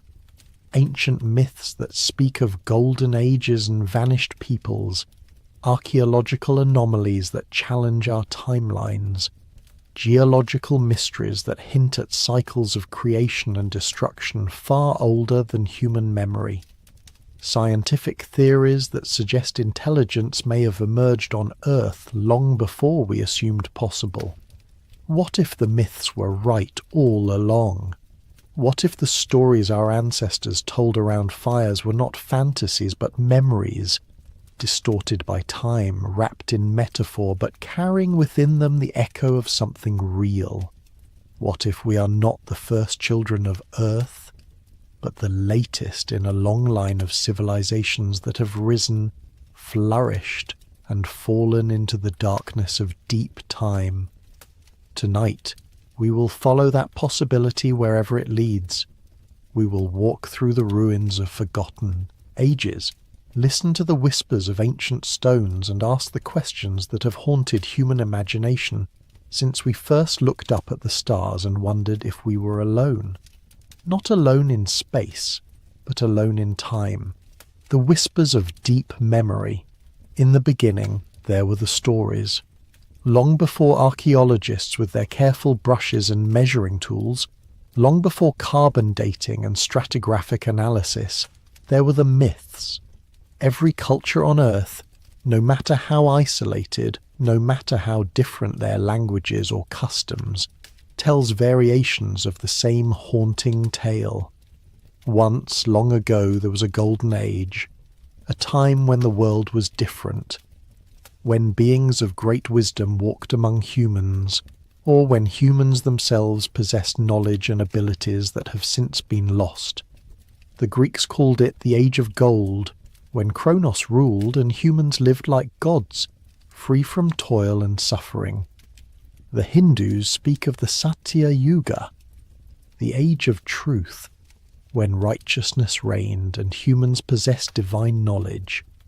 The Norse told of a time before Ragnarok, when the gods walked freely in Midgard and wisdom flowed like rivers. Aboriginal Australians remember the dream time, when ancestor spirits shaped the land and taught the first people the secrets of survival. These are not isolated stories. They appear everywhere, in every corner of human culture, like echoes of some vast forgotten symphony. The details change. Sometimes the Golden Age ended in flood, sometimes in fire, sometimes in great forgetting. But the core remains constant. There was a time before our time, a civilization before our civilization, and something happened to end it. For centuries, scholars dismissed these myths as wishful thinking, as humanity's tendency to imagine a perfect past to contrast with an imperfect present. But what if that dismissal was too hasty? What if these stories, passed down through countless generations, preserved something real? Not literal truth, perhaps, but the memory of truth, distorted by time like light bending through water. Consider the flood myths. Nearly every culture on Earth has one. The biblical story of Noah is perhaps the most famous in the Western world, but it is far from unique. The Mesopotamians told of Utnapishtim, who survived the deluge sent by the gods. The Greeks spoke of Deucalion and Pyrrha, the sole survivors of Zeus's flood. Hindu texts describe Manu, who was warned by Vishnu to build a great boat. Native American tribes from the Pacific Northwest to the Amazon basin have their own versions of the great flood that destroyed the world before this one. The standard explanation is that these myths arose independently as different cultures tried to make sense of local flooding events, rivers overflowing their banks, tsunamis devastating coastlines, the gradual rise of sea levels at the end of the last ice age. But there's another possibility, one that sends a chill down the spine when you consider it in the quiet hours of the night. What if all these flood myths remember the same event? What if, somewhere in the deep past, there really was a great deluge, not necessarily global, but vast enough to destroy a civilization so completely that only scattered survivors remain to carry the story forward? What if the flood myths are not separate inventions, but fragments of a single, catastrophic memory? The timeline becomes crucial here. The last ice age ended roughly 12,000 years ago, and with it came dramatic changes to Earth's geography. Sea levels rose by hundreds of feet as massive ice sheets melted. Coastlines that had been dry land for millennia disappeared beneath the waves. Entire continental shelves were submerged. If a civilization had existed during the Ice Age, if they had built their cities along the then exposed coasts, those cities would now lie beneath hundreds of feet of ocean water. We know that early humans were far more sophisticated than we once believed. The cave paintings at Lascaux and Altamira, created over 15,000 years ago, display an artistic sophistication that rivals anything produced in recorded history. The megalithic site of Göbekli Tepe in Turkey, built over 11,000 years ago, features massive stone pillars carved with intricate reliefs, and it was deliberately buried by its creators as if they were trying to hide it from something or someone. But these are just the traces we've found on dry land. What lies beneath the oceans? What cities, what monuments, what libraries of stone might rest on the continental shelves, covered by centuries of sediment and the weight of the sea? The myths speak of more than just floods. They tell of great wars between gods and titans, of weapons that could level mountains and burn the sky. The Mahabharata describes the Brahmastra, a weapon so terrible it could destroy entire armies and leave the land barren for generations. The Norse Ragnarok speaks of a final battle that will consume the world in fire. The Hopi prophecies tell of previous worlds that ended in destruction, each one a lesson unlearned. Modern readers often interpret these as metaphors or primitive attempts to understand natural disasters. But what if they were something else entirely?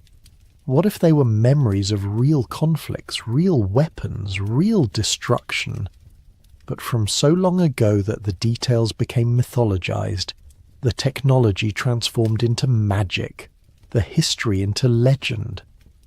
There's a haunting consistency to these stories that goes beyond coincidence. They speak of a time when knowledge was greater, when humans, or beings like humans, possessed abilities that seem impossible to us now. They tell of flying vehicles, of weapons that harness the power of the sun, of communication across vast distances, of healing arts that could restore life itself. The Sanskrit epics are particularly rich in such details. The Vimanas, described in texts like the Ramayana and Mahabharata, were flying machines capable of travelling vast distances, even to other worlds. The descriptions are remarkably specific, different types of craft for different purposes, detailed instructions for their construction and operation, accounts of aerial battles between opposing forces. The Vaimanika Shastra, though of disputed age, provides technical specifications that read almost like a manual for advanced aircraft. Similarly, the book of Ezekiel in the Bible describes the prophet's vision of wheels within wheels, of creatures with multiple faces, of a craft that could move in any direction without turning.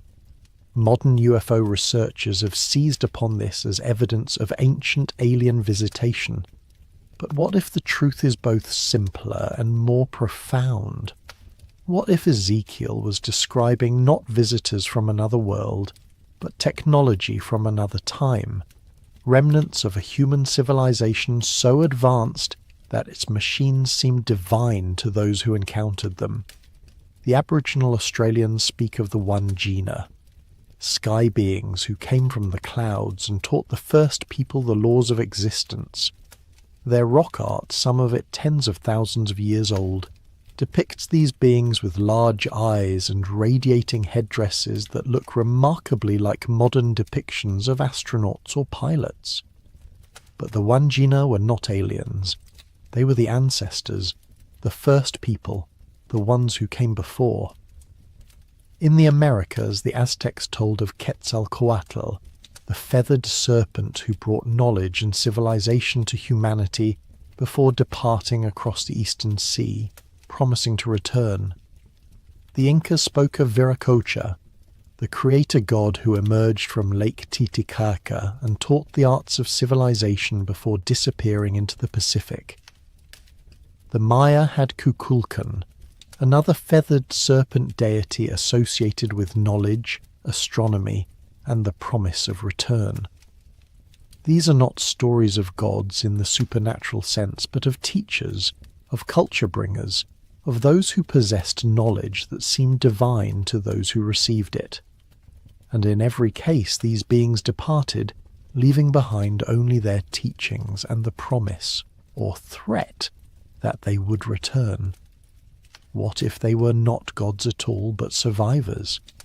What if they were the remnants of the previous civilization, the keepers of ancient knowledge, wandering a world that had forgotten how to read the stars or work metal or build in stone? What if they were trying to restart civilization, to pass on what they could before they too passed into legend? The myths tell us something else, something that should make us pause in the darkness and listen more carefully. They tell us that the Golden Age did not end gradually, through slow decline or natural evolution. It ended suddenly, catastrophically, in fire or flood or war. It ended so completely that the survivors had to start over from almost nothing, carrying only fragments of the old knowledge, stories that would become myths, technologies that would become magic. And they tell us something else, something that whispers through the night like wind through ruins. It has happened before, not once but many times. The Hindus speak of cycles within cycles, ages within ages, each one ending in destruction and beginning in renewal. The Maya calculated vast cycles of time, cosmic ages that stretched across millennia. The Hopi speak of 4 previous worlds, each one destroyed when humanity forgot the proper way to live. What if these are not metaphors for spiritual development, but memories of actual cycles? What if civilization on Earth has risen and fallen not once, but many times? What if we are not the first to split the atom, to reach for the stars, to unlock the secrets of genetics and artificial intelligence? What if we are simply the latest in a long line of species that have achieved technological sophistication, only to destroy themselves or be destroyed by forces beyond their control? The myths whisper these possibilities in the darkness, and as we listen, we begin to hear something else. The sound of our own footsteps echoing those who came before. These same ambitions, the same discoveries, the same fatal flaws that led to the end of worlds. And we begin to wonder, are we walking toward our own golden age or toward our own ending? Are we the inheritors of ancient wisdom, or are we simply repeating ancient mistakes? The stories our ancestors told around their fires were not just entertainment. They were warnings. They were maps of where we had been and signs pointing toward where we might go. They were the whispers of deep memory, trying to tell us something crucial about the nature of time, the fragility of civilization, and the terrible beauty of starting over. But that wasn't the whole story.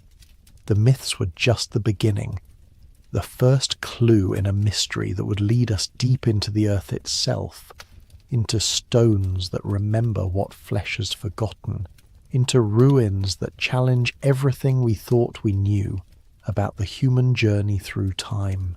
The stones that remember, beneath the myths, older than the stories, lie the stones. They wait in silence across the world, massive blocks of granite and limestone, perfectly fitted together without mortar, carved with precision that challenges our understanding of ancient capabilities.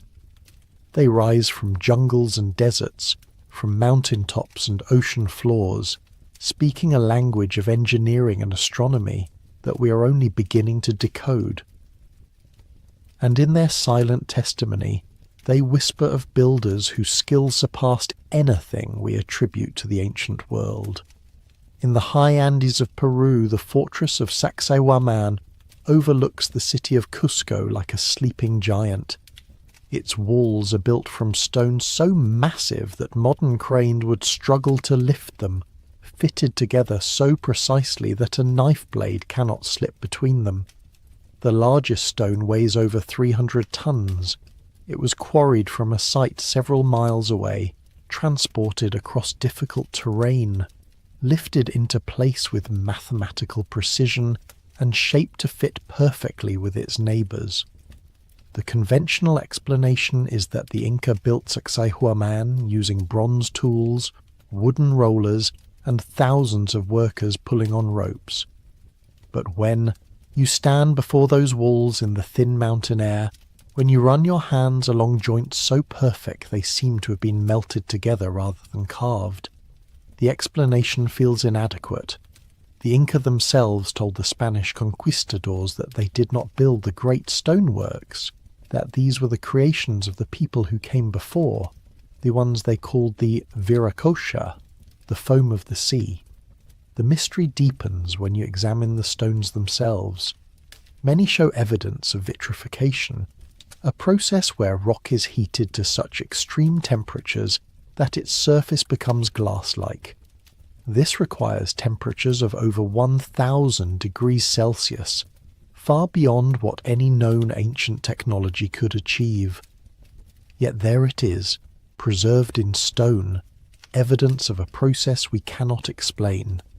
Similar megalithic sites dot the globe like markers on some vast forgotten map.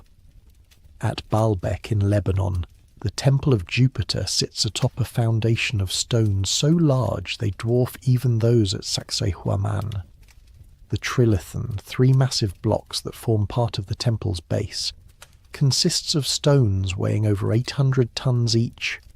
Nearby lies the stone of the pregnant woman, a single block weighing an estimated 1,000 tons, still partially attached to the bedrock from which it was being quarried. The Romans built the visible temple, but they built it on foundations that were already ancient when they arrived. Local legends speak of a race of giants who placed the great stones in the time before memory. The Romans themselves seemed awed by what they found, incorporating the megalithic base into their own construction rather than attempting to replicate it. In Egypt, the Great Pyramid of Giza continues to confound researchers with its mathematical precision and engineering sophistication. Built from over 2 million stone blocks, some weighing 15 tons or more, it was the tallest structure on Earth for over 3,800 years. Its base is level to within just 2.1 centimetres. Its sides are aligned to the cardinal directions with an accuracy of 3/60th of a degree. The ratio of its height to its base perimeter equals pi to several decimal places. But perhaps most mysteriously, the pyramid incorporates knowledge that we didn't think the ancient Egyptians possessed. Its dimensions encode the circumference of the Earth, the length of the year, and the speed of light.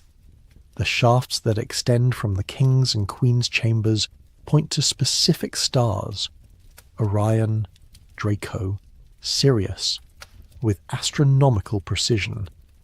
The entire structure seems designed not just as a tomb, but as a kind of 3-dimensional encyclopedia, preserving mathematical and astronomical knowledge in stone.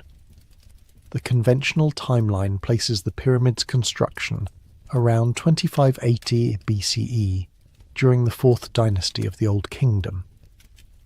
But this dating is based largely on circumstantial evidence: the presence of Khufu's cartouche in a sealed chamber, the similarity to other 4th dynasty monuments, the assumption that such sophisticated construction must have developed gradually from simpler predecessors.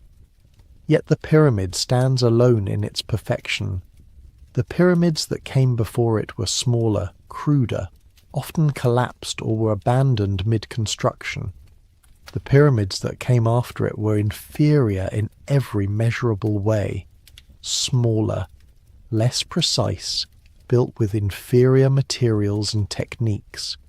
It's as if the Great Pyramid represents not the culmination of a gradual development, but a singular achievement that was never equalled, let alone surpassed. Some researchers have suggested that the pyramid is far older than conventionally believed, that it was built during a previous period of high civilization and later appropriated by the pharaohs of the 4th dynasty.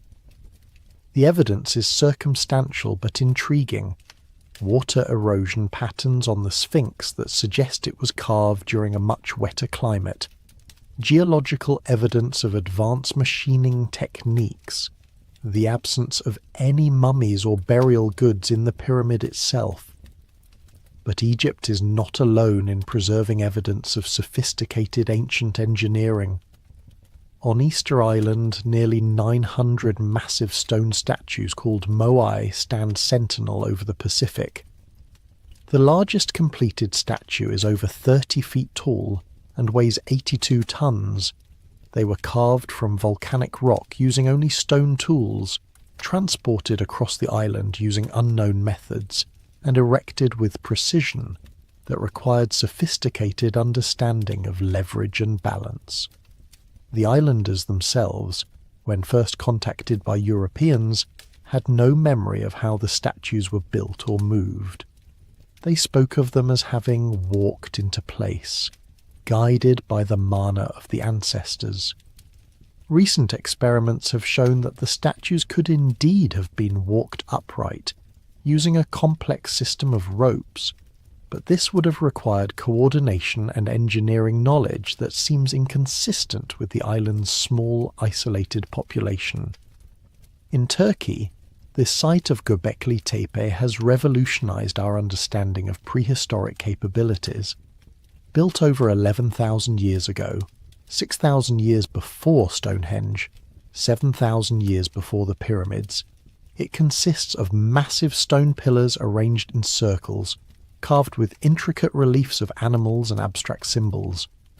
The pillars weigh up to 16 tons each and were quarried, transported and erected by people who are supposedly still hunter-gatherers, lacking even pottery or metal tools.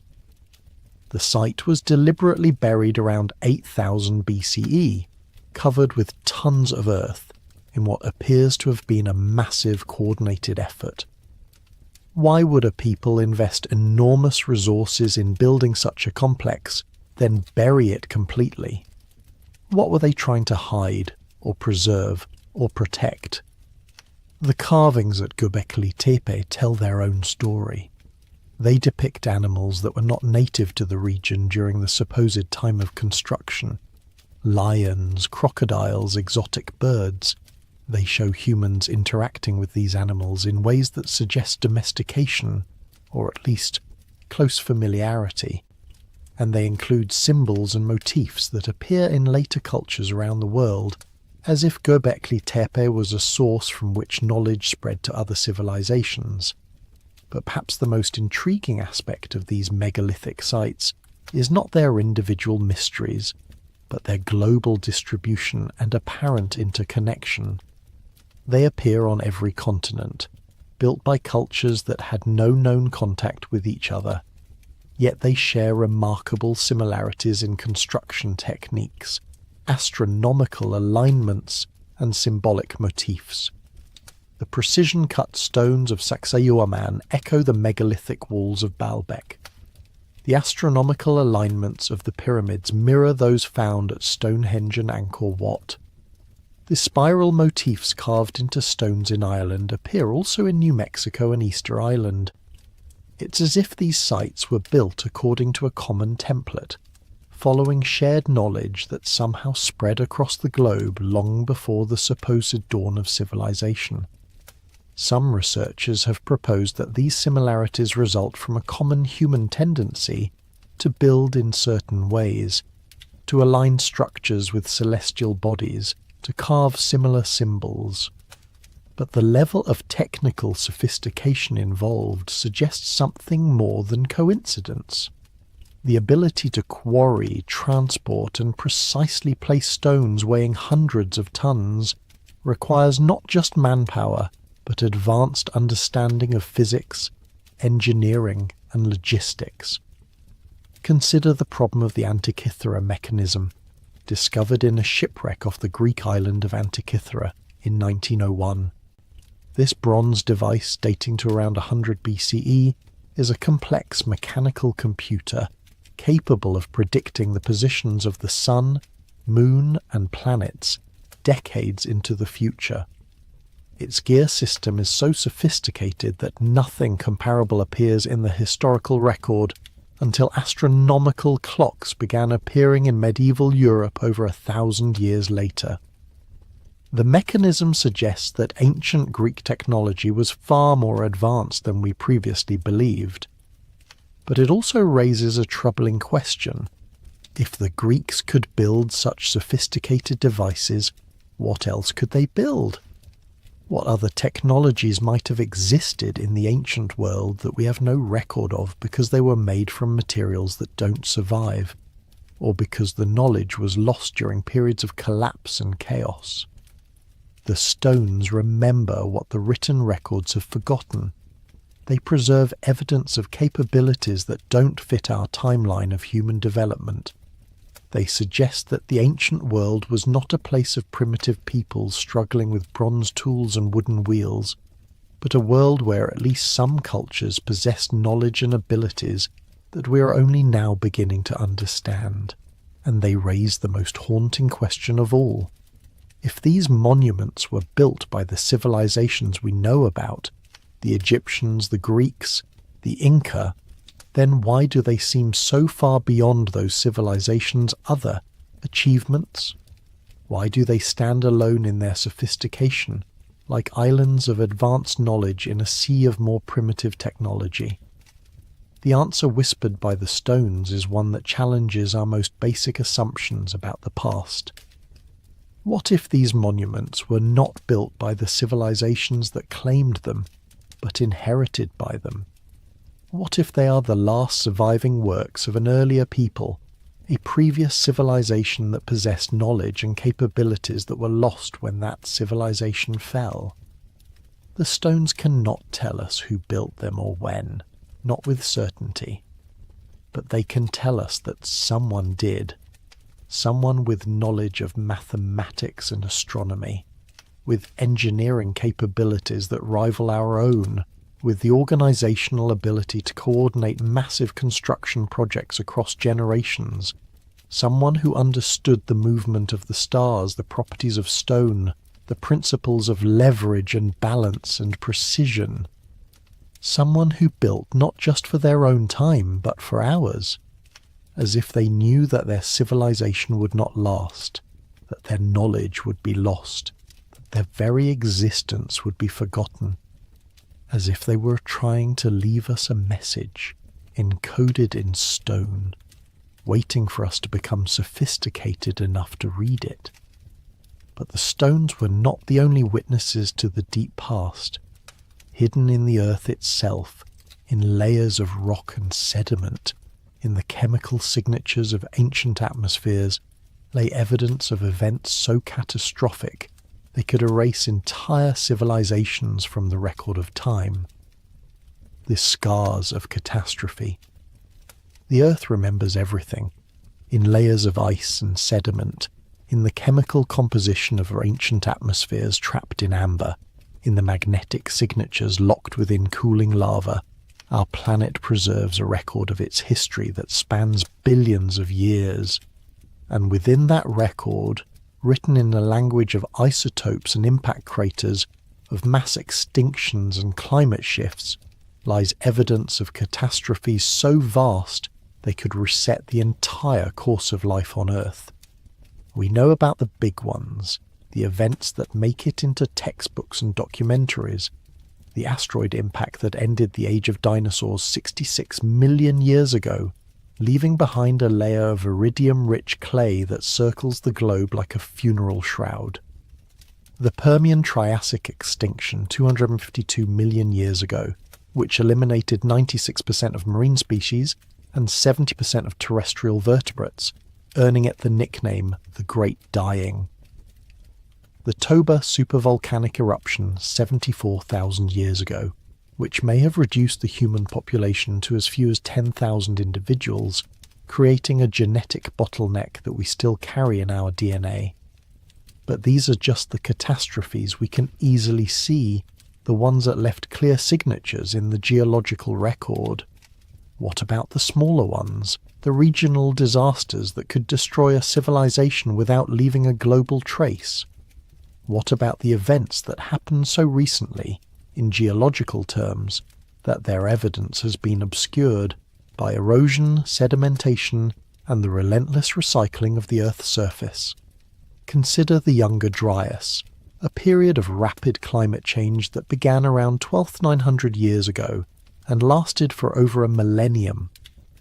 In the span of just a few decades, global temperatures plummeted, ice sheets advanced and sea levels dropped. Entire ecosystems collapsed. The megafauna of North America, giant ground sloths, saber-toothed cats, woolly mammoths, went extinct in what appears to have been a sudden, coordinated die-off. The conventional explanation for the Younger Dryas involves changes in ocean circulation patterns as the great ice sheets melted. But a growing body of evidence suggests something more dramatic, a cosmic impact event that triggered the climate shift and the mass extinctions. The evidence includes a layer of sediment from this period that contains high concentrations of platinum, nanodiamonds, and other materials typically associated with extraterrestrial impacts. The proposed impact wasn't a single large asteroid, but a swarm of fragments from a disintegrating comet that struck the Earth's atmosphere and surface across multiple locations.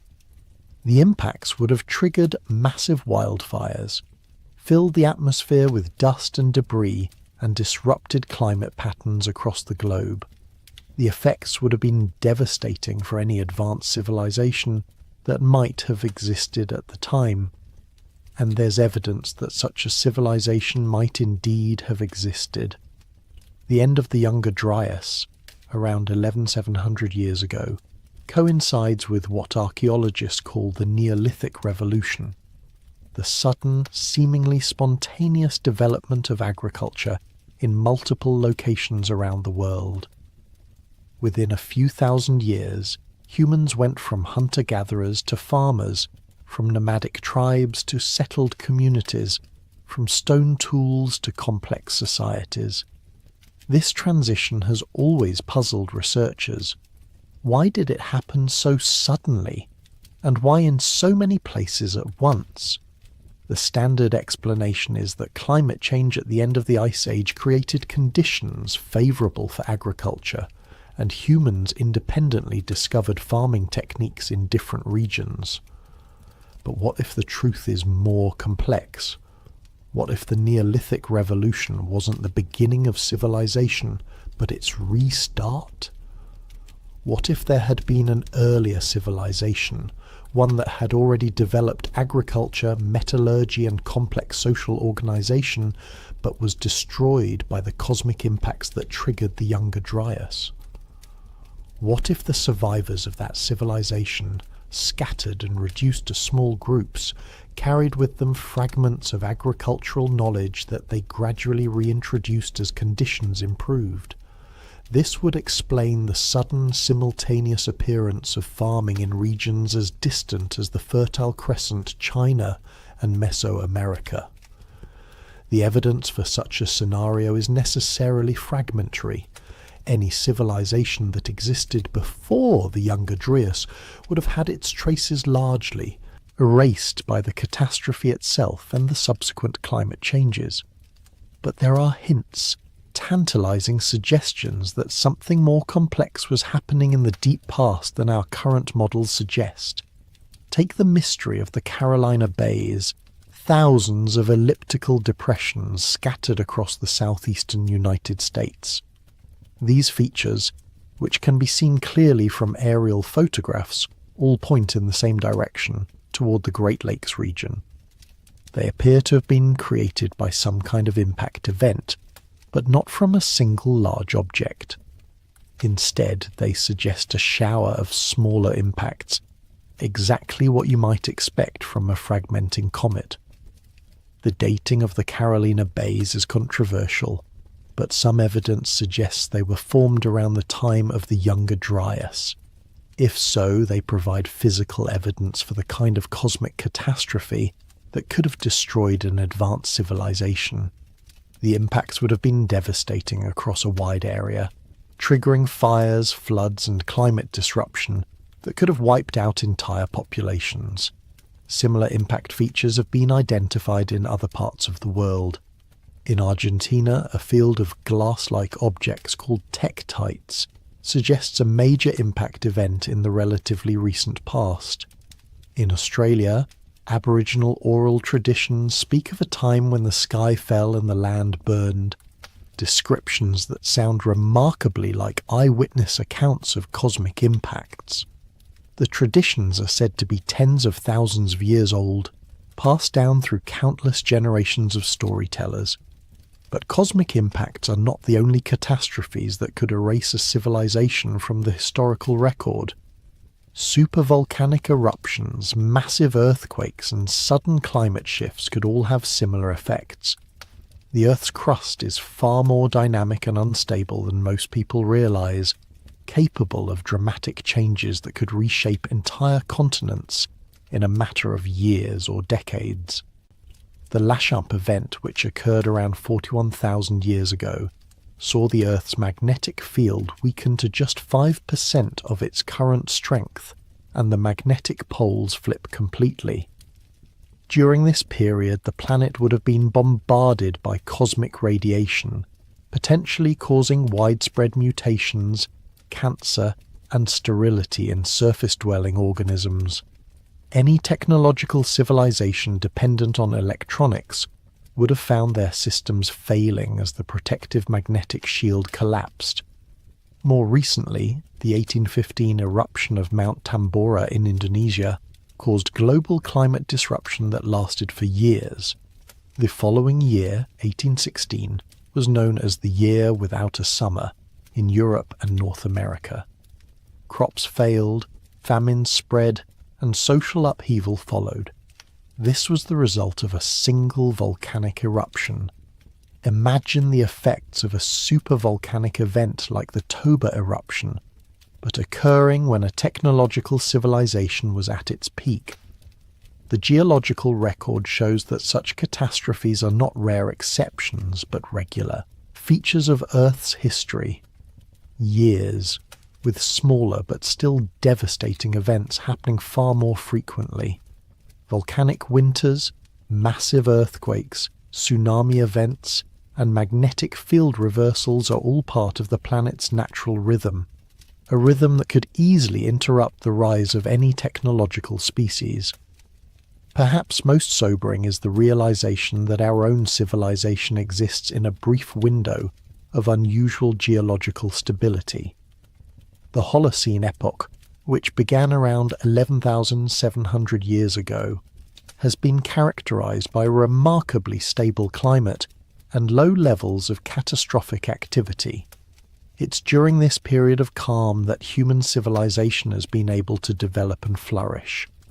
But the geological record suggests that such stable periods are the exception, not the rule. Most of Earth's history has been marked by dramatic swings in climate, frequent catastrophic events, and conditions that would make the development of complex civilization extremely difficult. What if previous attempts at technological civilization arose during earlier stable periods, only to be cut short by the return of geological chaos?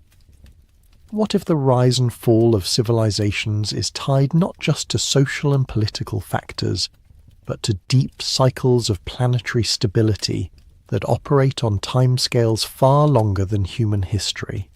The ice cores from Greenland and Antarctica tell a story of climate that shifts rapidly and unpredictably.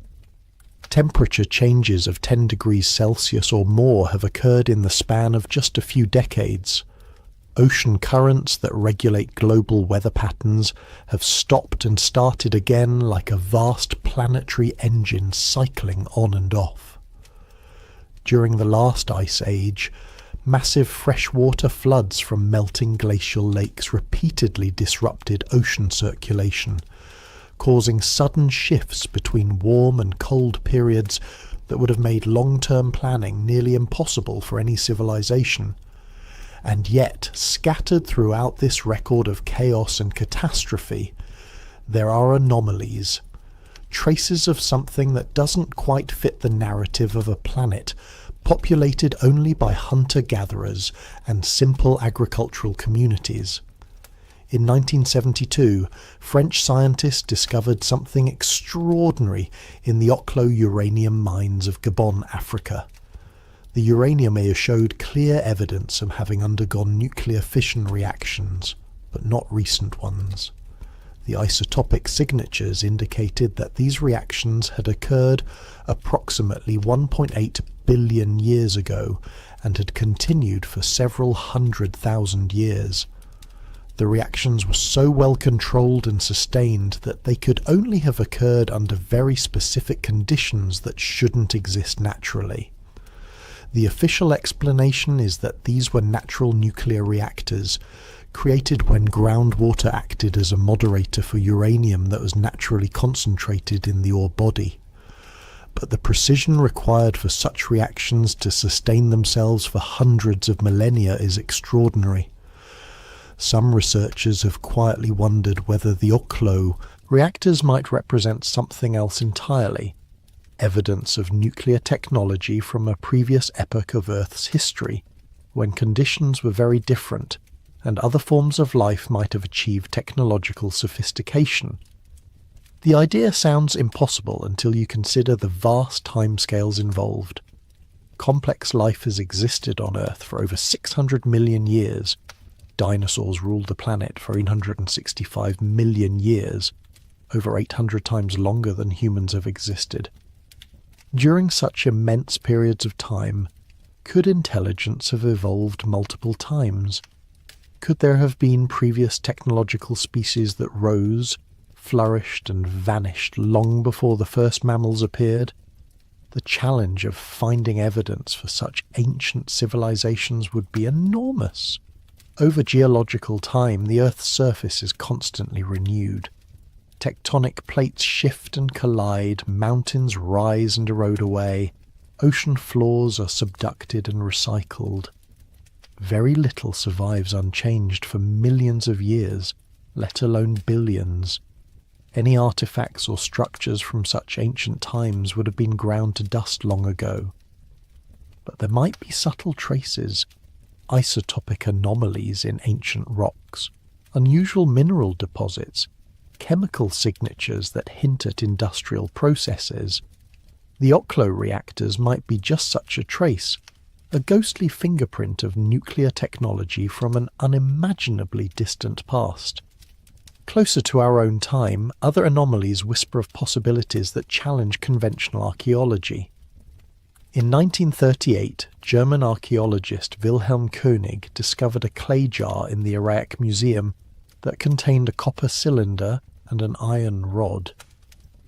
When filled with an acidic solution, the device produces an electrical current, leading some to call it the Baghdad battery. While mainstream archaeology dismisses it as a curiosity with no practical purpose, others wonder whether it represents evidence of electrical knowledge in the ancient world. Similarly, the Antikythera mechanism, with its incredibly sophisticated gear system, suggests that ancient Greek technology was far more advanced than previously believed. If they could build mechanical computers, what other technologies might they have possessed that left no trace in the historical record? But perhaps the most intriguing anomalies are those that hint at knowledge of things that ancient peoples shouldn't have been able to know. The Piri Reis map of 1513, compiled from much older sources, shows the Antarctic coastline as it would appear without ice, something that wouldn't be discovered by modern explorers until the 20th century. The map appears to be based on ancient sources that had somehow mapped Antarctica during one of the brief periods when it was ice-free, something that last occurred millions of years ago. The Nazca lines of Peru present another puzzle. These massive geoglyphs, carved into the desert floor, can only be properly viewed from the air. They depict animals, geometric patterns, and strange figures that stretch for miles across the landscape. Why would an ancient people create artworks that could only be appreciated from a vantage point they supposedly couldn't reach? Some researchers have suggested that the lines were created for astronomical purposes, as a kind of giant calendar or star map. But others wonder whether they might be evidence of ancient flight, whether the people who created them possessed the technology to view their work from above. The idea seems impossible, but then again, so did many other supposed impossibilities that have since been proven true. The science of forgetting. There is a disturbing truth that archaeologists rarely discuss in public. Most of the past is simply gone. The organic materials that made up the bulk of any ancient civilization, wood, textiles, leather, paper, flesh and bone, decay rapidly under most conditions. What we call the archaeological record is really just the debris, the small fraction of material culture that happened to be made from stone, metal or ceramic, and happened to survive in conditions that prevented decay. We're trying to reconstruct entire civilizations from their garbage dumps and broken pottery, like archaeologists of the future trying to understand our world based solely on landfills and the foundations of buildings. This realization becomes particularly unsettling when you consider how quickly even our most impressive achievements could vanish without maintenance. The steel and concrete that make up our cities are not permanent materials. They are temporary borrowings from the earth that will return to rust and dust in a matter of centuries without constant upkeep. Our electronics, our computers, our vast networks of information storage, all of it depends on continuous maintenance and renewal. Pull the plug on human civilization tomorrow, and within 1,000 years most traces of our technological achievement would be unrecognizable. The only things that would survive in recognizable form would be our stone monuments, Mount Rushmore perhaps, or the Great Dams, and even these would eventually succumb to erosion and collapse. Within 10,000 years, an alien archaeologist visiting Earth would find mostly puzzling ruins, strange isotopic signatures in the soil, and perhaps some very durable plastics that had somehow survived the intervening millennia. Now imagine that timeline extended not just thousands of years into the future, but millions. What would be left of us then? What would survive to tell future investigators that humans had once built cities, split atoms, and reached for the stars? The answer is sobering. Almost nothing. Perhaps some isotopic anomalies from our nuclear tests, a thin layer of unusual materials in the geological record, maybe some extremely durable artifacts buried in very specific conditions. Future scientists would have to be extraordinarily clever and persistent to detect our presence in the deep geological record. This is the problem that faces us when we try to look for evidence of previous technological civilizations on Earth. If such civilizations existed hundreds of thousands or millions of years ago, their traces would be incredibly faint and difficult to detect. We would need to know exactly what to look for and where to look for it. But there might be subtle signs, fingerprints of industrial activity that could persist across geological time. Large-scale mining operations would leave permanent scars in the Earth's crust. The use of fossil fuels would alter the carbon isotope ratios in the atmosphere in ways that might be preserved in ice cores or sedimentary rocks. Nuclear technology would leave distinctive radioactive signatures. Mass extinctions caused by environmental degradation would show up in the fossil record. Some researchers have begun to search for such signatures systematically. The concept has been dubbed the Silurian hypothesis, named after a science fiction race of reptilian beings who ruled Earth before humans. The idea is not to look for artifacts or ruins, but for the subtle geochemical traces that an industrial civilization would inevitably leave behind. The search has turned up some intriguing possibilities. There are periods in Earth's history marked by unusual isotopic signatures, sudden changes in atmospheric composition, and mass extinctions that seem to occur too rapidly to be explained by known natural processes.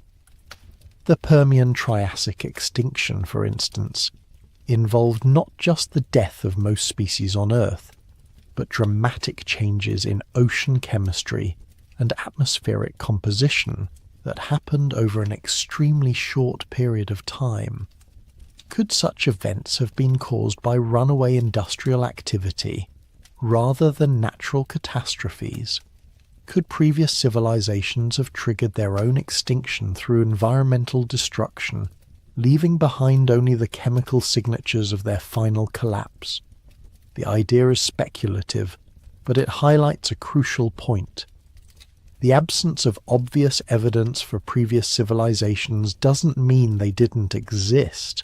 It might simply mean we don't yet know how to recognize their traces. Consider how much of our own history would be lost if not for written records. The vast majority of human cultures throughout history were pre-literate, preserving their knowledge through oral tradition alone. When those cultures disappeared, through conquest, disease, or environmental collapse, their stories, their technologies, their entire ways of understanding the world vanished with them. Even literate civilizations are incredibly fragile.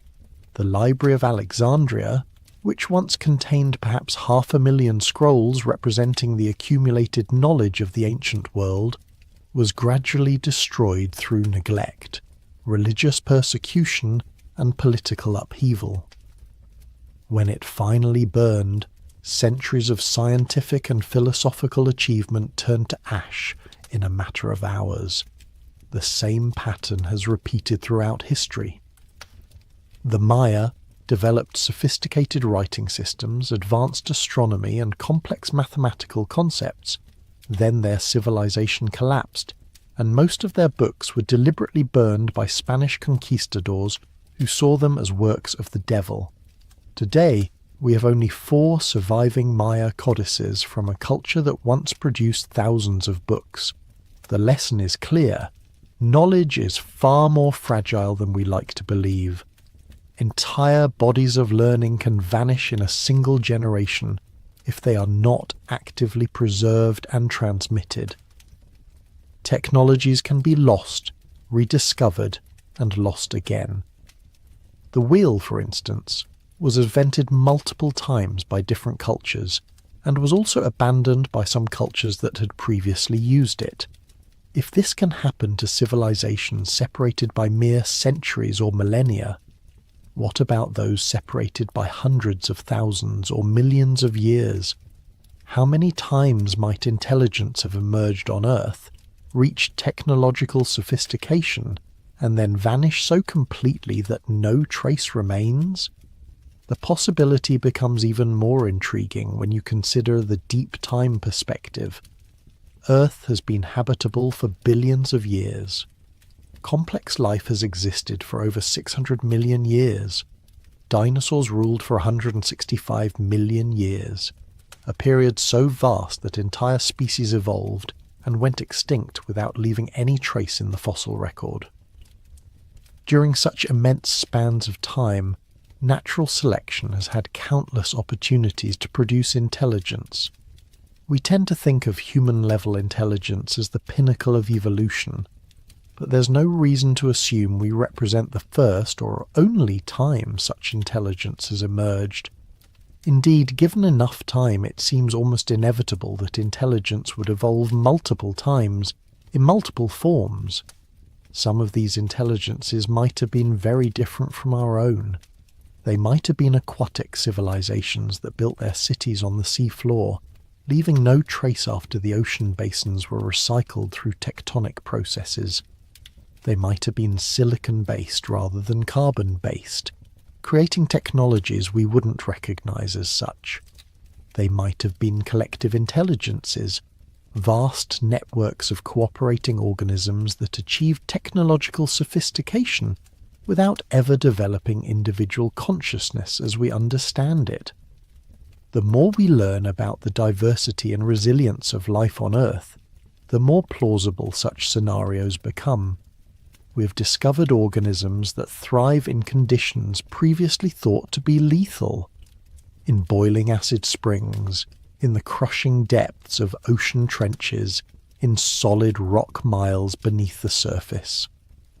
Life is far more adaptable and creative than we ever imagined. If life can flourish in such extreme environments, why not intelligence?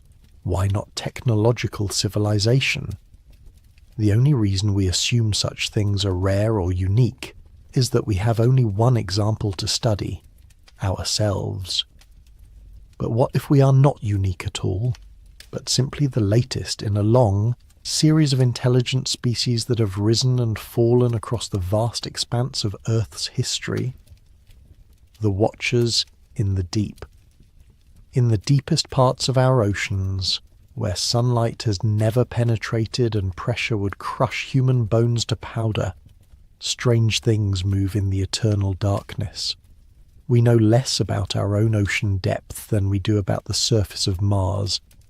Less than 20% of the ocean floor has been mapped in detail, and less than 5% has been directly explored. The deepest parts of the ocean trenches might as well be alien worlds. So little do we understand about what lies beneath the crushing weight of miles of water. But what we have discovered in those depths is extraordinary. Entire ecosystems that exist independent of sunlight, drawing energy from chemical processes around volcanic vents.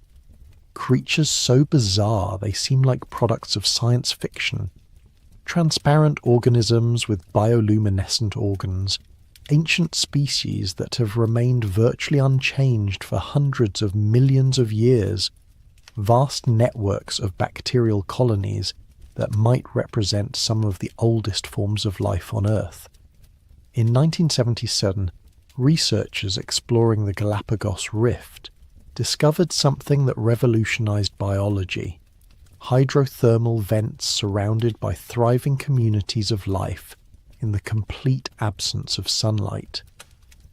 These ecosystems are based on chemosynthesis rather than photosynthesis, using chemical energy from the Earth's interior to support complex food webs.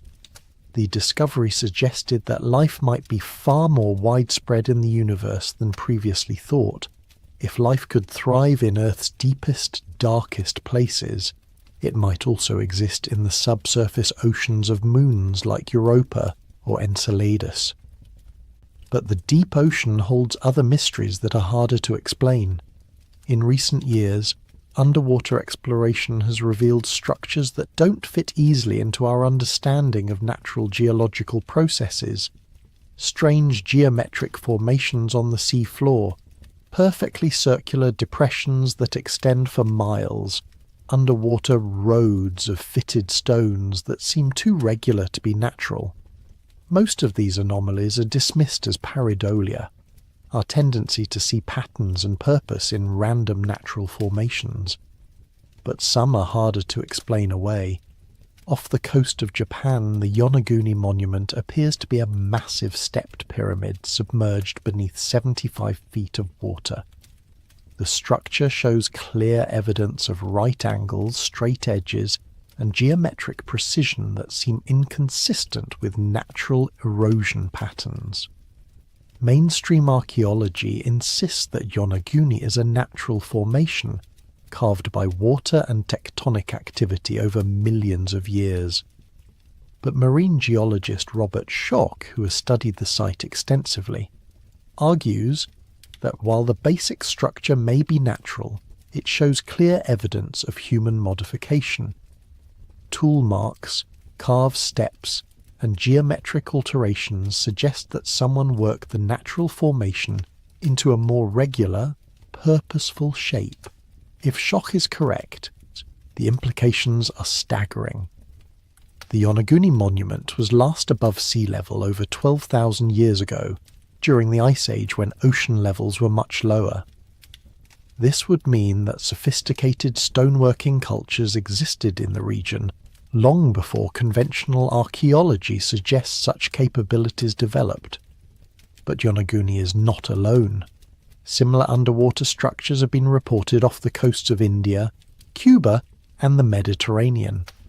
In the Gulf of Cambay off western India, sonar has detected what appears to be a large city submerged beneath 120 feet of water. The site includes geometric structures, grid-like street patterns, and what look like step pyramids. Carbon dating of artifacts dredged from the site has yielded dates of up to 9,500 years ago. The implications are profound.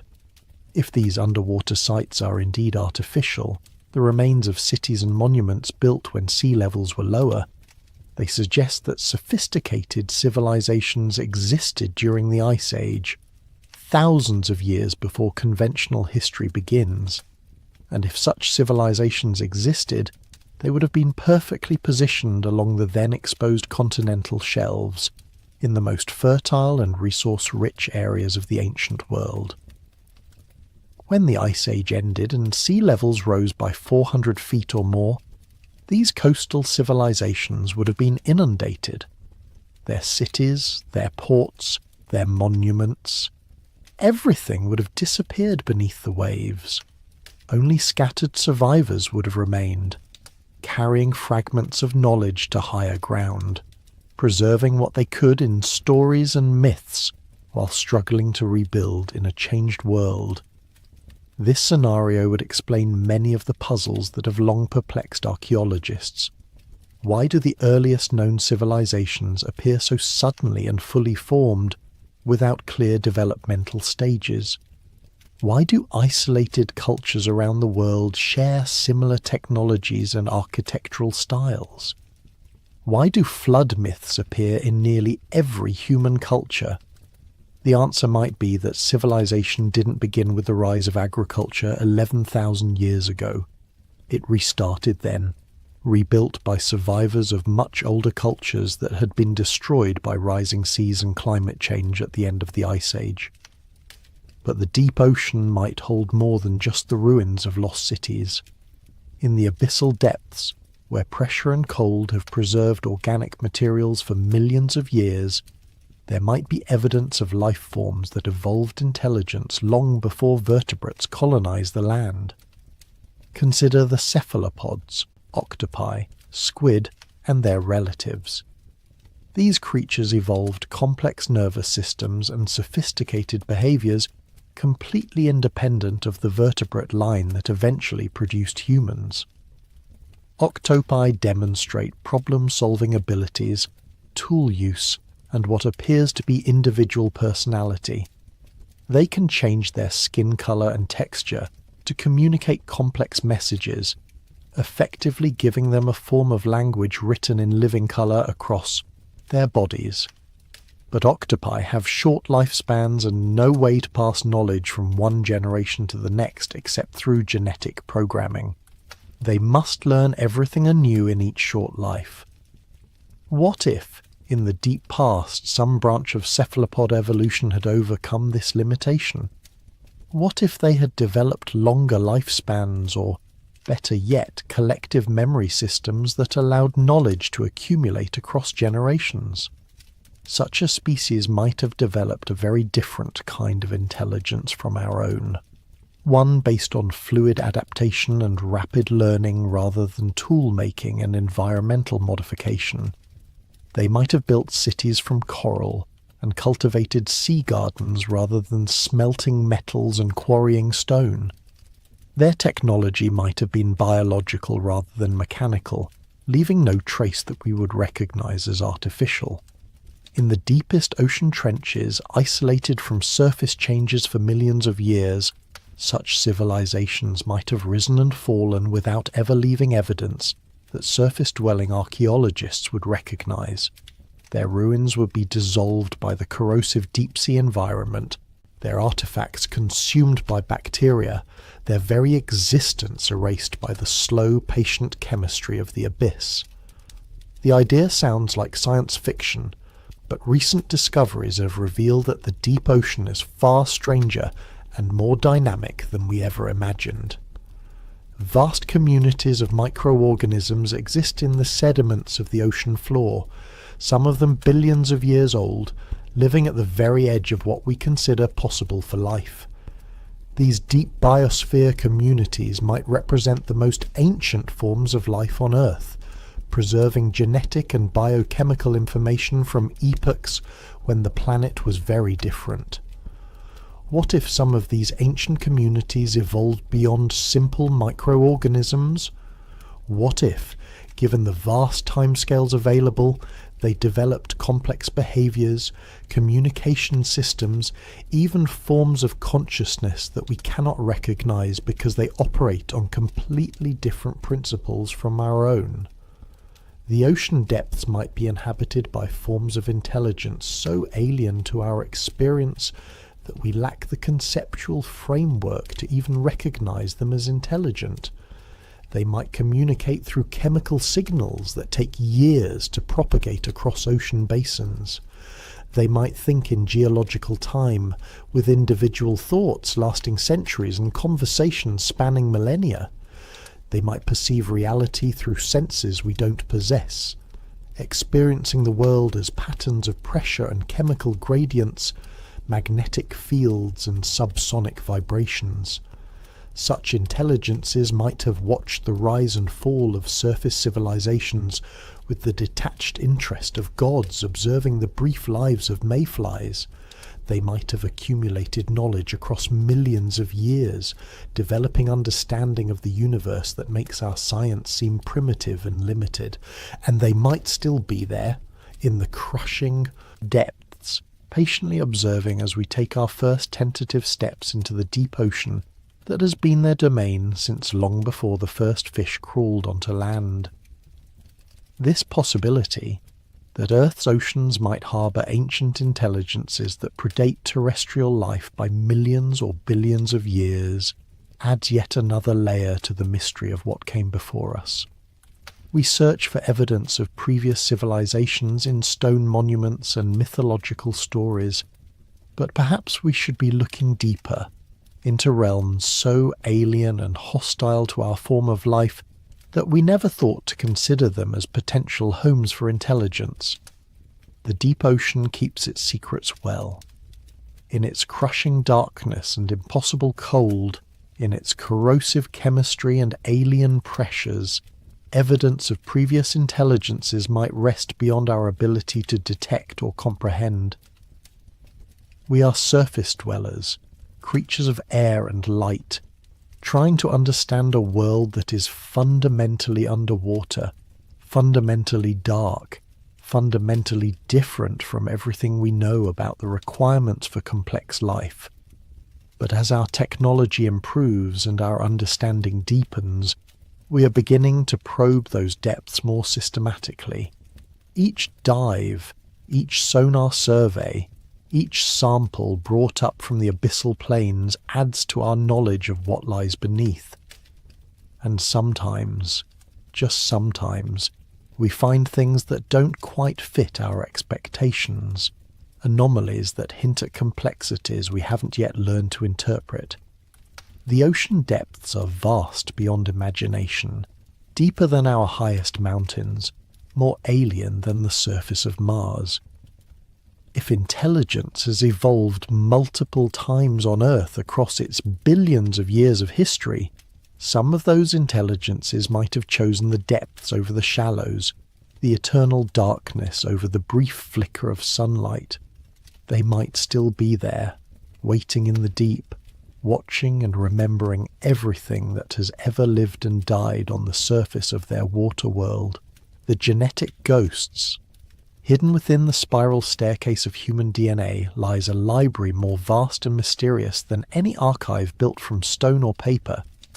Our genome contains not just the blueprint for building a human body, but the entire evolutionary history of life on Earth, a genetic memory that stretches back billions of years to the first replicating molecules that learned to copy themselves in ancient seas. But DNA holds more than evolutionary history. It holds evidence of bottlenecks and expansions, of populations that nearly went extinct and others that exploded across continents. It records the effects of diseases, disasters, and dramatic environmental changes. And within that record, geneticists are discovering patterns that don't quite match the neat timelines of human migration and development that we've constructed from archaeological evidence. The most startling revelation has been how recently our species came close to extinction, not once, but multiple times. The genetic evidence suggests that around 70,000 years ago, the human population crashed to perhaps as few as 2,000 breeding individuals. The entire future of our species balanced on the edge of oblivion, survivors scattered across a continent, carrying with them a severely restricted gene pool that we still carry today. This bottleneck coincides roughly with the Toba supervolcanic eruption, one of the largest volcanic events in the past 2 million years. The eruption threw enough ash and sulfur into the atmosphere to trigger a volcanic winter that lasted for years, dramatically reducing global temperatures and making survival extremely difficult for human populations that were still heavily dependent on hunting and gathering. But the genetic evidence suggests this wasn't the only near-extinction event in human history. There are signs of earlier bottlenecks, earlier crashes in population that reduced our ancestors to small, isolated groups, struggling to survive in a hostile world. Each time, somehow, the species recovered, but not without losing something in the process. What's particularly intriguing is that some of these population crashes don't correspond to any known natural disasters. The genetic signatures suggest sudden, dramatic reductions in population that occurred during periods when the climate was relatively stable and conditions should have favoured human expansion. It's as if entire populations simply vanished, leaving only small remnant groups to carry the human lineage forward. This pattern becomes even more mysterious when you consider the genetic diversity of modern human populations. Despite having spread across the entire globe, humans are remarkably genetically uniform compared to other species. We have less genetic diversity than chimpanzees, who are confined to a much smaller area of Africa. This suggests that our global expansion happened very recently and from a very small founding population. But there are anomalies in our genetic structure that hint at a more complex history. Traces of DNA that don't fit the straightforward narrative of human evolution from Africa. Genetic markers that suggest ancient admixture with populations that shouldn't have existed according to conventional timelines. Sequences that appear to have been acquired through horizontal gene transfer, a process common in bacteria but supposedly impossible in complex organisms like humans. Most controversial are the findings related to what geneticists call ghost populations, human-like groups that contributed genetic material to modern humans but left no direct descendants and no archaeological trace. These populations are detected only through their genetic signatures, like shadows cast by people who have long since walked out of the light. The most famous of these ghost populations are the Denisovans, known only from a few fragments of bone found in a Siberian cave, but whose genetic legacy makes up 2 to 3% of the genome of modern Melanesians and Aboriginal Australians. The Denisovans apparently lived across a vast area of Asia for hundreds of thousands of years, yet we have almost no physical evidence of their existence, just their genetic fingerprints preserved in the DNA of their distant descendants. But genetic analysis suggests there were other ghost populations as well, groups that contributed to human ancestry, but whose physical remains have never been found. Some of these populations appear to have had unusual characteristics, genetic adaptations that suggest they lived in extreme environments or had unusual physiological capabilities. Perhaps most intriguingly, some researchers have identified genetic sequences in modern humans that appear to be much older than they should be, according to standard models of human evolution. These archaic sequences don't match any known human ancestor, but seem to represent genetic contributions from populations that diverged from the main human line hundreds of thousands or even millions of years ago. The conventional explanation is that these sequences represent contamination from other hominin species that modern humans encountered and interbred with during their expansion out of Africa. But some researchers have proposed a more radical possibility, that these genetic ghosts represent the remnants of earlier human civilizations that achieved technological sophistication long before our own. The idea is based on the observation that technological development can dramatically affect evolutionary pressures. A species that develops agriculture, medicine, and complex social organization can survive in environments and in population densities that would be impossible for hunter-gatherers. They can also develop genetic adaptations to the artificial environments they create, resistance to diseases spread by dense urban populations, ability to digest agricultural products, tolerance for the toxins produced by metallurgy and manufacturing. If such a technological species existed, in the deep past their genetic signature might persist even after their civilization collapsed, and their descendants reverted to hunter-gatherer lifestyles. The technological adaptations would become evolutionary baggage, genetic sequences that served no function in a post-civilizational environment, but persisted simply because they weren't actively harmful. Over thousands or tens of thousands of years, most such sequences would be gradually eliminated by natural selection. But some might persist, especially if they were linked to other genes that did provide survival advantages. These genetic ghosts would be detectable by modern analysis as sequences that seem too old, too complex, or too specialized for the environments in which they're found. The genetic evidence becomes even more intriguing when combined with recent discoveries about the antiquity and sophistication of human behavior. Archaeological sites like Blombos Cave in South Africa have revealed evidence of symbolic behavior, artistic expression, and complex tool-making dating back over 100,000 years, much earlier than previously thought possible. At Blombos, archaeologists have found carefully crafted shell beads, ochre crayons with abstract engravings, and sophisticated bone tools that required advanced planning and technical skill to create. The site suggests that modern human cognition and behavior emerged much earlier than the Great Leap Forward that supposedly occurred around 40,000 years ago. But if modern human behavior emerged 100,000 or even 200,000 years ago, what were our ancestors doing during the intervening millennia? The archaeological record shows long periods of apparent stasis punctuated by sudden bursts of innovation. Technologies appear, disappear, and reappear again thousands of years later. Artistic traditions start and stop with no clear explanation. This pattern is puzzling if you assume steady progressive development, but it makes perfect sense if you assume that human populations went through repeated cycles of advancement and collapse.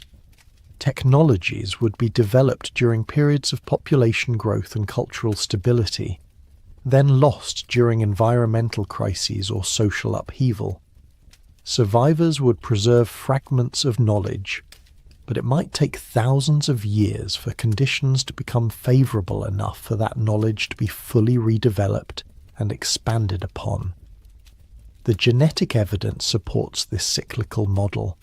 The population bottlenecks recorded in our DNA correspond to periods when technologies and cultural traditions would have been most vulnerable to loss. Each crash would have scattered the surviving populations, breaking up the social networks that preserved and transmitted complex knowledge. But each recovery would have started from a higher baseline than the previous cycle. The survivors would carry not just genetic memories of adaptation, but cultural memories of what was possible. They would know that humans could work metal, build monuments, navigate by the stars. Even if they had temporarily lost the specific knowledge of how to do these things. This might explain the sudden appearance of sophisticated technologies in the archaeological record.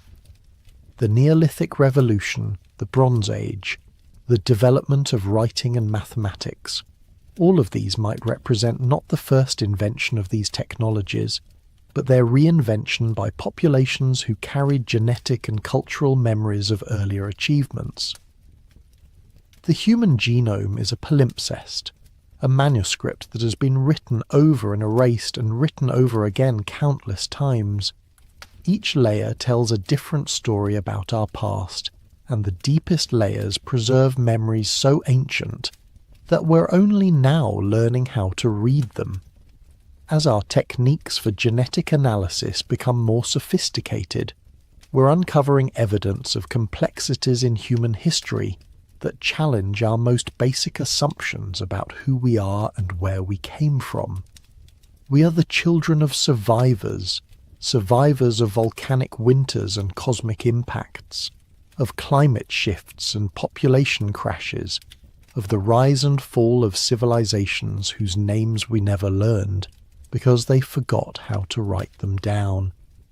We carry within ourselves the genetic memories of all those who came before us, the accumulated wisdom and experience of 1,000,000 generations of ancestors who faced the darkness and somehow found a way forward. But we also carry something else, the genetic potential for all the capabilities and achievements of those who came before us. If previous human populations developed sophisticated technologies, if they built civilizations and created art and music and literature, then the genetic capacity for those achievements still exists within us. We are not just the inheritors of their failures, but of their possibilities. In the spiraling darkness of our DNA, the ghosts of previous civilizations whisper their secrets to anyone who knows how to listen. They tell us that we have been here before, that we have risen and fallen and risen again, that the human story is far older and more complex than we ever imagined. And they tell us something else, something that echoes through the generations like a promise or a warning. We can do it again. The keepers of time. In the pre-dawn darkness of winter solstice morning, atop the hill of Newgrange in Ireland, something miraculous happens that has been happening for over 5,000 years. As the sun rises above the horizon, a single shaft of golden light penetrates the roof box of the ancient passage tomb, travels down the 60-foot corridor, and illuminates the triple spiral carved into the back wall of the burial chamber. For exactly 17 minutes, the heart of the monument blazes with light, then returns to darkness for another year. This is not an accident.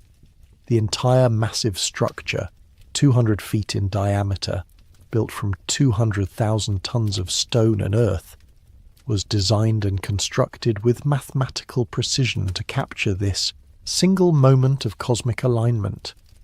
The builders had to understand not just basic astronomy, but the complex mechanics of Earth's orbit, the precession of the equinoxes, and the subtle variations in the sun's path across the sky that occur over centuries. Newgrange predates Stonehenge by 500 years and the Great Pyramid by 600 years. It was built by Neolithic farmers who supposedly had only stone tools, wooden rollers, and basic agricultural knowledge. Yet the astronomical calculations required for its construction would challenge modern engineers equipped with computers and precise instruments. This is the paradox that haunts our understanding of the ancient world. Again and again, we find evidence of astronomical knowledge so sophisticated, so precise, so far-reaching in its implications that it seems to come from a completely different level of civilization than the one we think we're studying. The phenomenon is global. In the jungles of Guatemala, the Maya calculated the length of the solar year to 365.420 days, more accurate than the Julian calendar that Europe would use for another 1,000 years. They tracked the cycles of Venus with an error of only 2 hours over a period of 500 years. They predicted eclipses centuries into the future and recorded astronomical events from centuries in the past. At Nabta Playa in the Egyptian desert, stone circles arranged by cattle herders 7,000 years ago align with the rising of Sirius and the summer solstice. But the alignments were not designed for the time when they were built, They point to where these celestial events occurred thousands of years earlier, suggesting the builders were working from much older astronomical records.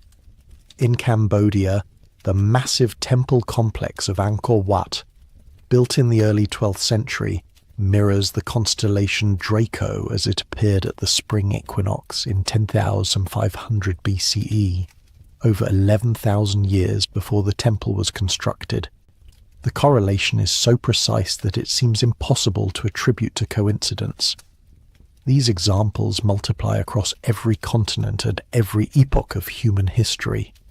Ancient structures aligned to celestial events with pinpoint accuracy, calendars that track cosmic cycles spanning thousands of years, myths and texts that preserve astronomical data from times so remote that the knowledge they contain couldn't have been gathered by the cultures that preserved them. The conventional explanation is that ancient peoples were keen observers of the sky, and that over many generations they accumulated accurate astronomical knowledge through patient observation and record keeping. This explanation works for simple phenomena, tracking the phases of the moon, noting the seasonal movement of constellations, predicting the annual flood cycles. But it falls apart when we examine the more sophisticated examples. The precession of the equinoxes, for instance, is a phenomenon that takes 25,020 years to complete one full cycle. It's caused by a wobble in Earth's axis that makes the position of the north celestial pole shift slowly against the background of stars. To detect this movement requires not just centuries of careful observation, but a conceptual framework sophisticated enough to separate this subtle effect from all the other complex motions of celestial objects. Yet evidence for knowledge of precession appears throughout the ancient world. The Egyptians encoded it in their mythology, describing ages ruled by different gods that correspond to different precessional epochs. The Greeks inherited this knowledge and developed it into a formal astronomical theory. Hindu and Buddhist texts describe vast cosmic cycles that match precessional periods with remarkable accuracy. Most intriguingly, this knowledge appears to be embedded in monuments and myths from cultures that had no known contact with each other. The precessional cycle appears in Norse mythology, in Mesoamerican calendars, in the astronomical alignments of temples across Asia and Africa. It's as if this knowledge was part of a global heritage, preserved and transmitted by different cultures across vast spans of time. Consider the problem of longitude. For most of human history, determining one's position east or west on the globe was one of navigation's greatest challenges. The problem wasn't solved in Europe until the 18th century, with the development of accurate marine chronometers that could keep precise time during long ocean voyages. Yet the ancient Egyptians somehow managed to align the Great Pyramid with true cardinal directions to within 3/60th of a degree. The pyramid's base is also level to within just 2.1 centimeters across its entire 230-meter width. This level of precision requires not just sophisticated surveying techniques, but accurate knowledge of the Earth's shape and rotation.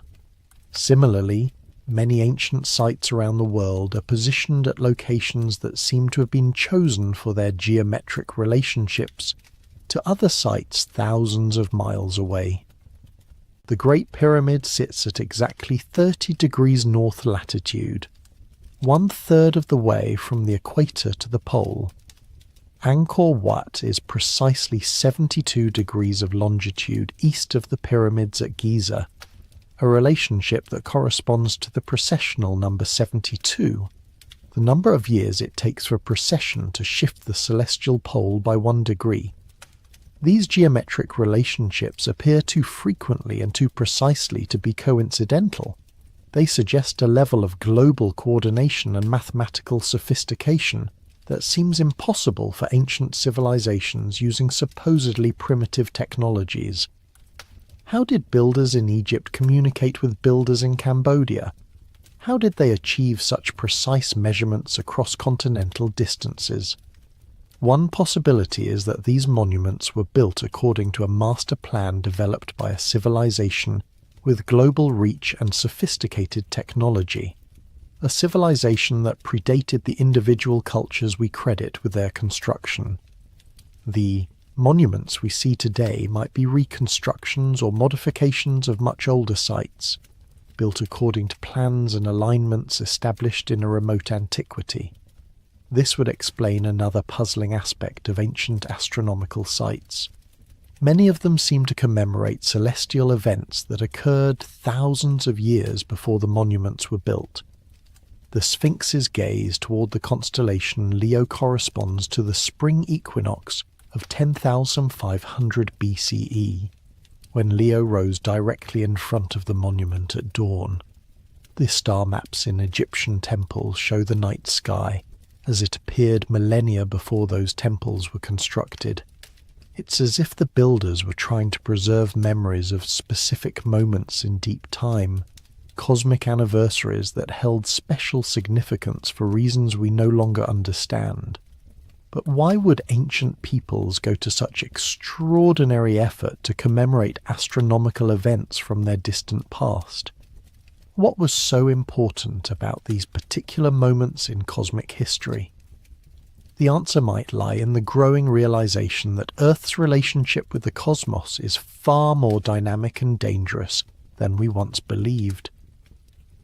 The solar system moves through different regions of the galaxy over vast periods of time, encountering varying densities of cosmic dust, different levels of radiation, and gravitational influences from nearby stars.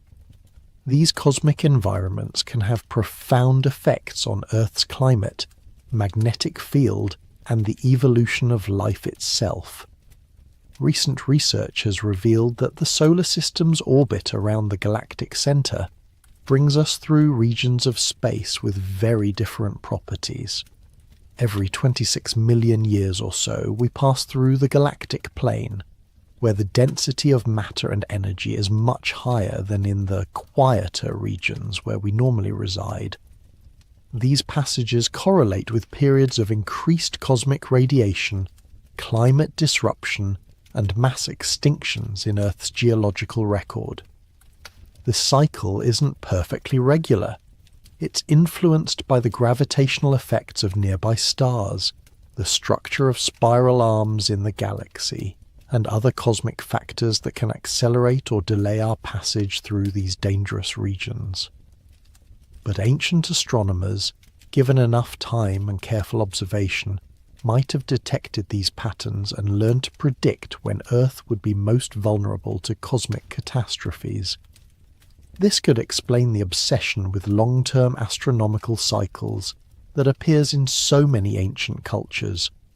The Maya long count calendar, which tracks a cycle of 5,125 years, might not be arbitrary. It might correspond to a period during which specific cosmic dangers recur. The Hindu concept of yugas, vast cosmic ages lasting hundreds of thousands of years, might preserve knowledge of even longer cycles that affect the stability of civilizations on Earth. If previous civilizations had achieved a level of astronomical sophistication that allowed them to detect these cosmic cycles, they might have devoted enormous resources to preserving this knowledge for their descendants. The monuments and calendars and myths might all be part of a vast early warning system designed to help future civilizations recognize when dangerous periods were approaching and prepare accordingly. This interpretation gives new meaning to many ancient texts that describe cycles of creation and destruction, golden ages followed by catastrophic endings. The Hindu Puranas describe 4 yugas that repeat endlessly, with each cycle ending in dissolution and renewal. The Maya believed in multiple creation cycles, each ending when the gods became dissatisfied with their creations and destroyed the world to start over. Norse mythology describes Ragnarok as part of an eternal cycle, where the world is destroyed and reborn with each cosmic age. These might not be metaphysical concepts or moral allegories, but practical astronomical information encoded in mythological language. The gods who destroy and recreate the world might represent cosmic forces, galactic radiation, solar variations, gravitational disruptions that periodically threaten the stability of Earth's biosphere. The ages might correspond to real periods of cosmic safety and danger that repeat according to astronomical cycles spanning thousands or millions of years. From this perspective, the ancient monuments take on a different significance. They weren't just temples or tombs, but observatories and record-keeping systems designed to track humanity's progress through these cosmic cycles. The precise astronomical alignments weren't just religious symbolism, but functional instruments for measuring Earth's position in space and time. The Great Pyramid, for instance, might have served as a kind of cosmic clock, its internal chambers and passages aligned to track the movement of specific stars and constellations over vast periods of time. The King's Chamber points toward Orion, associated in Egyptian mythology with Osiris, the god of death and rebirth. The Queen's Chamber points toward Sirius, linked with Isis, the goddess of magic and renewal. These weren't arbitrary choices. They might represent stars whose behavior serves as markers for Earth's passage through different cosmic environments. Similarly, Stonehenge's complex arrangement of stones creates multiple sight lines that track not just annual solar and lunar cycles, but much longer periods of celestial motion. The monument was built in phases over more than 1,500 years, with each phase adding new capabilities for astronomical observation and calculation. The final structure could predict eclipses decades in advance and track the 18.6-year cycle of lunar standstills with remarkable precision. But Stonehenge's most mysterious feature might be its acoustic properties. Recent research has revealed that the circle of stones creates a unique sound environment, amplifying certain frequencies while dampening others. Specific locations within the circle produce distinct resonances when sounds are made, almost as if the monument was designed as a kind of acoustic instrument. This raises intriguing possibilities about how astronomical knowledge was preserved and transmitted in ancient times.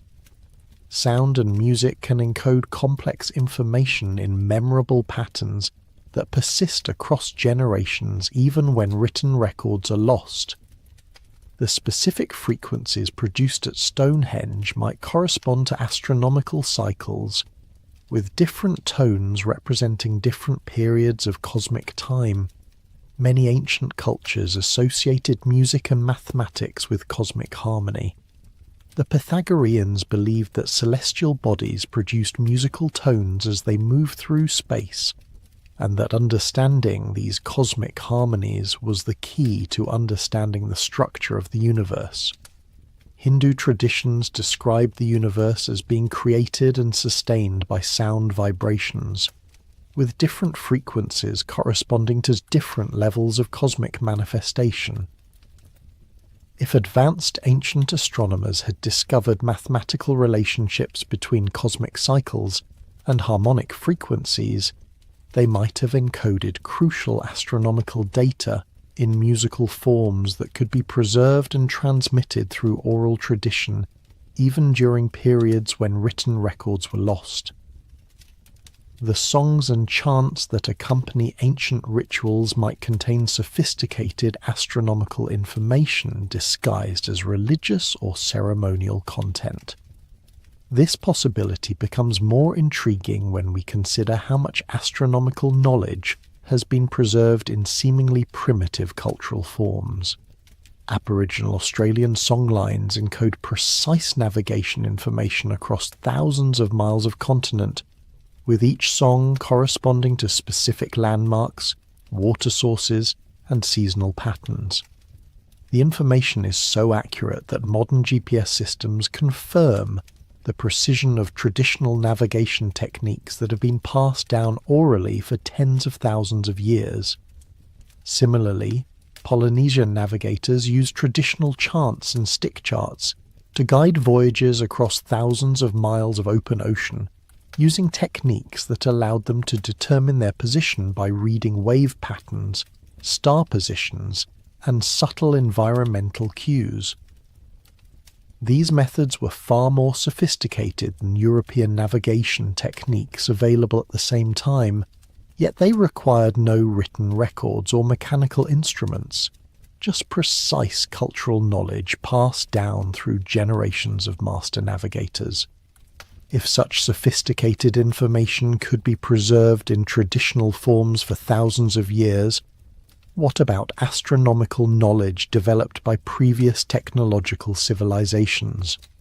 What if the myths and monuments we've inherited contain not just simple observations of celestial phenomena, but precise mathematical data about cosmic cycles that affect the long-term survival of Earth's biosphere?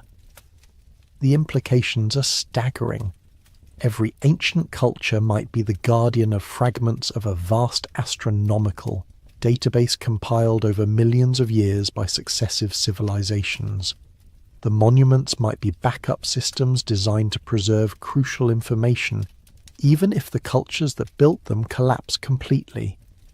The myths might be mnemonic devices that encode complex mathematical relationships in story form, allowing essential knowledge to survive even when its scientific context is forgotten. From this perspective, our current civilization occupies a unique position in the cosmic cycle. We have developed the technological capability to verify and extend the astronomical knowledge preserved by our predecessors, but we may be running out of time to fully decode and understand it before the next dangerous period in Earth's cosmic journey begins. The ancient astronomers knew something that we're only beginning to rediscover, that Earth's fate is intimately connected to cosmic cycles operating on scales much larger than human history. They devoted enormous resources to tracking these cycles and preserving the knowledge for future generations. The question now is whether we can decode their warnings quickly enough to benefit from their hard-won wisdom. As we stand at the threshold of becoming a truly spacefaring civilization, we might be approaching a cosmic test that previous civilizations failed. The monuments they left behind might not just be archaeological curiosities, but survival manuals for navigating the dangerous periods that lie ahead. The time has come to take their warnings seriously and learn from their example, before it's too late to avoid repeating their fate.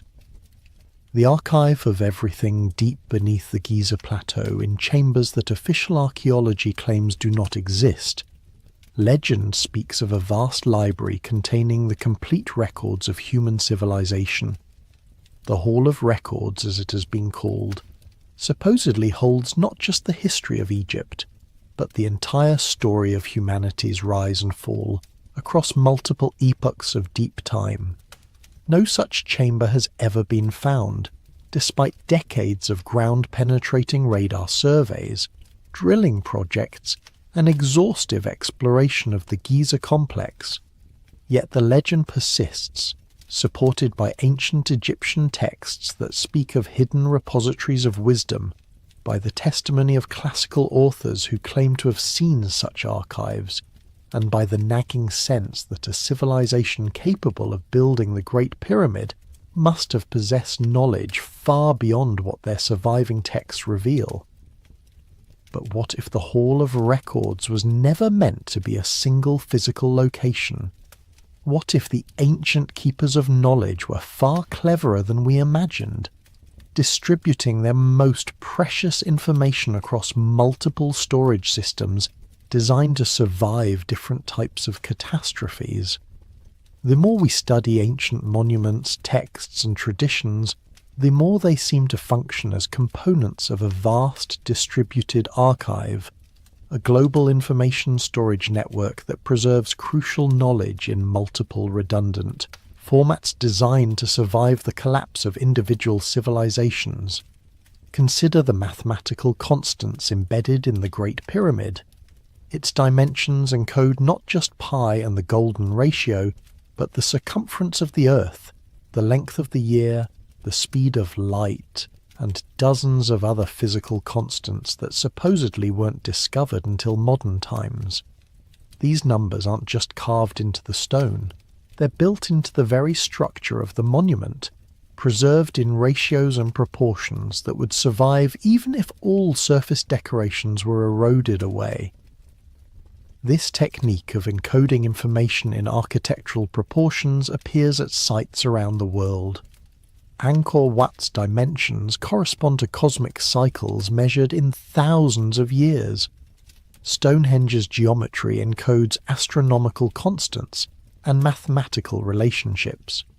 The Mayan pyramids at Chichen Itza and Teotihuacan contain precise numerical data about planetary orbits and calendar calculations. The distributed nature of this information suggests a deliberate preservation strategy. If crucial knowledge was scattered across multiple monuments on different continents, it would be almost impossible for any single catastrophe to destroy it completely. Even if several sites were lost, enough would survive to allow future civilizations to reconstruct the complete database. But the ancient archivists didn't stop with monuments. They also encoded information in stories, mathematical concepts, and cultural practices that could survive even the complete destruction of physical structures. The stories we call myths often contain precise astronomical data, mathematical relationships, and scientific concepts disguised as narratives about gods and heroes. The Hindu epics, for instance, contain remarkably accurate descriptions of nuclear weapons, aerial warfare, and genetic engineering techniques, all embedded in stories about divine beings and magical powers. The Ramayana describes Vimanas, flying vehicles, with specifications so detailed that modern engineers have used them to design working aircraft. The Mahabharata contains passages about weapons that sound suspiciously like nuclear bombs, complete with descriptions of radiation sickness and environmental contamination. These descriptions are usually dismissed as fantasy or primitive attempts to understand natural phenomena. But what if they represent something else entirely? Technical manuals disguised as religious literature, preserved across thousands of years by cultures that no longer understood the original scientific context. The same pattern appears in traditions around the world. Aboriginal Australian Dreamtime stories contain precise geological information about events that occurred tens of thousands of years ago, including the formation of specific landforms and the effects of sea level changes at the end of the Ice Age. These stories were supposedly created by Stone Age peoples with no understanding of geology, yet they preserve accurate scientific information with remarkable precision. Polynesian creation myths describe the formation of island chains with geological accuracy that matches modern scientific understanding. Norse legends contain detailed descriptions of climate cycles and their effects on human populations. Native American traditions preserve information about astronomical events, geological catastrophes, and environmental changes spanning thousands of years. The consistency and accuracy of this information across so many different cultures suggests that it comes from a common source, a sophisticated understanding of Earth's history and cosmic environment that was systematically preserved in story form when more direct recording methods became unavailable. But perhaps the most intriguing aspect of this distributed archive is how it seems designed to reveal itself gradually as human knowledge advances. The mathematical constants in the pyramids only became apparent when we developed the tools to measure them precisely. The astronomical alignments of ancient monuments only made sense when we understood precession and long-term celestial mechanics. The scientific information in ancient texts only becomes recognizable when we rediscover the technologies they describe. It's almost as if the ancient archivists anticipated that future civilizations would develop knowledge in a particular sequence and designed their information storage system to provide confirmation and additional data as we reached each level of understanding. The monuments function like a cosmic combination lock, revealing their secrets only when we demonstrate that we possess the conceptual keys to interpret them correctly. This interpretation explains many of the anomalies that have puzzled researchers for decades. Why do ancient monuments contain information about physical constants that their builders supposedly couldn't have known? Because the builders weren't the original designers. They were reconstructing from plans created by a previous civilization with advanced scientific knowledge. Why do myths from isolated cultures contain such similar descriptions of advanced technologies and cosmic catastrophes? Because they're all fragments of the same original database, preserved in different cultural contexts but ultimately deriving from the same source. Why do ancient astronomical sites commemorate celestial events from thousands of years before they were built?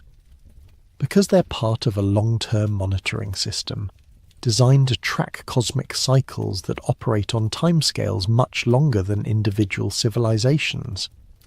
The distributed archive theory also explains why so much ancient knowledge seems to be concentrated in specific locations and cultures. Egypt, Mesopotamia, India, China, and Mesoamerica weren't just the birthplaces of civilization. They were the designated repository sites where survivors of an earlier global civilization concentrated their efforts to preserve and transmit crucial knowledge. These cultures became the inheritors and guardians of information systems they didn't fully understand, but which they faithfully maintained and transmitted across thousands of years. The priest classes that preserved ancient traditions weren't just religious figures. They were the human components of a vast data storage network, biological hard drives programmed to maintain and transmit information, even when its original purpose was forgotten. This would explain the remarkable continuity of certain traditions across millennia, even through periods of political collapse and cultural upheaval. The essential information was too important to lose, so it was embedded in religious practices, architectural traditions, and cultural rituals that were maintained even when their original scientific context was no longer understood. As our own civilization advances, we're beginning to recognize the sophistication of this ancient information storage system. Modern attempts to preserve knowledge for future civilizations face exactly the same challenges that the ancient archivists did: how to encode essential information in formats that will survive technological collapse, environmental catastrophe, and cultural discontinuity. The Svalbard Global Seed Vault attempts to preserve genetic diversity in a frozen repository designed to survive climate change and political upheaval. The Long Now Foundation is building a 10,000-year clock designed to encourage long-term thinking and preserve information across multiple civilizations. Various projects have proposed encoding human knowledge in crystalline matrices, DNA sequences, and astronomical markers that could survive geological timescales. But all of these modern efforts pale in comparison to the elegance and redundancy of the ancient system. By distributing information across multiple formats, architectural, mythological, mathematical, astronomical, and cultural, the ancient archivists created a storage network that has already survived multiple civilizational collapses and continues to reveal new information as our ability to decode it improves. We are not just uncovering the history of ancient civilizations. We are accessing a vast database of human knowledge that spans hundreds of thousands, possibly millions of years. Each new archaeological discovery, each decoded text, each recognized astronomical alignment adds another piece to a puzzle that reveals not just where we came from, but where we might be heading. The ancient archive is still active, still transmitting its carefully preserved information to anyone with the knowledge and wisdom to decode it. The question is whether we'll prove worthy inheritors of this vast repository of human experience, or whether we will repeat the mistakes that led to its original creator's downfall. The stones are still speaking. The numbers are still adding up.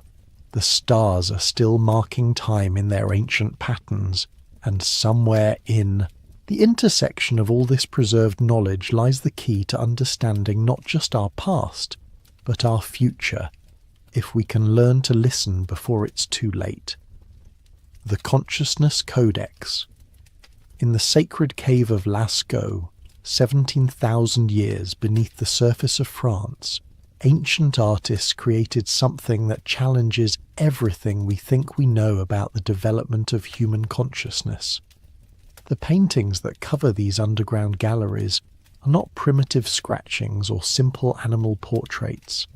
They are sophisticated works of art that demonstrate perspective, movement, shading, and compositional sophistication that rivals anything created in recorded history. But the caves hold secrets that go far beyond artistic technique. Recent analysis has revealed that many of the paintings correspond to star maps, with the positions of animals matching the locations of constellations in the night sky, as they appeared tens of thousands of years ago. The caves function as both art galleries and planetariums, encoding astronomical information in symbolic form that has survived since the end of the Ice Age. Even more mysteriously, the acoustic properties of the caves suggest they were designed to produce specific sound effects. Certain chambers create echoes that enhance particular frequencies, while others produce resonances that can induce altered states of consciousness. The painted areas correspond precisely with the locations that produce the most dramatic acoustic effects, as if the visual and auditory experiences were designed to work together. This combination of visual art, astronomical data, and consciousness, altering sound environments, points towards something far more sophisticated than the shamanic rituals that archaeologists usually invoke to explain cave art. It suggests that Paleolithic humans possessed an understanding of consciousness itself, how it could be modified, enhanced, and used to access information beyond the reach of ordinary perception. This pattern appears at sacred sites around the world. The oracle at Delphi delivered prophecies while in trance states induced by ethylene gas seeping from geological fissures beneath the temple.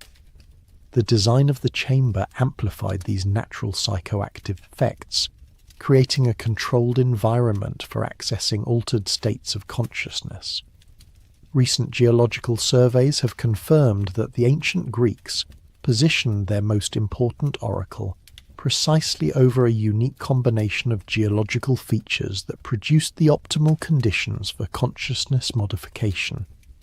In the Amazon basin, indigenous shamans have used ayahuasca and other plant medicines for thousands of years to access what they describe as plant intelligence, direct communication with the molecular consciousness of the forest. The knowledge they gain through these experiences includes detailed information about the medicinal properties of hundreds of plant species, complex ecological relationships, and sustainable resource management techniques that modern science is only beginning to understand. What's remarkable is that this plant-derived knowledge often proves to be scientifically accurate when tested in modern laboratories. Shamans with no formal training in chemistry or pharmacology somehow know exactly which plants contain specific alkaloids, how to combine them for maximum effectiveness, and how to neutralize dangerous compounds through precise preparation techniques. The conventional explanation is that this knowledge was developed through trial and error over many generations, but the complexity and precision of traditional pharmacology suggests something more sophisticated, a systematic method for accessing information directly from natural systems through altered states of consciousness. This possibility becomes more intriguing when we consider that many of the world's most important scientific discoveries have occurred during altered states of consciousness. Kekule's discovery of the benzene ring came to him in a dream about a snake seizing its own tail. Tesla's alternating current system was revealed to him during a walk while reciting poetry. Einstein's theory of relativity emerged from thought experiments that involved imagining himself riding beams of light. The history of science is filled with examples of breakthrough insights that occurred not through logical analysis, but through intuitive leaps that seem to come from beyond the reach of normal conscious thought. These discoveries often arrived complete and fully formed, requiring only mathematical verification rather than conceptual development. What if this represents not just the quirky psychology of creative genius, but access to a deeper layer of information that exists beyond individual consciousness? What if consciousness itself is not generated by the brain, but is instead something the brain accesses, like a radio receiver tuning into broadcasts from a larger information field? This interpretation is supported by an increasing body of research suggesting that consciousness may not be localized in the brain at all. Studies of near-death experiences, out-of-body phenomena, and remote viewing suggest that consciousness can operate independently of physical brain function. Quantum physics has revealed that information appears to exist at a fundamental level of reality, suggesting that consciousness and information might be different aspects of the same underlying phenomenon. If consciousness functions as a kind of cosmic internet, connecting all living systems to a vast reservoir of information, then the altered states practiced by ancient cultures might represent sophisticated technologies for accessing this network. The cave paintings, the oracle chambers, the plant medicine ceremonies, all of these might be hardware components of an ancient consciousness modification system designed to download information from non-local sources. This would explain many of the anomalies we find in ancient knowledge systems. How did ancient astronomers know about celestial phenomena that couldn't be observed with the naked eye? How did traditional healers discover complex medicinal compounds without modern research methods? How did ancient architects encode mathematical constants that weren't supposed to be discovered for thousands more years? The answer might be that they accessed this information directly through consciousness technologies that we have largely forgotten how to use. The sophisticated practices preserved in mystery schools, shamanic traditions, and esoteric teachings might be the remnants of scientific protocols for consciousness research that were once as systematic and rigorous as modern laboratory methods. Ancient text often describes specific techniques for achieving altered states that sound remarkably like modern consciousness research protocols. The Egyptian Book of the Dead provides detailed instructions for navigating non-ordinary reality. The Tibetan Book of the Dead describes precise methods for maintaining awareness during the dissolution of ordinary consciousness.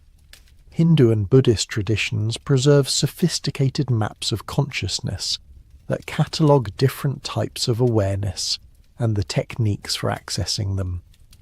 These texts weren't religious in the modern sense. They were technical manuals for consciousness exploration, preserved in symbolic language that disguised their scientific content from those who weren't initiated into the proper protocols. The ancient mystery schools that preserved these techniques operated more like research institutions than religious organizations. They required years of training, maintained strict protocols for consciousness modification experiments, and preserved detailed records of their findings. The initiates weren't worshippers. They were consciousness researchers, using systematic methods to explore the nature of reality at levels beyond ordinary perception. What they discovered through these investigations might have included not just information about the natural world, but knowledge about the deep structure of time itself. If consciousness can access information non-locally, it might also be able to access information non-temporally, gathering data from past and future events through some mechanism that transcends ordinary causality. This could explain how ancient cultures possessed knowledge about future astronomical events, future geological catastrophes, and future technological developments. The prophecies preserved in ancient texts might not be supernatural predictions, but scientific reports based on consciousness-based information-gathering techniques. From this perspective, the decline of ancient civilizations might be connected not just to external catastrophes, but to the loss of consciousness technologies that had allowed them to anticipate and prepare for future challenges. When the techniques for accessing non-local information were lost, civilizations became vulnerable to surprises that their predecessors could have foreseen and avoided. Our own civilization might be approaching a similar crossroads. We have developed powerful technologies for manipulating the external world, but we have largely abandoned the exploration of consciousness itself. We can split atoms and sequence genomes, but we have little systematic understanding of how consciousness operates, or how it might be enhanced to access broader ranges of information. Meanwhile, the challenges we face, climate change, resource depletion, social inequality, technological risks, might require exactly the kind of long-term perspective and systemic understanding that consciousness-based information gathering could provide. We might need to rediscover and modernize the ancient consciousness technologies if we want to navigate successfully through the dangerous period ahead. The good news is that the knowledge hasn't been completely lost. Indigenous traditions around the world still preserve consciousness modification techniques that could be studied and developed using modern scientific methods. Psychedelic research is beginning to reveal the neural mechanisms underlying altered states, while quantum physics provides theoretical frameworks for understanding how consciousness might access non-local information. What we need now is the wisdom to recognize that consciousness itself might be the most important technology we can develop, not just for understanding the past, but for creating a sustainable future. The ancient consciousness codex is still accessible to anyone willing to undertake the training and research necessary to decode it. The cave painters of Lascaux might have been trying to tell us something crucial about the nature of consciousness and its role in human survival.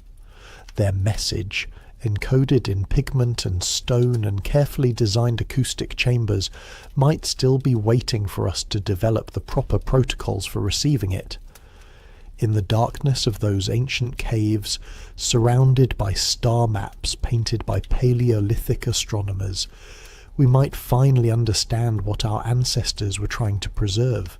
Not just information about the external world, but techniques for expanding consciousness itself to embrace the full spectrum of available knowledge. The question now is whether we have the courage and wisdom to pick up where they left off, before the window of opportunity closes and we lose access to the consciousness codex forever. In the end, we circle back to where we began, to the stories told around fires, to the myths that refuse to die, to the whispers of deep memory that insist we have been here before.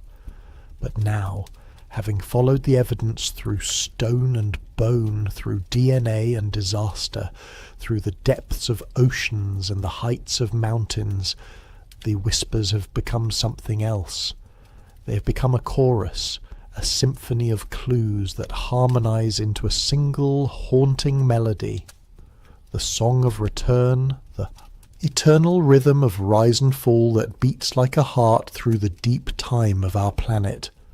We are not the first, we may not be the last, but we are here now, in this moment between forgetting and remembering, between the end of one cycle and the beginning of the next.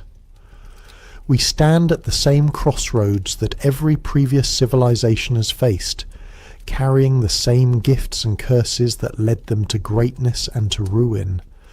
The evidence we have gathered does not prove that advanced civilizations existed in the deep past, but it suggests, no, it insists, that the possibility cannot be dismissed. Too many anomalies align, too many patterns repeat, too many voices across too many cultures tell variations of the same story for it all to be coincidence or wishful thinking. The megaliths that stretch across continents like the remnants of some vast construction project. The genetic bottlenecks that record near extinctions followed by mysterious recoveries. The flood myths that remember the same catastrophe from 1,000 different perspectives. The technologies that appear and disappear and reappear as if drawn from some common well of knowledge that periodically runs dry and is then rediscovered. The myths were trying to tell us something important, that human history is not a straight line from primitive to sophisticated, from ignorant to enlightened, from weak to powerful. It is a spiral, a series of cycles that repeat but never exactly, each one building on the ruins of the last while adding something new to the mix. We have been farmers before, and we forgot how to grow food and had to learn again. We have been builders before, and we forgot how to cut stone and had to rediscover the techniques. We have been astronomers before, mapping the movements of the stars, only to lose the knowledge and have to relearn that we live in a vast cosmos that cares nothing for our small ambitions. And we have been destroyers before. We have poisoned our environment, depleted our resources, turned our technologies against each other in wars that left nothing but ash and radiation, and the slow, patient work of healing that takes generations to complete. We have risen to heights that touch the sky and fallen to depths that nearly ended our story entirely. The difference this time, the thing that makes our moment in history unique, is that we are beginning to remember. We have developed the tools to read the genetic record, to decode the stories written in stone, to map the ocean floors where the ruins of previous worlds might lie hidden. We are learning to recognize the signatures of past civilizations, the subtle traces they left in ice cores and isotope ratios, in impact craters and mass extinctions. For the first time in human history, we have the possibility of learning from the mistakes of our predecessors. We can see the warning signs they missed, understand the forces that brought them down, recognize the patterns that repeat across the cycles of rise and fall. We can choose to be different, to break the cycle, to create something that lasts beyond the next catastrophe. But only if we listen to the warnings the evidence provides, only if we pay attention to the whispers of deep memory that tell us what we once were and what we might become again. Only if we remember that we are not the culmination of history, but part of an ongoing story that began long before us and will continue long after we are gone. The stones remember, the genes remember, the myths remember, and now finally we're beginning to remember too. The question is, what will we do with that memory? Will we use it to avoid the mistakes of the past, or will we repeat them as every previous civilization has done? The Earth is patient. It has watched civilizations rise and fall before. It will watch again, recording everything in its slow, careful script of stone and ice and bone. It will remember us as it has remembered all the others long after our cities have crumbled.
Right now, a mysterious object is drifting through our solar system, an interstellar visitor unlike anything we've ever seen. Its name is 3I Atlas, a frozen messenger from the depths of the galaxy, moving at over 60,000 miles per hour, shimmering with the light of distant suns. But what if this isn't just a fragment of the rock and ice? What if it's something far older, a relic of a civilization returning home? Tonight, we journey beyond the boundaries of science and myth, through the origins of stars, the ruins of lost worlds, and the haunting possibility that we are not the first to rise. Let the journey begin. What if the object we call 3I Atlas, the mysterious interstellar visitor hurtling through our solar system, isn't just a fragment of rock or ice but a messenger?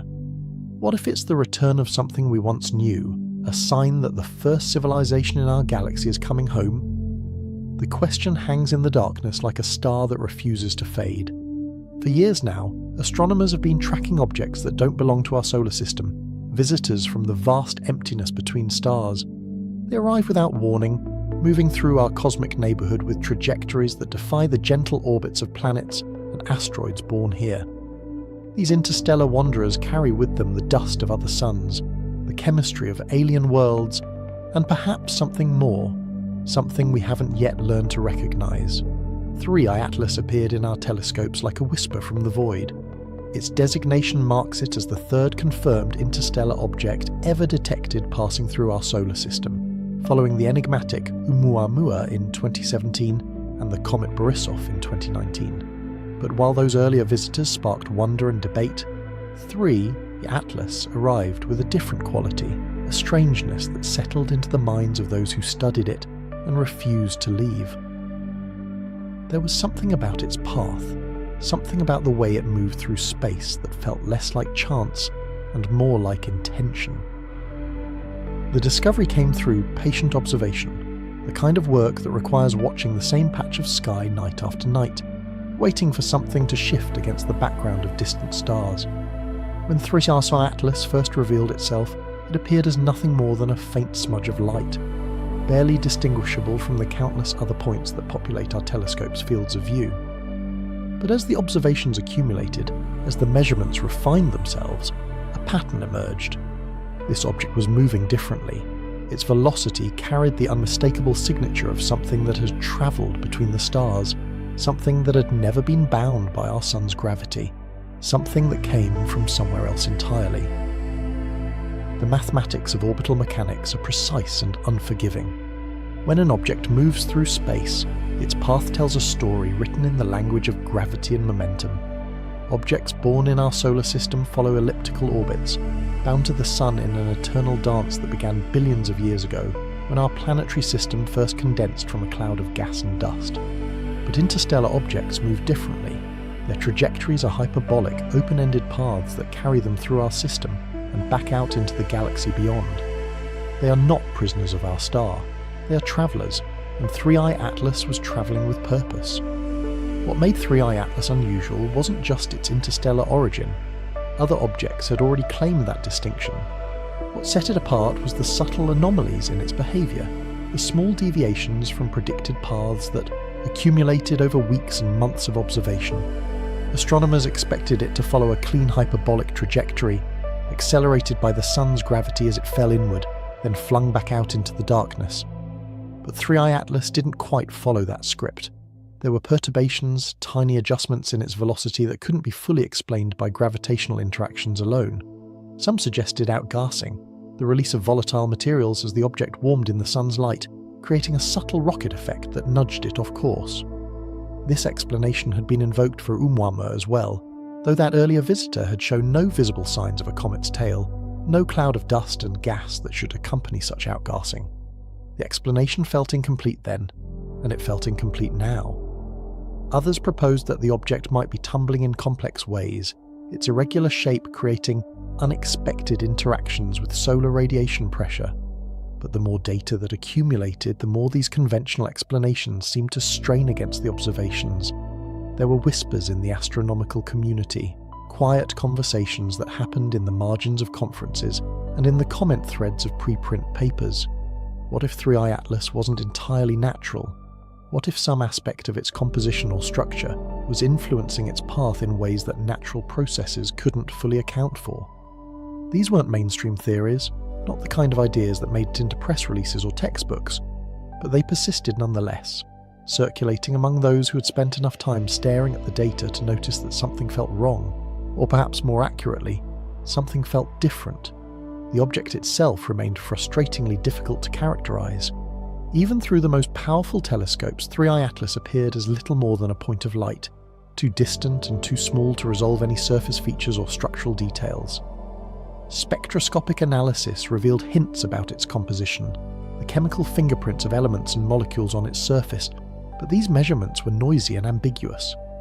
Was it primarily rocky or metallic? Was it a fragment of a shattered world, or something that had formed intact in the depths of interstellar space?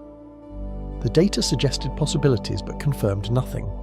What could be measured with certainty was its trajectory, and that trajectory told a story that grew more intriguing the longer astronomers studied it.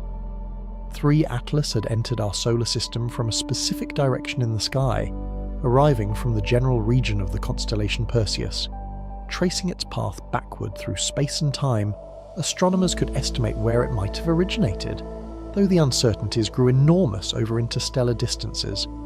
It could have been travelling for millions of years, drifting through the galaxy at speeds that would carry it past countless stars before finally arriving here at this moment in our small corner of the cosmos. But what if that arrival wasn't random? What if the timing, the trajectory, the very presence of 3i Atlas in our solar system at this particular moment in human history meant something more than cosmic coincidence? These questions began to take root, not just among fringe theorists, but among serious researchers who understood that the universe was far stranger than our models predicted, that every assumption we made about what was possible and what was natural deserved to be questioned when confronted with something genuinely unprecedented. The name itself carried weight. Atlas. In Greek mythology, Atlas was the titan condemned to hold up the heavens, to bear the weight of the celestial sphere on his shoulders for eternity. He was a figure of immense strength and endurance, a being who stood at the boundary between earth and sky, between the mortal world and the realm of the gods. The astronomers who designated this object 3i Atlas might have chosen the name for purely technical reasons, following the conventions of astronomical nomenclature.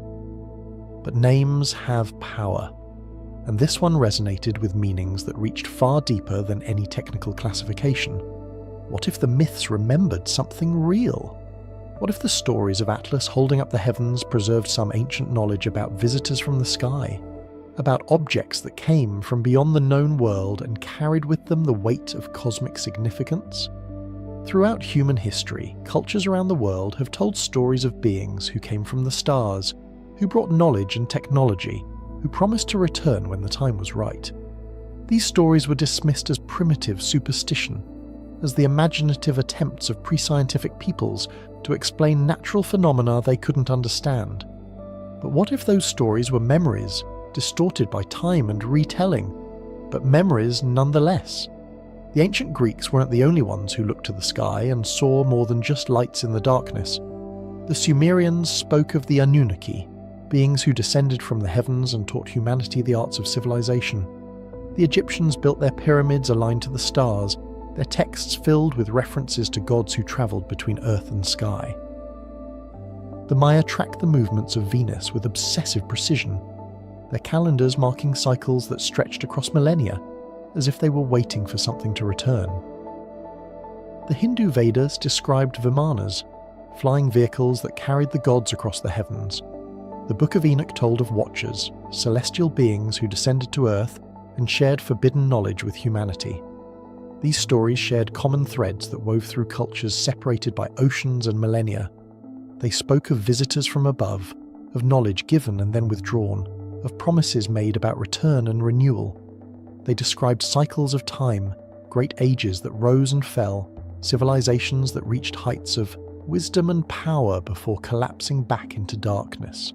And they all suggested that the sky itself was alive with intelligence, that the stars were not just distant suns but waypoints in a vast network of consciousness that stretched across the galaxy. Modern science had largely dismissed these myths as the products of human imagination, as stories we told ourselves to make sense of a universe we didn't yet understand. But what if we had been too quick to dismiss them? What if the ancients had witnessed something real, something that our technological civilization was only now beginning to rediscover? The arrival of interstellar objects like 3I Atlas forced us to confront the possibility that our solar system was not isolated, that we existed within a larger cosmic context where objects, and perhaps intelligences, moved between the stars. The connection between 3I Atlas and the mythological Atlas grew more intriguing the deeper one looked. The Titan Atlas was said to have been punished for his role in the war between the Titans and the Olympian gods, condemned to hold up the sky as eternal penance. But other versions of the myth suggested different interpretations. Some ancient sources described Atlas not as a prisoner, but as a guardian, a being who voluntarily took on the burden of separating heaven and earth, of maintaining the cosmic order. He was associated with astronomy and navigation, credited with creating the first celestial globe, with understanding the movements of the stars and planets in ways that allowed mortals to find their way across land and sea. What if Atlas represented not a person, but a concept, a symbol of something that connected Earth to the heavens? What if the myth preserved the memory of an object or a presence that served as a bridge between our world and something beyond?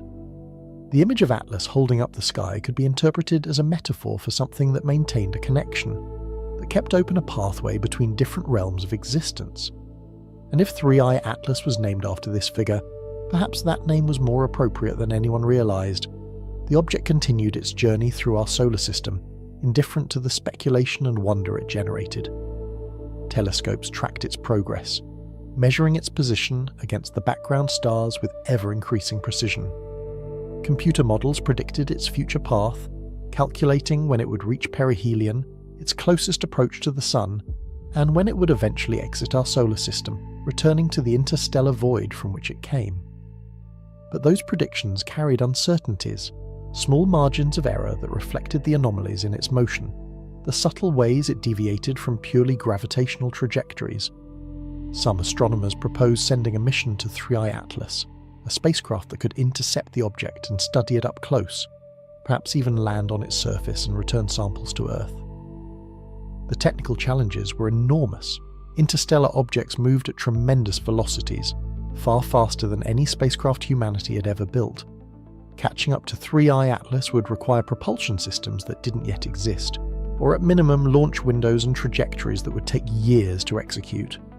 By the time any mission could be designed, funded and launched, 3I Atlas would likely be long gone, receding into the darkness beyond Neptune's orbit, beyond the Kuiper Belt, beyond the reach of our most ambitious space probes.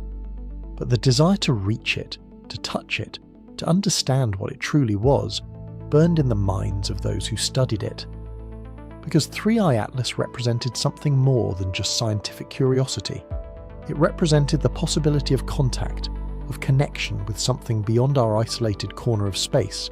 If it was indeed artificial, if some aspect of its structure or composition revealed the hand of intelligence, then it would be the first confirmed evidence that we were not alone, that other minds had arisen in the universe and had achieved the capability to send their creations between the stars. The implications of such a discovery would reshape human civilization. Every assumption about our place in the cosmos would need to be reconsidered. Every question about the origin and destiny of intelligence would take on new urgency. If another civilization had existed long enough and grown advanced enough to send objects across interstellar distances, then what had become of them? Were they still out there, watching and waiting? Or had they vanished, leaving behind only these silent messengers drifting through the galaxy like messages in bottles cast into an infinite ocean? The possibility that 3I Atlas might be connected to an ancient civilization, perhaps the first civilization to arise in our galaxy, opened up vistas of speculation that stretched across billions of years of cosmic history. Our galaxy was old, more than 13 billion years by current estimates, formed in the early universe when the first generations of stars began to coalesce from primordial hydrogen and helium. The Sun and Earth were relative latecomers, born only 4.5 billion years ago. That meant there had been billions of years before our solar system even existed. billions of years during which other stars formed, other planets coalesced, and potentially other forms of life and intelligence emerged? What if one of those early civilizations had achieved technological maturity billions of years before humanity even existed? What if they had spread across the galaxy, establishing themselves on countless worlds, building structures and networks that spanned interstellar distances? And what if, after reaching such heights, they had faced some crisis or transformation that caused them to withdraw, to retreat from the galaxy they had once dominated, leaving behind only traces and remnants of their existence? The idea of a first civilization, a progenitor species that arose when the galaxy was young and shaped its development in ways we couldn't yet perceive, had been explored in science fiction for decades. But science fiction was often just speculation running ahead of science, imagining possibilities that might one day be confirmed or refuted by observation and evidence. The arrival of interstellar objects in our solar system, objects that behaved in ways that challenged our understanding of what was natural and what was artificial, suggested that some of those speculative possibilities might deserve more serious consideration. There were theories in astrobiology and the search for extraterrestrial intelligence that addressed this possibility directly. The Fermi paradox asked why, if intelligent life was common in the universe, we hadn't yet detected any clear signs of it. Various solutions had been proposed. Perhaps intelligence was rare, perhaps civilizations destroyed themselves before achieving interstellar capability, perhaps they were deliberately hiding, or perhaps they existed in forms so different from us that we couldn't recognize their presence. But another possibility was that we were looking in the wrong places or at the wrong times, that the evidence of ancient civilizations might not take the form of radio signals or megastructures, but something more subtle, more enigmatic.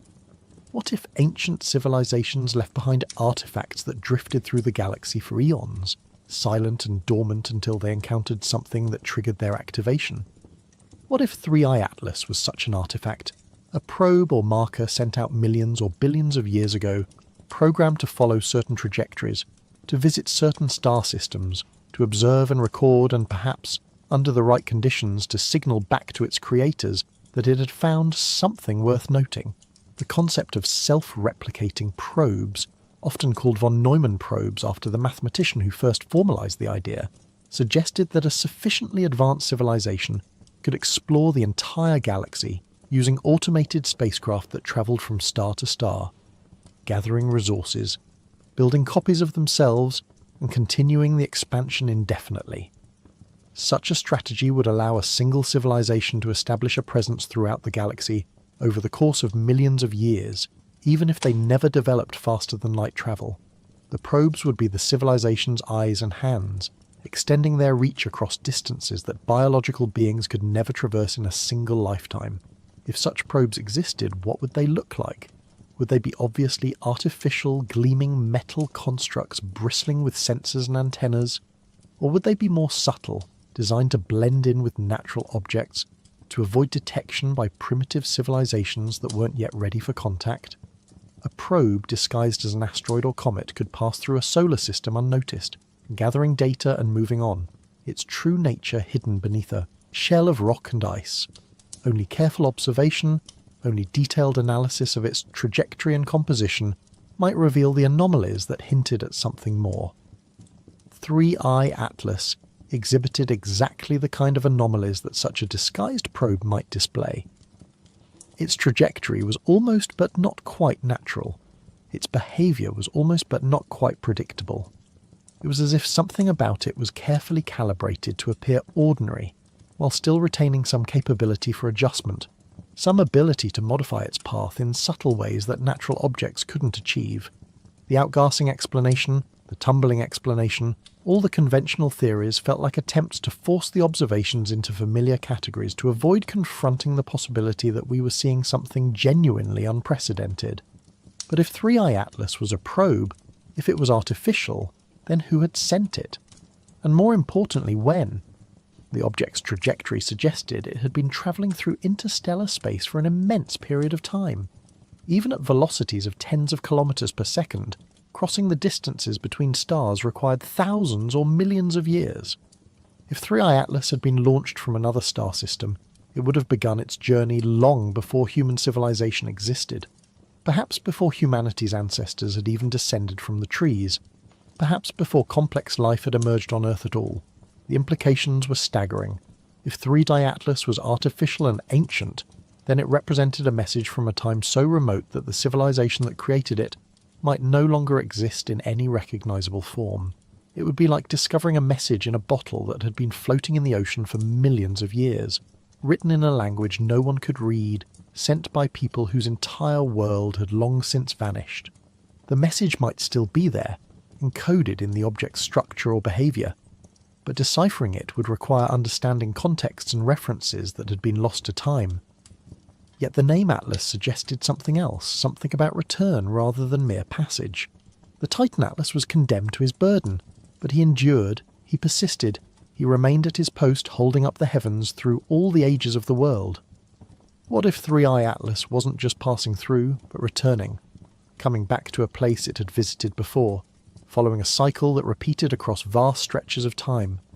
What if our solar system was one stop on a circuit that this object traced through the galaxy, visiting certain stars at certain intervals, checking in on the worlds that orbited them, observing how they had changed since the last visit? The idea of cyclical return appeared throughout human mythology and religion. The concept of eternal return, of time as a circle rather than a line, of history repeating itself in endless cycles of creation and destruction, appeared in ancient Greek philosophy, in Hindu cosmology, in the myths of countless indigenous cultures. The Maya believed in great cycles of time, ages that ended in cataclysm and renewal. The Norse spoke of Ragnarok, the twilight of the gods followed by rebirth and a new beginning. The Hopi described multiple worlds, each one destroyed and replaced by the next as humanity failed to live in harmony with the cosmic order. What if these myths of cyclical time reflected some deeper truth about the universe, some pattern that operated on scales far larger than human history? What if civilizations rose and fell across the galaxy in great waves, each one reaching a peak of development before declining or transforming, making way for the next? And what if the first civilization, the one that arose when the galaxy was young, had established markers and messengers that travelled through space on trajectories timed to return to certain systems at intervals measured in millions of years, checking to see what new forms of life and intelligence had emerged in their absence? If 3 Atlas was such a messenger, then its arrival in our solar system at this particular moment in human history might not be coincidence. Perhaps it had been here before, passing through when Earth was a lifeless ball of molten rock, or when the first single-celled organisms were beginning to metabolize and reproduce in ancient oceans, or when dinosaurs ruled the continents. And now it was returning again, arriving at a time when one of Earth's species had developed technology, had begun to look outward toward the stars, had reached the threshold where it might be ready to receive the message that 3i Atlas carried. But what was that message? If the object was indeed artificial, if it carried information or instructions from its creators, how would we access it? The surface of 3i Atlas, if we could ever examine it up close, might reveal structures or patterns that didn't occur now. If such encounters had occurred, if Earth had been visited by representatives of an ancient civilization at various points in human prehistory and history, then what evidence would we expect to find? The visitors themselves would be long gone, returned to wherever they came from. Any technology they brought would have degraded over millennia, corroded and scattered and lost. But there might be traces, anomalies in the archaeological record, artifacts that didn't fit the expected progression of human technological development, structures that required capabilities beyond what the cultures that built them were supposed to possess. Such anomalies did exist, though their interpretation remained controversial. The Antikythera mechanism, recovered from a shipwreck off the coast of Greece, was a sophisticated astronomical calculator dating to the 2nd century BCE, far more complex than any other known device from that era. The precision of its gears and the sophistication of its design suggested knowledge of astronomy and mechanical engineering that seemed out of place in the ancient world. Conventional explanation held that it represented a peak of Greek technological achievement that was subsequently lost, but it raised questions about what else might have been known and forgotten. The megalithic structures scattered across the world, Stonehenge, the pyramids of Egypt and Central America, the massive stones of Baalbek and Puma Punku, demonstrated engineering capabilities that challenged our understanding of ancient technology. How were stones weighing hundreds of tons quarried, transported, and precisely fitted together using only the tools and techniques that conventional archaeology attributed to these cultures? Various explanations had been proposed, from sophisticated use of simple machines to large labour forces working over extended periods. But the precision of the work, the astronomical alignments, the sheer scale of the undertaking, left room for questions about whether these cultures had access to knowledge or assistance that wasn't reflected in the conventional historical record. These anomalies didn't prove that Earth had been visited by an ancient civilization, but they kept the possibility alive. They prevented the question from being definitively closed. And now, with 3i Atlas passing through our solar system, with its ambiguous nature and its mythologically resonant name, the question took on new urgency. If there was an ancient civilization, if they had visited Earth in the past, if they had left behind myths and legends and perhaps physical traces of their presence, then might 3i Atlas be connected to them? Might it be a probe or marker from that same civilization, still following its programmed trajectory millions of years after it was launched? The concept of the first civilization implied not just temporal priority, but also a kind of cosmic significance. If one civilization had arisen billions of years before all others, if they had spread across the galaxy when it was young and empty, then they would have shaped the development of everything that came after. They might have seeded worlds with the building blocks of life, or protected emerging civilizations from cosmic threats, or established protocols and guidelines that governed how advanced species interacted with primitive ones. They would be, in effect, the elder race, the progenitors, the ones who set the patterns that all subsequent civilizations would follow or rebel against. Science fiction had explored this concept extensively. Arthur C. Clarke's 2001 A Space Odyssey featured mysterious monoliths left by an ancient alien civilization, artifacts that influenced human evolution and eventually led humanity to the stars. The monoliths were inscrutable, their purpose and origin never fully explained, but they served as markers and catalysts, guiding humanity's development according to some vast plan. Other stories featured ancient civilizations that had transcended physical existence, or that had withdrawn from the galaxy to allow younger species to develop, or that had left behind vast networks of technology waiting to be discovered and activated. These fictional scenarios provided frameworks for thinking about what a real first civilization might be like, what traces they might leave, how they might interact with younger species like humanity. But they were just stories, imaginative explorations of possibilities that might or might not reflect reality. The question was whether 3i Atlas represented the transition from fiction to fact, whether we were finally encountering evidence of something that had previously existed only in speculation and myth. The trajectory of 3i Atlas, traced backward through space and time, pointed toward a region of the galaxy that contained thousands of stars, any one of which might have been its origin point. But the uncertainties were enormous. Small errors in measuring the object's current position and velocity propagated backward into huge uncertainties about where it had been millions of years ago. It might have originated from a star system relatively close to our own, or it might have travelled halfway across the galaxy. Without more precise data, without some way to narrow down the possibilities, the question of its origin remained unanswerable. But perhaps the origin didn't matter as much as the destination. If 3i Atlas was artificial, if it was following a programmed trajectory, then what mattered was where it was going, what it was meant to observe or accomplish. And right now it was passing through our solar system, moving through the space where Earth orbited, where humanity had built its civilization, and was beginning to reach outward toward other worlds. If the object was a probe, if it was gathering data and transmitting it back to its creators, then what was it observing? What would it report about us? The thought was both thrilling and unsettling. To be observed by an intelligence far older and more advanced than our own, to be judged by standards we couldn't comprehend, to have our civilization evaluated and found either worthy or wanting. These possibilities touched on deep human anxieties about our place in the universe. We wanted to believe we were special, that our achievements mattered, that our existence had significance beyond the brief flicker of our individual lives. But we also feared that we might be insignificant, that the universe was indifferent to our struggles and aspirations, that we were alone in a vast emptiness that cared nothing for our hopes and dreams. The possibility that 3i Atlas might be a messenger, from the first civilization offered a middle path between these extremes. It suggested that we were not alone, that other intelligences existed or had existed, that the universe was populated with minds that could observe and understand and perhaps even care about what happened to emerging species like humanity.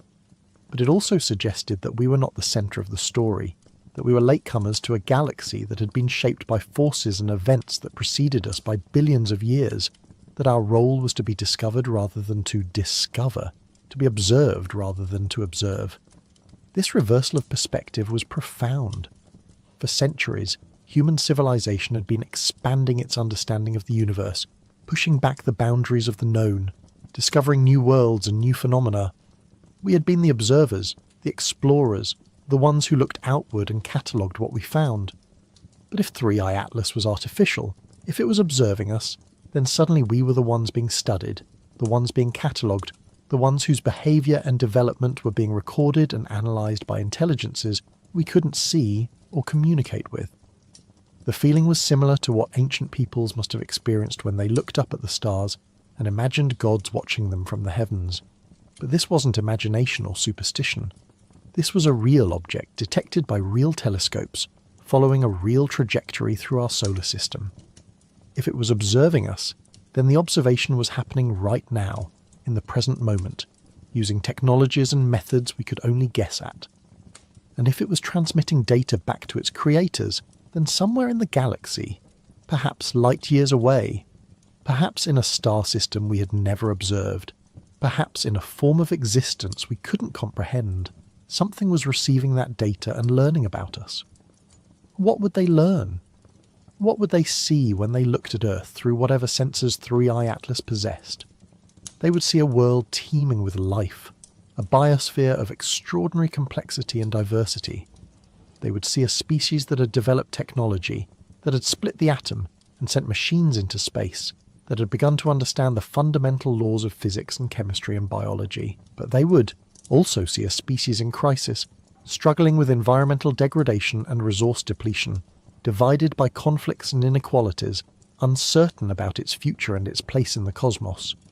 Would they judge us harshly for our failures and shortcomings?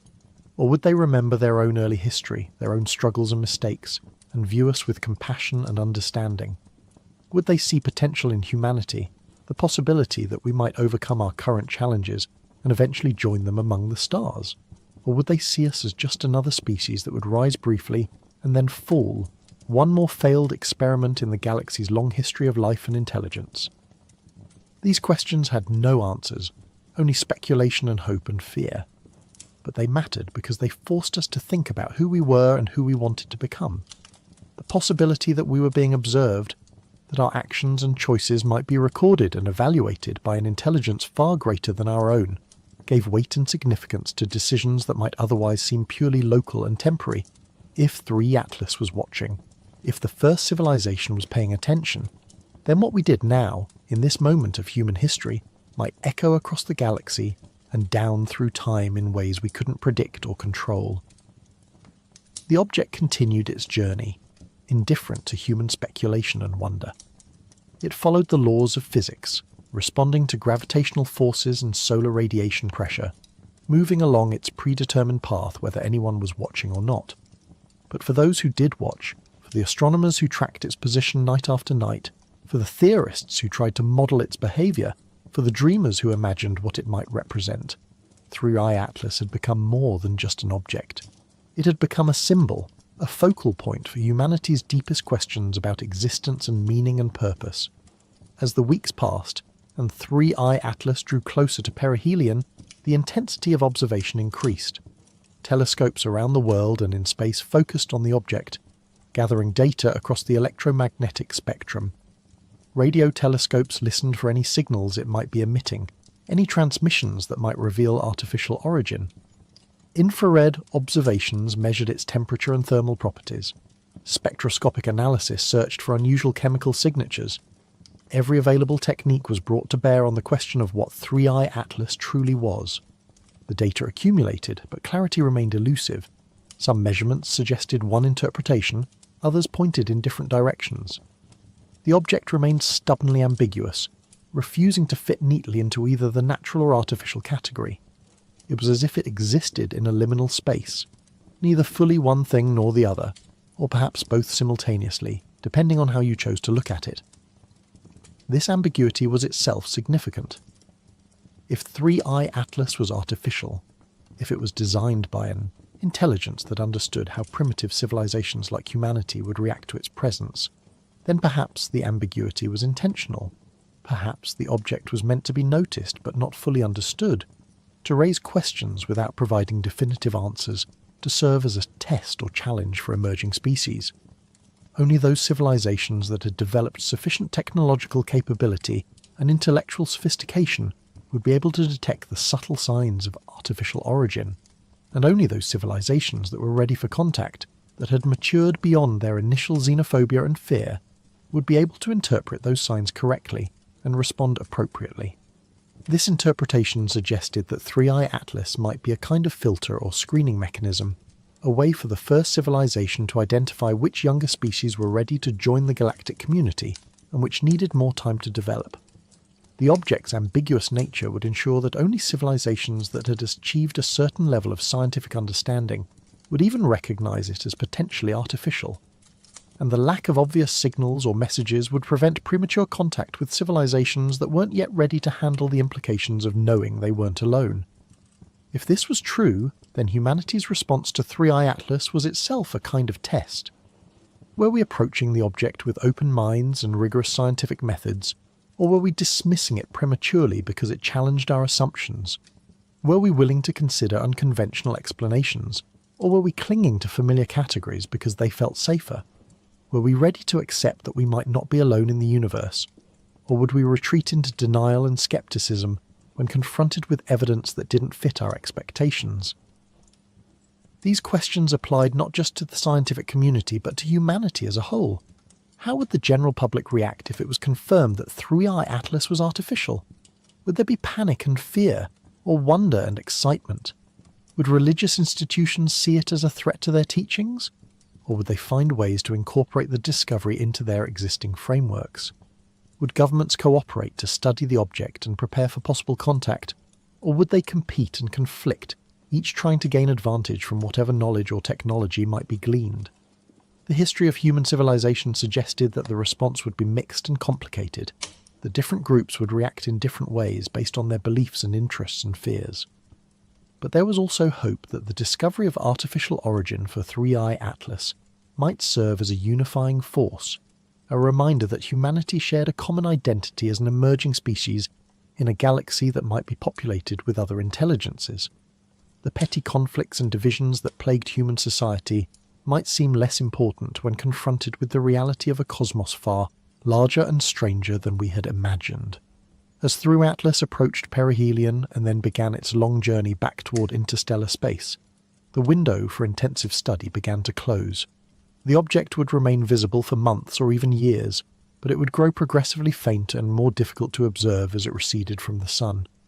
Eventually it would pass beyond the orbit of Neptune, beyond the Kuiper Belt, beyond the heliopause where the Sun's influence faded into the interstellar medium, and then it would be gone, returning to the darkness between stars, continuing whatever journey it had been on for millions of years before it arrived here.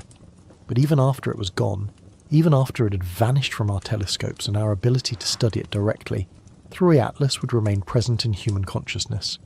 It would be remembered as the object that made us question our assumptions, that forced us to confront the possibility that we might not be alone, that reminded us that the universe was far stranger and more wonderful than our theories predicted.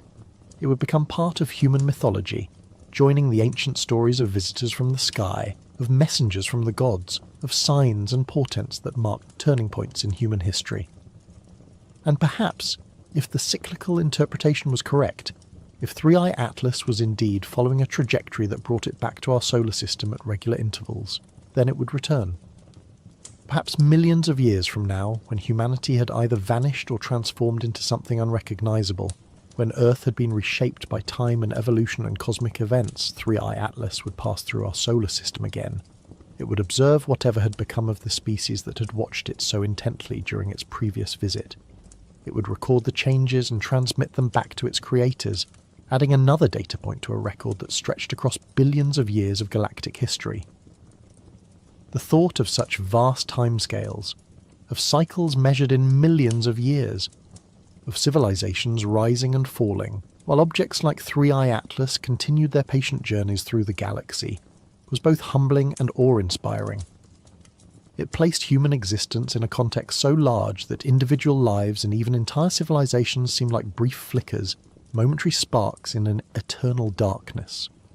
But it also suggested that those sparks mattered, that they were part of a larger pattern, that the universe itself was engaged in some vast process of observation and memory and perhaps even consciousness. The myths of Atlas holding up the heavens took on their deepest meaning in this context. Atlas was not just bearing a physical burden, but maintaining a connection, keeping open a channel between different realms of existence. He was the axis around which the celestial sphere rotated, the fixed point that allowed the stars to move in their eternal dance.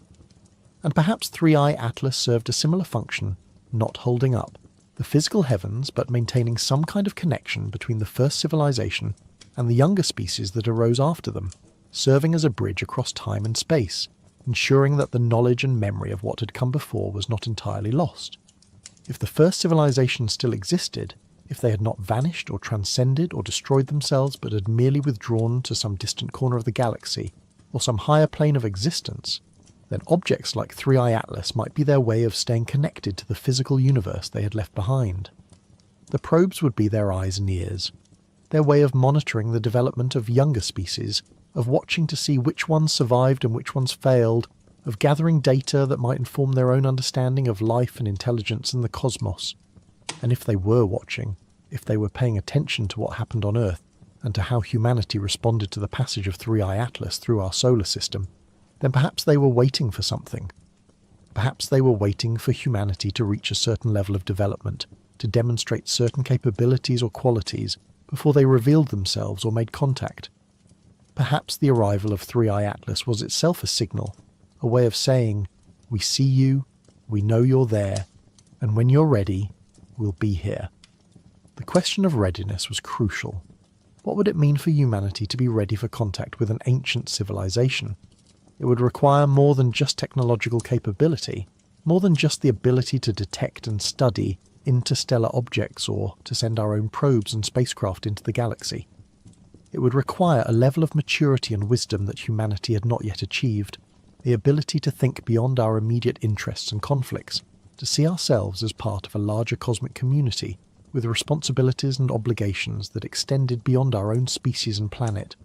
The challenges facing humanity in the early 21st century, climate change, nuclear proliferation, inequality, environmental degradation, were all tests of our ability to act collectively for the common good, to prioritise long-term survival over short-term gain, to recognise that we shared a common fate on a small planet in a vast universe. If we couldn't solve these problems, if we destroyed ourselves or degraded our world to the point where civilization collapsed, then we would never be ready for contact with an ancient civilization.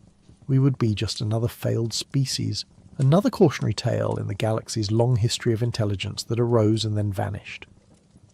But if we could solve these problems, if we could find ways to live sustainably on Earth and eventually expand to other worlds, if we could develop the wisdom and maturity to handle the responsibilities that came with advanced technology, then perhaps we would be ready. Perhaps we would be able to meet the first civilization as equals or at least as worthy successors as a species that had proven itself capable of surviving the challenges that destroyed so many others. The passage of 3i Atlas through our solar system might be remembered as a turning point, the moment when humanity first seriously confronted the possibility that we were not alone, that we existed within a larger context of galactic civilization and cosmic history. Whether the object was natural or artificial, whether it was connected to an ancient civilization or just a random fragment of rock and ice, it had already served a purpose by making us think about these questions, by forcing us to consider our place in the universe and our responsibilities to the future. The days after 3i Atlas reached perihelion and began its outward journey brought a strange mixture of frustration and exhilaration to the scientific community. The telescopes had captured their data, the spectrometers had recorded their readings, and now came the painstaking work of analysis and interpretation. But beneath the methodical process of science ran an undercurrent of something deeper, a sense that humanity stood at a threshold, that the passage of this object through our solar system represented more than just another astronomical event to be catalogued and filed away. In laboratories and observatories around the world, researchers pored over the data with an intensity that went beyond professional duty. They were searching for something, though many would have been hard-pressed to articulate exactly what. A sign, a signal, some definitive proof that would settle the question of 3 Atlas's nature once and for all. But the object remained elusive, its secrets encoded in subtle anomalies and ambiguous measurements that could be interpreted in multiple ways depending on one's assumptions and expectations. The debate spilled out of scientific journals and into the public consciousness. News outlets ran stories about the mysterious interstellar visitor, often accompanied by dramatic artist renderings that showed sleek alien probes or ancient artifacts drifting through space. Social media filled with speculation ranging from sober analysis to wild conspiracy theories. Some saw 3i Atlas as proof that aliens were watching us, that we were being evaluated for readiness to join some galactic federation. Others dismissed it as just another rock in space, remarkable only for its interstellar origin, nothing more than cosmic debris cast off from some distant planetary system. But there were those who occupied the middle ground, who recognised that the truth might be more nuanced than either extreme allowed. These were the people who understood that the universe was not obligated to conform to human categories, that something could be both natural and meaningful, that the boundary between random chance and intentional design might not be as clear as we like to believe. They looked at 3E Atlas and saw not just an object but a question, one that challenged humanity to think more carefully about what we meant by intelligence, by communication, by purpose. The historical record of scientific discovery was filled with moments when observations forced a revision of fundamental assumptions. The Earth was not the centre of the universe. Time was not absolute. Space could bend and warp. The universe had a beginning. Each of these revelations had seemed impossible, even absurd, before the evidence became overwhelming. Each had required scientists to abandon cherished beliefs and embrace new paradigms that better fit the observations. Perhaps 3i Atlas represented another such moment, another point where the universe was trying to tell us that our categories and assumptions were insufficient, that we needed to expand our thinking to accommodate possibilities we had previously dismissed. The question of artificial origin was particularly vexing because it touched on deep philosophical issues about the nature of design and purpose.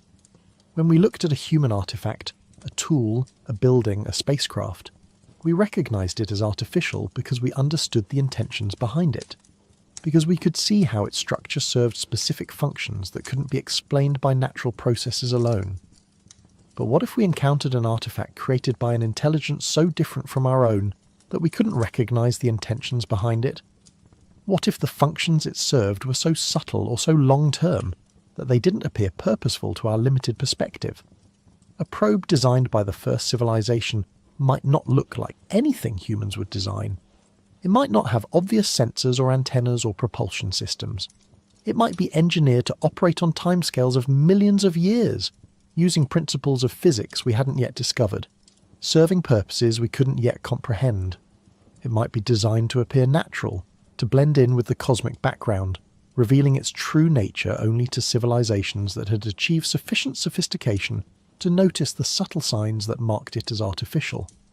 This possibility suggested that the search for artificial origin should focus not on looking for familiar signs of technology, but on looking for patterns that couldn't be easily explained by natural processes, anomalies that persisted despite our best attempts to account for them through conventional mechanisms. The trajectory deviations of 3i Atlas, the subtle perturbations in its motion that couldn't quite be explained by outgassing or radiation pressure, or gravitational interactions. These might be the signatures of something artificial, the fingerprints of design that remained visible even after millions of years of travel through interstellar space. But even if 3i Atlas was artificial, even if it was a probe or marker left by an ancient civilization, that didn't necessarily mean it carried a message intended for humanity. It might be part of a vast monitoring network that, observed countless star systems, gathering data for purposes that had nothing to do with contact or communication. It might be a relic, still functioning according to its original programming long after its creators had vanished or moved on to other concerns. It might be automated to the point where no conscious intelligence directed its actions anymore, just algorithms and subroutines executing instructions that had been encoded billions of years ago. This scenario was in some ways more unsettling than the idea of active observation. It suggested a universe where intelligence could create things that outlasted it by eons, where the artifacts and systems built by long-dead civilizations continued to function with mechanical persistence, carrying out tasks whose original purpose had been forgotten or become irrelevant. It raised questions about what humanity might leave behind if we too vanished, what traces of our existence would persist long after the last human had died, what our own automated systems and space probes might still be doing millions of years from now. The Voyager spacecraft, launched in 1957, were already on trajectories that would carry them out of the solar system and into interstellar space. They would drift through the galaxy for billions of years, long after Earth itself had been consumed by the expanding sun, long after any trace of human civilization had been erased from the cosmos. Each carried a golden record, a message from humanity to any intelligence that might eventually find them, containing sounds and images meant to represent the diversity of life and culture on Earth. But the chances of those records ever being found were infinitesimally small, and even if they were found, the civilization that discovered them would encounter not living humans, but only these fossilized remnants of a species that had existed in the distant past. Was 3i Atlas something similar? A message in a bottle cast into the cosmic ocean by a civilization that had hoped someone might eventually find it, even if that discovery came millions of years after they themselves were gone. The idea was both poignant and profound. The notion that intelligence, once it arose, felt compelled to reach out, to leave some mark of its existence, to assert that it had been here, that it had lived and thought and wondered about its place in the universe. The ancient human impulse to leave marks and messages visible in cave paintings and monumental architecture and written texts might be a universal characteristic of intelligence. The need to say, "I was here," might transcend species and culture, might be a fundamental aspect of consciousness itself. And if that was true, then the galaxy might be filled with such messages, with artifacts and monuments and probes left by civilizations throughout cosmic history, most of them never found, most drifting in the darkness between stars until they were destroyed by collision or radiation, or the eventual heat death of the universe. But some might be found, and when they were found, they would create moments like this one, moments when a younger civilization encountered evidence of something older and perhaps wiser, something that had travelled further along the path of development and left behind traces of its journey. These moments would be rare, separated by vast stretches of time and space, but they would matter enormously to those who experienced them. They would be the points where different threads of cosmic history intersected, where the stories of separate civilizations briefly touched before diverging again into the darkness. The mythological resonances of this idea were powerful. The concept of inheritance, of receiving wisdom and knowledge from ancestors or predecessors, appeared in every human culture. We built on the achievements of those who came before us, learning from their successes and failures, carrying forward their discoveries and insights. What if this process of inheritance operated not just within human history, but across galactic history? What if the first civilization had left behind a legacy that subsequent civilizations could learn from? A repository of knowledge and experience accumulated over billions of years of existence. The ancient library of Alexandria had been conceived as a repository of all human knowledge, a place where the wisdom of every culture and every era would be collected and preserved. Its destruction was mourned as one of the great tragedies of history, the loss of knowledge that could never be fully recovered. But what if somewhere in the galaxy there existed a library far grander than Alexandria, a collection of knowledge accumulated not just from one species, but from countless civilizations that had risen and fallen across cosmic time? What if the first civilization had created such a repository? And what if objects like 3i Atlas were part of the system that maintained and updated it? This speculation led to questions about the nature of knowledge itself, and how it might be preserved across the vast expanses of time and space that separated civilizations. Information encoded in physical media would degrade over millions of years, corrupted by radiation and cosmic rays, eroded by the slow but inexorable processes of entropy. Even the most durable materials would eventually break down, their structures randomized, their information lost. How could knowledge be preserved for billions of years, across timescales that dwarfed the existence of any single civilization? Perhaps the answer lay not in preserving information in static form, but in encoding it in dynamic systems, in patterns that could maintain themselves through active processes rather than passive storage. Life itself was such a system. DNA preserved information across billions of years of evolution, not through static storage, but through continuous replication and error correction, through the constant activity of living cells that read and copied the genetic code. Perhaps an advanced civilization could create artificial systems that operated on similar principles, self-replicating probes that carried information encoded in their design and behavior, that could repair and maintain themselves across cosmic timescales. If 3i Atlas was such a system, then its very existence, its trajectory and behavior, might constitute a form of information storage and transmission. The object itself would be the message, its physical properties and motion through space encoding data that could be read by any civilization with sufficient technological sophistication. The anomalies in its trajectory, the deviations from purely gravitational motion, might not be accidental but intentional, carefully programmed variations that carried meaning to those who knew how to interpret them. This interpretation transformed the scientific study of 3i Atlas from mere observation to an act of potential translation. The researchers analysing the object's motion weren't just measuring an astronomical phenomenon, they were potentially decoding a message from an ancient civilization, reading a text written in the language of orbital mechanics and physics. Every data point, every measurement, every observation might be part of that message, a letter in an alphabet we were only beginning to recognise. But even if this was true, even if 3i Atlas was broadcasting information in its very existence, the message might be incomprehensible to humanity at our current level of development. Imagine trying to teach calculus to someone who had never learned arithmetic, or trying to explain quantum mechanics to someone who believed the world was flat. There were levels of understanding that had to be achieved in sequence, foundations that had to be laid before more advanced concepts could be grasped. Perhaps the message encoded in 3i Atlas required knowledge or perspectives that humanity hadn't yet achieved, mathematical frameworks or philosophical concepts we hadn't yet discovered. This possibility was simultaneously frustrating and hopeful. Frustrating because it meant we might be staring directly at profound truths without being able to recognise them, that the answers to our deepest questions might be right in front of us but beyond our current ability to comprehend. But hopeful because it implied that there was more to discover, that humanity's intellectual journey was far from complete, that we had heights of understanding still ahead of us that would eventually allow us to decode the messages left by elder civilizations. The educational function of such messages would be crucial. If the first civilization wanted to pass on their knowledge to younger species, they would need to do so in ways that guided those species through the necessary stages of development. They couldn't simply hand over advanced technology or profound insights. That would be like giving a child a loaded gun, or a book written in a language they couldn't read.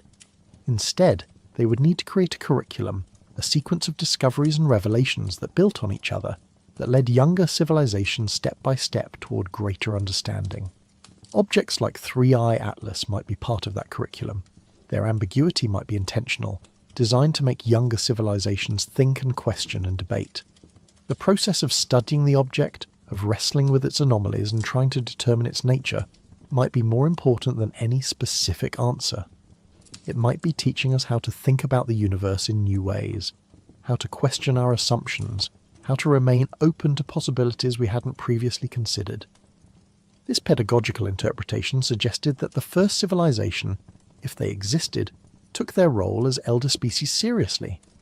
They weren't content to simply exist in isolation, hoarding their knowledge and allowing younger species to struggle blindly toward enlightenment. Instead, they actively worked to educate and guide, creating systems and objects that would appear at appropriate times in the development of emerging civilizations, providing hints and clues and challenges that would push those civilizations toward greater wisdom and capability. The myths of divine teachers and culture heroes took on new meaning in this context. Prometheus bringing fire to humanity, Quetzalcoatl teaching the arts of civilization to the Mesoamericans, Oannes emerging from the sea to instruct the ancient Sumerians. These stories all described beings who came from outside human society and provided knowledge that transformed human existence. What if these weren't just myths, but distorted memories of actual contact with representatives of an elder civilization, beings who had intervened at crucial points in human development to provide guidance and instruction? The prohibition against such intervention, the famous prime directive from science fiction that forbade advanced civilizations from interfering with less developed ones, might not reflect the actual ethics of real elder civilizations. Perhaps they had learned through long experience that some degree of guidance and intervention was beneficial, that younger civilizations left entirely to their own devices too often destroyed themselves or stagnated at primitive levels of development. Perhaps the first civilization had developed sophisticated protocols for intervention that provided just enough help to allow younger species to overcome critical challenges without robbing them of agency or the valuable lessons learned through struggle. If this was true, then human history might be dotted with such interventions, moments when our ancestors received crucial knowledge or assistance that allowed our civilization to advance past bottlenecks that might otherwise have proven insurmountable. The sudden appearance of agriculture in multiple locations around the world, the rapid development of mathematics and astronomy in ancient civilizations, the seemingly inexplicable leaps in technology and understanding that occurred at various points in history. Perhaps some of these had been nudged along by subtle interventions from elder species who watched over emerging civilizations and provided help when it was most needed. But such interventions would need to be subtle, disguised as natural developments or human achievements, so that the receiving civilization would still feel ownership of its progress. Too obvious an intervention would create dependence, would make the younger civilization look always to the elder for answers, rather than developing their own capabilities. The art would be in providing just enough help, just enough guidance to keep the civilization on a productive path, without taking away the struggle and effort that made growth meaningful. 3 Atlas might represent such a carefully calibrated intervention. Its ambiguous nature ensured that humanity would have to work to understand it, would have to develop new capabilities and new ways of thinking to determine its true character. We couldn't simply observe it and know immediately what it was. We had to struggle with the question, debate the possibilities, gather more data, refine our theories. And in that process we were developing exactly the kind of scientific sophistication and intellectual flexibility that would be needed for eventual contact with elder civilizations. The timing of its arrival was also potentially significant. 3I Atlas appeared in our solar system at a moment when humanity had just developed the technological capability to detect interstellar objects, when we had built telescopes and survey systems powerful enough to spot these rare visitors as they passed through. A century earlier, we wouldn't have seen it at all. A century later, we might have developed enough capability to intercept it, to send a probe to rendezvous with it and study it up close. The object arrived in the narrow window when we could detect it and wonder about it, but not yet fully investigate it. A perfect moment to spark questions and drive the development of new capabilities. Was this timing coincidence? Or had the object been programmed to make itself noticeable at exactly this stage of human development, to arrive when we were ready to ask questions but not yet ready for easy answers? The orbital mechanics required to achieve such precise timing would be extraordinarily sophisticated, requiring the ability to predict the development of civilizations across timescales of millions of years. But perhaps that was exactly the kind of capability the first civilization possessed, the ability to model and predict the evolution of intelligent species, to calculate when they would reach various developmental milestones, to time interventions with precision measured in millions of years. This idea staggered the imagination. It implied a level of understanding of intelligence and civilization that went far beyond anything humanity had achieved. We could barely predict the development of our own society over decades, let alone model the evolution of other species over eons. But an ancient civilization with billions of years of experience, with observations of countless other species going through similar developmental arcs, might have discovered patterns and regularities that allowed such long-term prediction. They might have developed a science of civilizational development as rigorous and predictive as our physics or chemistry. If such a science existed, it would transform our understanding of intelligence and progress. It would suggest that the development of technological civilization followed certain predictable pathways, that there were common challenges every emerging species faced, common bottlenecks and critical points where civilizations either succeeded in overcoming obstacles or failed and declined. The first civilization might have mapped this landscape of developmental possibility, identifying the key moments when intervention could be most beneficial, creating systems that would provide appropriate guidance at each stage. This model of guided development stood in contrast to the more pessimistic interpretations of the Fermi paradox, which suggested that most civilizations destroyed themselves before achieving interstellar capability. Perhaps the paradox was resolved not by universal failure, but by universal guidance. Elder civilizations watching over younger ones, preventing the most catastrophic outcomes, ensuring that a certain percentage of emerging species successfully navigated the dangers of technological adolescence and matured into stable, long-lived civilizations. But such guidance couldn't prevent all failures. Some civilizations would inevitably make choices that led to their destruction despite the best efforts of their watchers. The guidance had to allow for free will, for the possibility of both success and failure, or it would be mere puppetry rather than genuine development.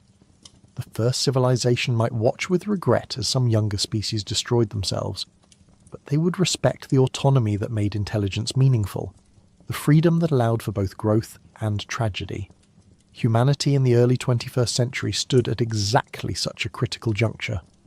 The challenges we faced, climate change, nuclear weapons, artificial intelligence, biotechnology, all carried the potential for both tremendous benefit and catastrophic harm. We had developed capabilities that could either elevate our civilization to new heights or destroy it entirely, and the choices we made in the coming decades would determine which outcome prevailed.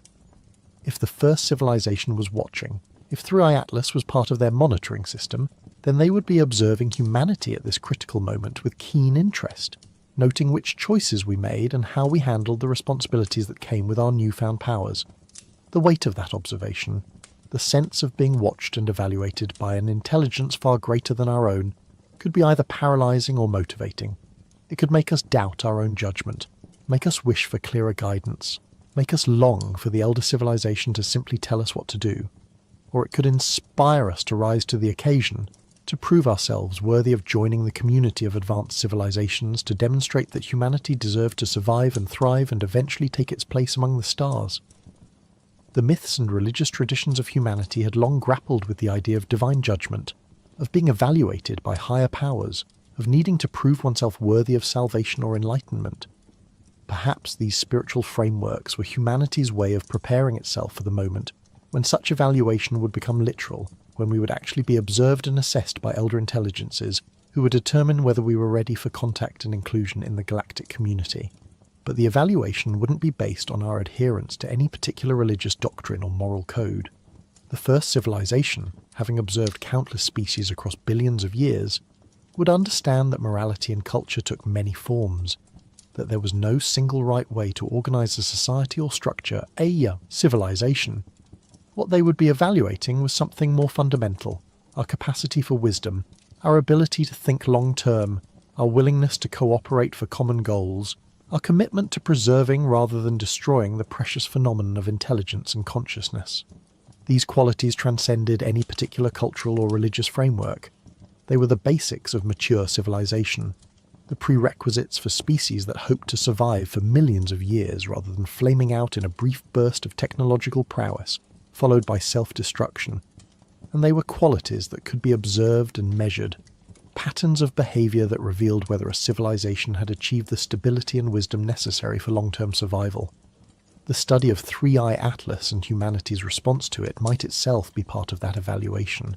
How did we react when confronted with something ambiguous and potentially revolutionary? Did we approach it with open minds and rigorous methods, or did we retreat into dogma and denial? Did we allow the discovery to inspire cooperation and shared purpose, or did it become another source of conflict and competition? The answers to these questions would reveal much about humanity's readiness for contact with elder civilizations. As months passed and 3 Atlas continued its outward journey, the initial excitement began to fade from public consciousness. The object became old news, replaced in the headlines by more immediate concerns and crises. But in the scientific community, and among those who'd been most deeply affected by its passage, the questions it raised continued to resonate. They had seen something that challenged their understanding of the universe, something that refused to fit neatly into existing categories, something that demanded they think more carefully about what was possible and what was real. For some researchers, 3i Atlas became an obsession, a puzzle they couldn't let go of despite the lack of definitive answers. They continued to analyse the data, searching for patterns and anomalies they might have missed on first examination. They developed new models and simulations, trying to find explanations that could account for all the observations without requiring exotic assumptions. They wrote papers and gave presentations trying to convince their colleagues that the object deserved more attention, more study, more theoretical consideration. Others moved on, filing 3i Atlas away as an interesting anomaly, but one that ultimately didn't change the fundamental picture of the universe. It was an interstellar object with some unusual properties, perhaps worthy of follow-up study if another one appeared, but not something that revolutionised our understanding of the cosmos. They returned to their regular research programs, to studies of exoplanets and galaxy formation and dark matter, to the questions that had occupied them before 3i Atlas appeared and would continue to occupy them after it was gone. But even those who moved on found that something had changed. The universe seemed less empty now, less purely mechanical. The possibility that intelligence might be scattered throughout the galaxy, that ancient civilizations might have left traces and markers and messages, had taken root in the collective consciousness of humanity. We couldn't unknow what 3i Atlas had taught us, that interstellar objects were real, that they passed through our solar system on timescales of years or decades, that the galaxy was more interconnected than we had realised. This new awareness began to influence humanity's approach to space exploration and the search for extraterrestrial intelligence. If interstellar objects were arriving at our solar system with some regularity, then we needed better systems for detecting and studying them. Proposals were developed for dedicated survey telescopes that could spot these visitors earlier, track them more precisely, characterise them more completely. Some researchers advocated for the development of rapid response spacecraft that could be launched to intercept particularly interesting objects, to study them up close before they receded beyond reach. The technical challenges were formidable, but the motivation was clear. Every interstellar visitor was a potential source of information about other star systems, other planetary environments, and potentially other civilizations. We couldn't afford to let them pass through unobserved, to miss opportunities for discovery, because we lack the infrastructure to study them properly. 3i Atlas had been a wake-up call, a reminder that the universe brought gifts to those who were prepared to receive them. The search for extraterrestrial intelligence also evolved in response to 3i Atlas. Traditional SETI programs had focused primarily on detecting radio or optical signals, assuming that advanced civilizations would announce their presence through electromagnetic broadcasts. But 3i Atlas suggested another possibility, that evidence of extraterrestrial intelligence might come not through intentional signals, but through the physical artifacts that civilizations left behind or sent out into the galaxy. This approach, sometimes called artifact SETI, or the search for technosignatures, gained new prominence and funding. Researchers began developing methods for distinguishing artificial objects from natural ones, for identifying the subtle signatures of design that might be visible even in objects that had been engineered to appear natural. They studied the anomalies in 3i Atlas's behaviour, trying to understand what kinds of deviations from natural motion might indicate artificial origin. They considered what kinds of materials or structures would be most durable across interstellar timescales, what designs would be most likely to survive millions of years of travel through space, while still retaining recognisable artificial characteristics. This work required collaboration between astronomers, physicists, engineers, and even archaeologists and anthropologists who understood how to identify the traces of intelligence in ambiguous contexts. It was inherently interdisciplinary, requiring insights from multiple fields to address questions that didn't fit neatly into any single domain. and it forced researchers to think carefully about their assumptions regarding intelligence and technology, to recognise that their intuitions were based on limited experience with a single technological civilization and might not apply to species with radically different evolutionary histories and cultural frameworks. The philosophical implications were equally profound. If advanced civilizations were sending objects through the galaxy, if the cosmos was filled with ancient artifacts and monitoring systems, then intelligence was not a rare and isolated phenomenon, but a persistent feature of the universe. Consciousness had arisen not just once, but many times, and it had achieved capabilities that allowed it to extend its reach across interstellar distances, to leave marks that would persist for billions of years. The universe was not indifferent to mind.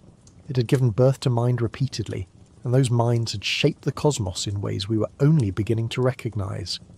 This realisation offered a kind of cosmic comfort, a sense that humanity was part of something larger and longer lasting than our individual lives, or even our entire civilization. We were threads in a vast tapestry, woven across billions of years of galactic history, connected to other intelligences through the objects and messages that travelled between the stars. Our struggles and achievements mattered not just to us, but to that larger story, to the ongoing experiment of consciousness that the universe had initiated when the first stars formed and the first planets coalesced. But with that comfort came responsibility. If we were part of a larger community of intelligence, even if that community was separated by vast gulfs of time and space, then we had obligations to that community. We needed to ensure that our thread of the tapestry didn't end prematurely, that we survived long enough to contribute our own knowledge and experience to the cosmic repository. We needed to develop our own capabilities for interstellar communication and exploration, to eventually become not just recipients of messages from elder civilizations, but senders of our own messages to younger ones. The vision of humanity's future that emerged from contemplating Three-Eye Atlas was ambitious and inspiring. We would solve our current crises, overcome the challenges that threaten to destroy us, and mature into a stable civilization capable of thinking across timescales of millions of years. We would develop the technology for interstellar travel, sending our own probes and perhaps eventually our own people to other star systems. We would discover other civilizations, some younger than us, and some older, and we would learn from them and teach them in turn. And perhaps, millions of years from now, we would ourselves become an elder civilization, watching over emerging species, sending our own artifacts through the galaxy to guide and inspire. This vision stood in stark contrast to the darker scenarios that often dominated discussions of humanity's future. The fears of environmental collapse, nuclear war, AI catastrophe, or slow decline into barbarism. It offered hope without being naive, acknowledging the challenges we faced while insisting that they could be overcome, that humanity had the potential for greatness if we could find the wisdom and will to realise it. Three-Eye Atlas, whether natural or artificial, whether random or intentional, had become a symbol of that hope. It represented the possibility of contact and connection across the vast distances of space and time that separated civilizations. It suggested that the universe was not empty but filled with intelligence and purpose, that consciousness had a role to play in the cosmic story, that the work of thinking and wondering and striving to understand was not futile, but meaningful in ways that extended far beyond our immediate experience. As the object continued its journey back toward interstellar space, as it grew fainter and more distant with each passing day, those who watched it felt a mixture of sadness and anticipation. Sadness because a rare opportunity was slipping away, because the chance to study this mysterious visitor was coming to an end. But also anticipation, because Three-Eye Atlas had shown that such visitors were possible, that the galaxy sent messengers to those who were ready to receive them. If one interstellar object had appeared, others would follow. And with each new arrival, with each new opportunity for study and wonder, humanity would learn more about the cosmos and our place within it. The myths of return, the ancient promises that the gods would come back, that the golden age would be restored, that the mysteries would finally be revealed, these took on new significance in light of Three-Eye Atlas. Perhaps the promises were true, not in the literal sense that ancient peoples had understood them, but in a deeper sense. Perhaps the universe itself promised that intelligence would not remain isolated, that consciousness would find ways to bridge the gaps between stars, that the work of understanding would eventually connect minds across cosmic distances.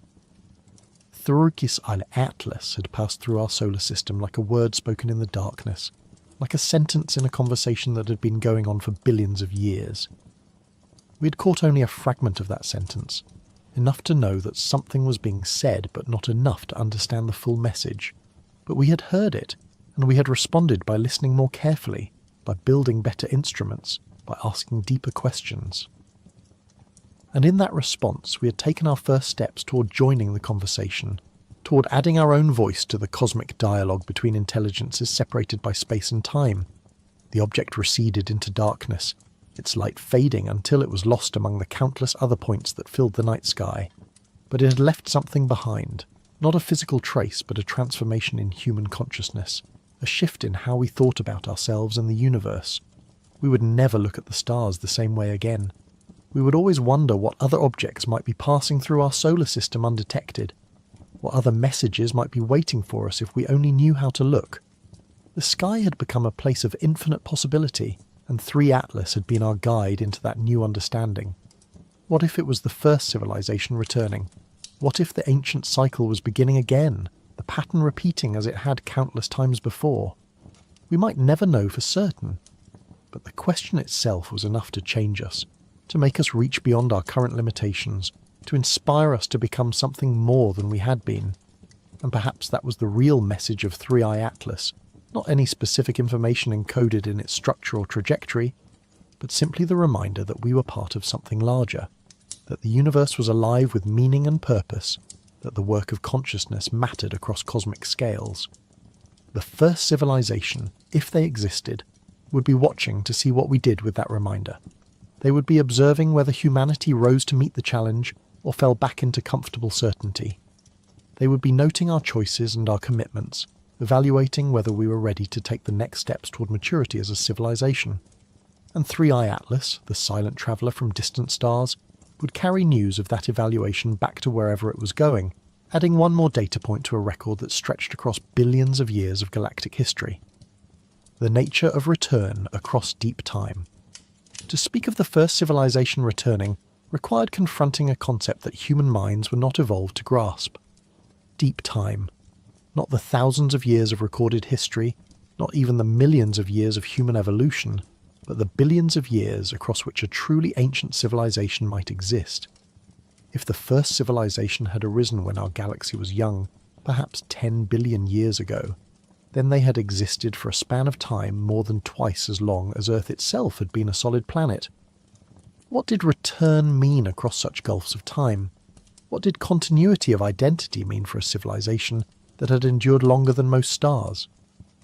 The human conception of civilization was based on our own brief experience, a few thousand years of written history, perhaps 10,000 years since the agricultural revolution. Even our longest-lasting institutions, our most enduring religions and empires, measured their lifespans in mere centuries or millennia. We had no framework for understanding what a civilization might become after 1 billion years, let alone 10 billion. The changes would be so profound, so total, that the civilization that existed now might bear no recognizable relationship to the one that had begun so long ago. Consider what humanity had become in just a few 100,000 years of existence as a distinct species.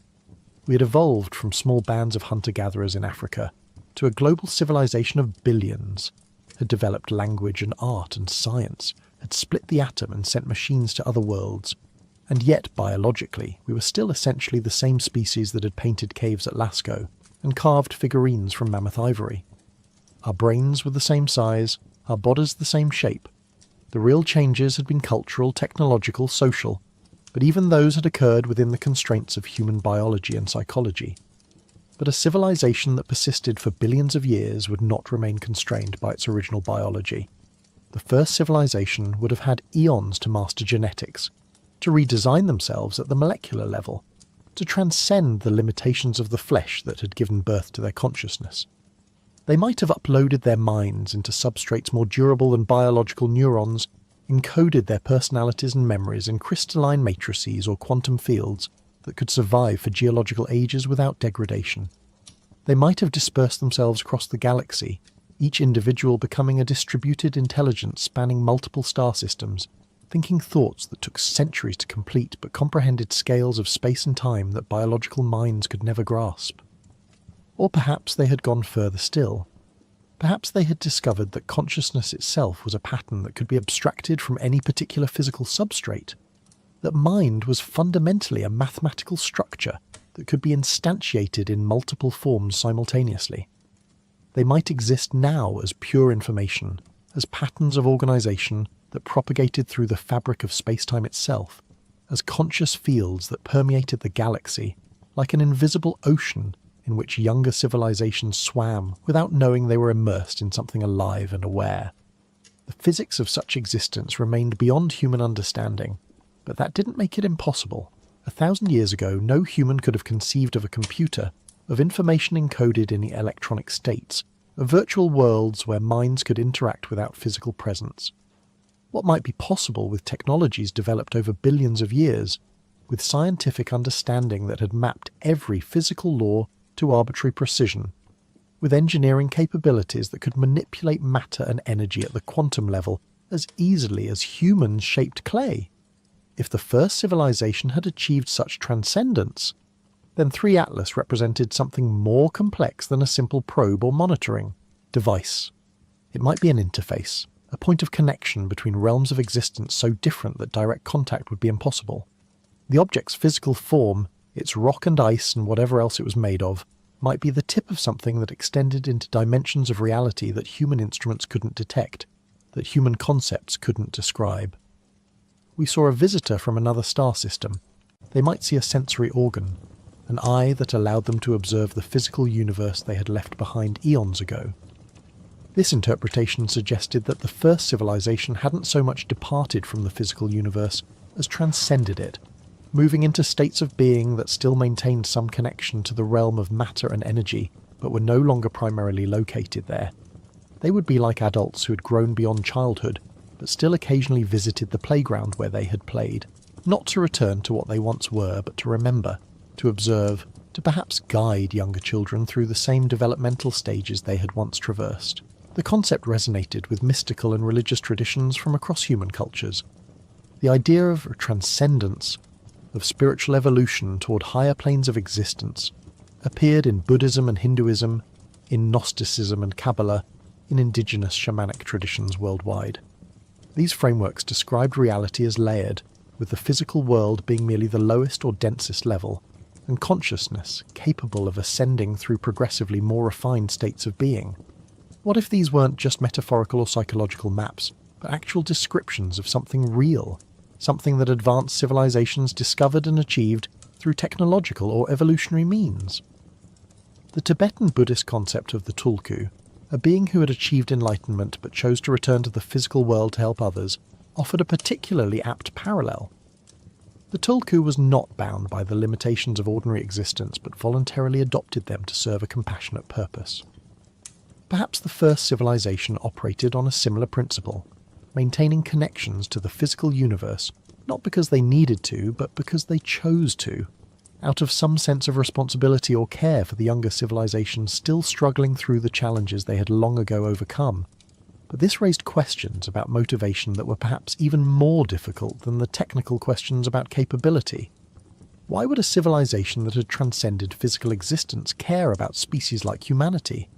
What would motivate them to maintain monitoring systems, to send probes like 3i Atlas, to watch over the development of beings so far below them in capability and understanding that we might as well be insects?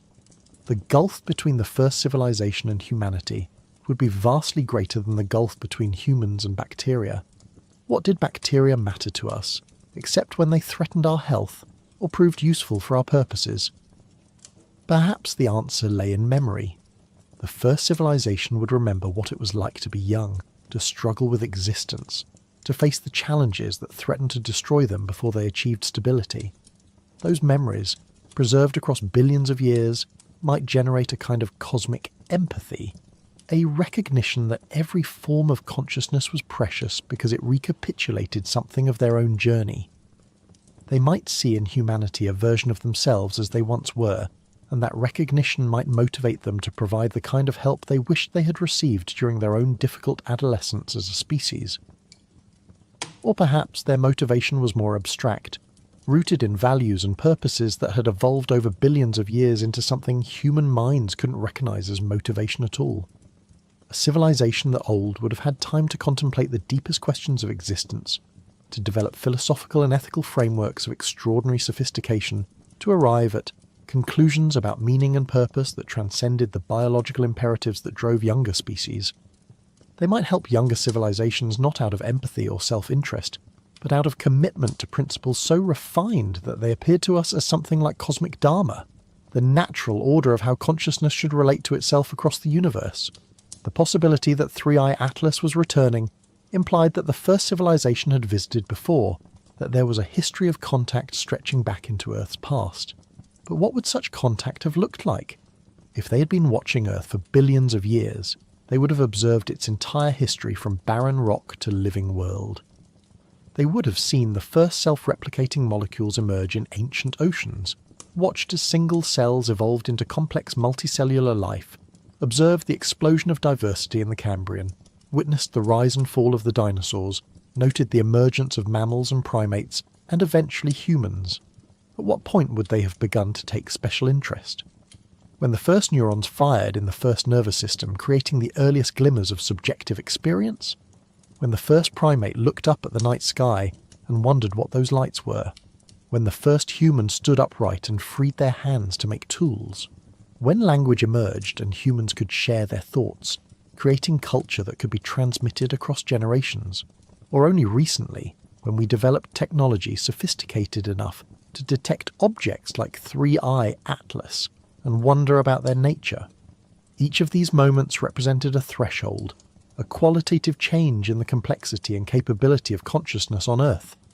An ancient civilization monitoring the development of life on countless worlds might have developed sophisticated metrics for identifying such thresholds, algorithms for determining when a planet had crossed from one category to another, protocols for how to respond at each stage. Earth might be one of millions of worlds they tracked, each at different stages of development, each requiring different levels of attention and intervention. This suggested not a binary state of contact versus non-contact, but a spectrum of engagement that varied based on the developmental stage of the younger civilization. In Earth's distant past, when life was simple, the engagement might have been minimal. Occasional observations, basic data collection, perhaps subtle adjustments to conditions that would favour the evolution of complexity.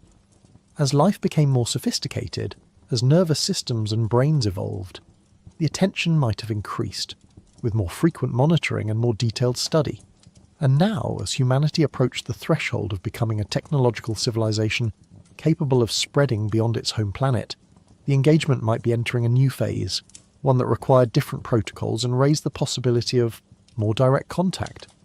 Three-Eye Atlas might be part of that transition, a signal that humanity had been noticed, that we had achieved a level of development that warranted a different kind of attention.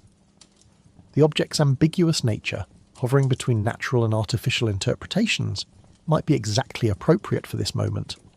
Obvious enough to be detected by our best instruments, strange enough to provoke serious investigation, but not so clearly artificial that it would cause the kind of societal disruption that premature contact might trigger.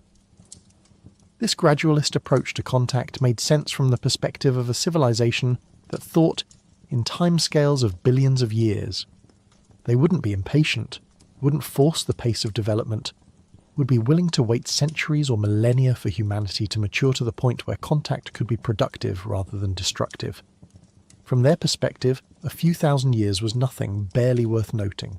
They could afford to be patient, to let younger civilizations develop at their own pace, intervening only subtly when necessary to prevent catastrophic outcomes or provide crucial hints at key moments. But this raised uncomfortable questions about human agency and autonomy. If the first civilization had been guiding humanity's development for thousands or millions of years, then how much of what we thought of as our own achievement was really ours? Had we developed agriculture and mathematics and science through our own ingenuity? Or had we been nudged toward these discoveries by interventions so subtle we couldn't recognise them? Were we truly free agents shaping our own destiny? Or were we following a path that had been laid out for us by intelligences that knew far better than we did where that path should lead? The question was similar to old theological debates about free will versus divine providence, but with the abstract concept of God replaced by the concrete possibility of an ancient alien civilization. The emotional response was similar too, a mixture of gratitude for guidance and resentment at manipulation, comfort in knowing someone wiser was watching over us, and anger at the implication that we weren't fully in control of our own fate. Perhaps the truth lay somewhere between the extremes. The first civilization might have set up conditions that made certain developments more likely, protecting Earth from asteroid impacts that would have sterilized the planet, ensuring that the sun's output remained stable enough for complex life to evolve, perhaps even seeding the primordial oceans with organic molecules that would kickstart the origin of life. But once those initial conditions were set, they might have stepped back, allowing evolution and history to unfold according to their own logic. The guidance would be at the level of enabling conditions rather than specific outcomes, like a parent who provides a safe environment and educational opportunities but allows their child to make their own choices and mistakes. Under this model, humanity's achievements were genuinely our own, but we had benefited from a cosmic context that was less hostile than it might otherwise have been. The first civilization hadn't told us what to discover or how to organise our societies, but they had ensured we had the time and stability to figure these things out for ourselves. Through Atlas might be their way of checking in, of seeing how we had developed, of determining whether we were ready for the next stage of whatever process they had initiated when they first set up the conditions that would allow Earth to become a living world. This perspective suggested that there might be many Earths, many worlds where the first civilization had established similar conditions and then watched to see what emerged. Most might have produced nothing, or only simple life that never evolved beyond bacterial mats. Some might have developed complex ecosystems but never given rise to intelligence. A few, like Earth, might have successfully produced technological civilizations, and perhaps an even smaller number had gone further, had survived their own crises and matured into stable civilizations that were themselves now part of the network of intelligences that populated the galaxy. This vision implied a kind of galactic ecology, a layered system of civilizations at different stages of development, with the first civilization at the apex, the newest and youngest at the base, and multiple intermediate levels in between.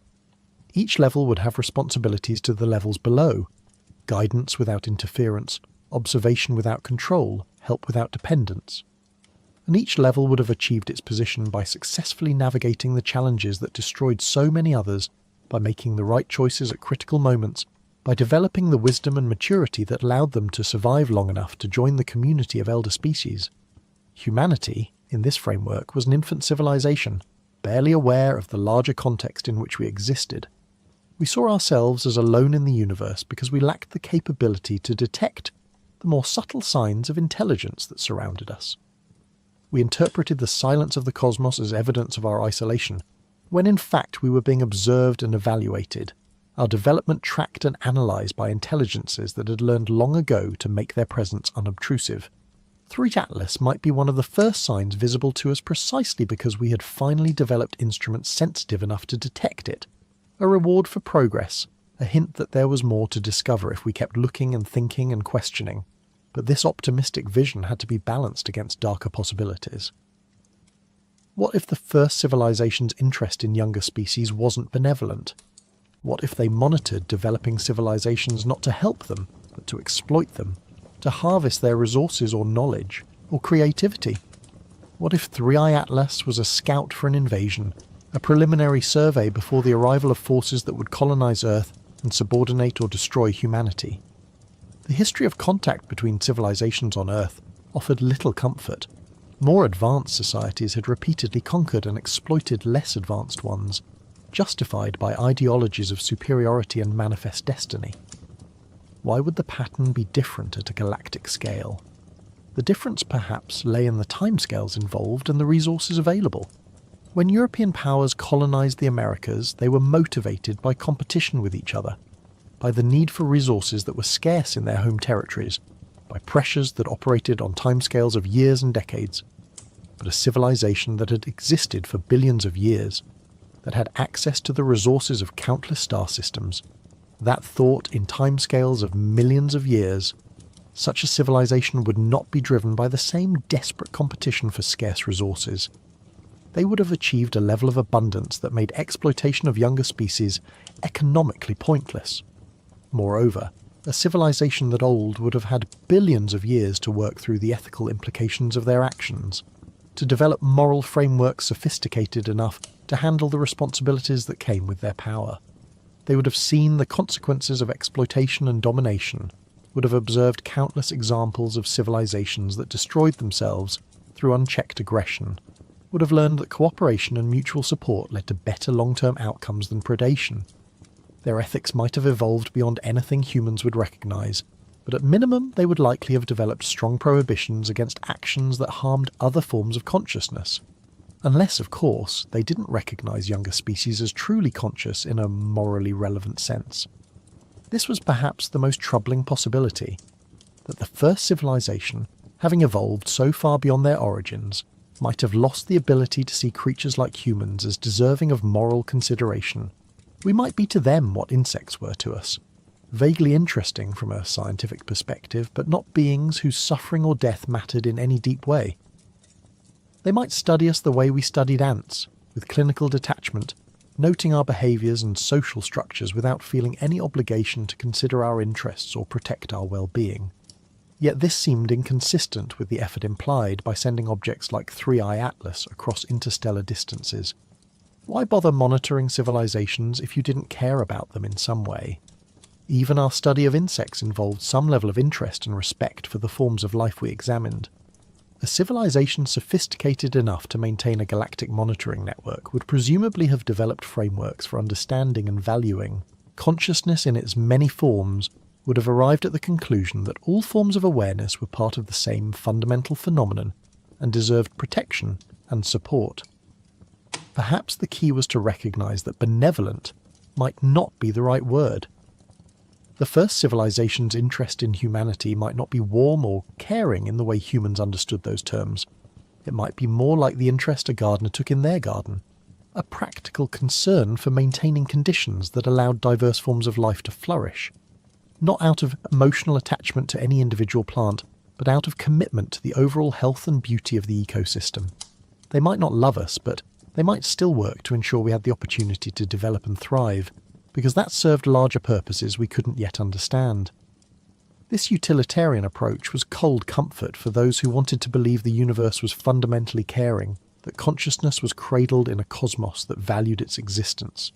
But it was better than the alternative, a universe actively hostile to intelligence, where older civilizations exploited younger ones without compunction, where survival required constant vigilance against threats from the darkness between stars. At least a gardener wanted their plants to grow, even if the individual flowers didn't matter as much as the overall display. The question of what had happened to civilizations that arose after the first, but before humanity, added another layer of complexity to these speculations. If the first civilization was 10 billion years old, and the universe had continued producing stars and planets throughout that time, then there should have been countless opportunities for other civilizations to emerge. Some might have arisen 8 billion years ago, or 5 billion, or 2 billion, each of them ancient beyond human comprehension, but young compared to the first. What had become of these intermediate civilizations? Had they all followed similar trajectories, evolving and transcending until they joined the first civilization in whatever higher plane of existence they had achieved? Or had some chosen different paths, developing in ways that diverged from the pattern established by the first? There might be a rich ecology of ancient civilizations, each with their own character and capabilities, each occupying different niches in the galactic ecosystem. Some might focus on physical engineering, building megastructures and reshaping star systems. Others might specialize in biological or genetic work, seeding life and guiding evolution across countless worlds. Still others might be primarily devoted to information and knowledge, maintaining vast archives and libraries that preserved the accumulated wisdom of galactic history. 3. Atlas might be part of a system maintained not by one civilization, but by a coalition or network of elder species, each contributing their own capabilities and perspectives to the project of monitoring and supporting younger civilizations. The object might have been designed collaboratively, incorporating technologies and knowledge from multiple sources, representing a collective effort rather than the work of a single species. This would explain some of its strangeness. It wasn't designed according to any one species' logic, but reflected a compromise or synthesis of multiple design philosophies, multiple ways of thinking about what a monitoring probe should be and how it should function. This vision of a galactic community of ancient civilizations working together to maintain and support the emergence of new consciousness across the universe was deeply appealing.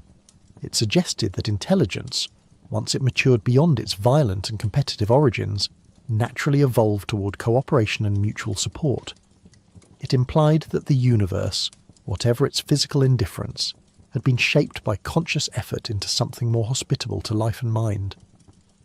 The work of billions of years had created an infrastructure of observation and guidance that increased the chances that younger species would survive and thrive. But it also raised questions about why this community remained hidden, why they didn't simply reveal themselves and offer direct assistance to struggling civilizations like humanity. The answer might lie in hard-learned lessons from their own past.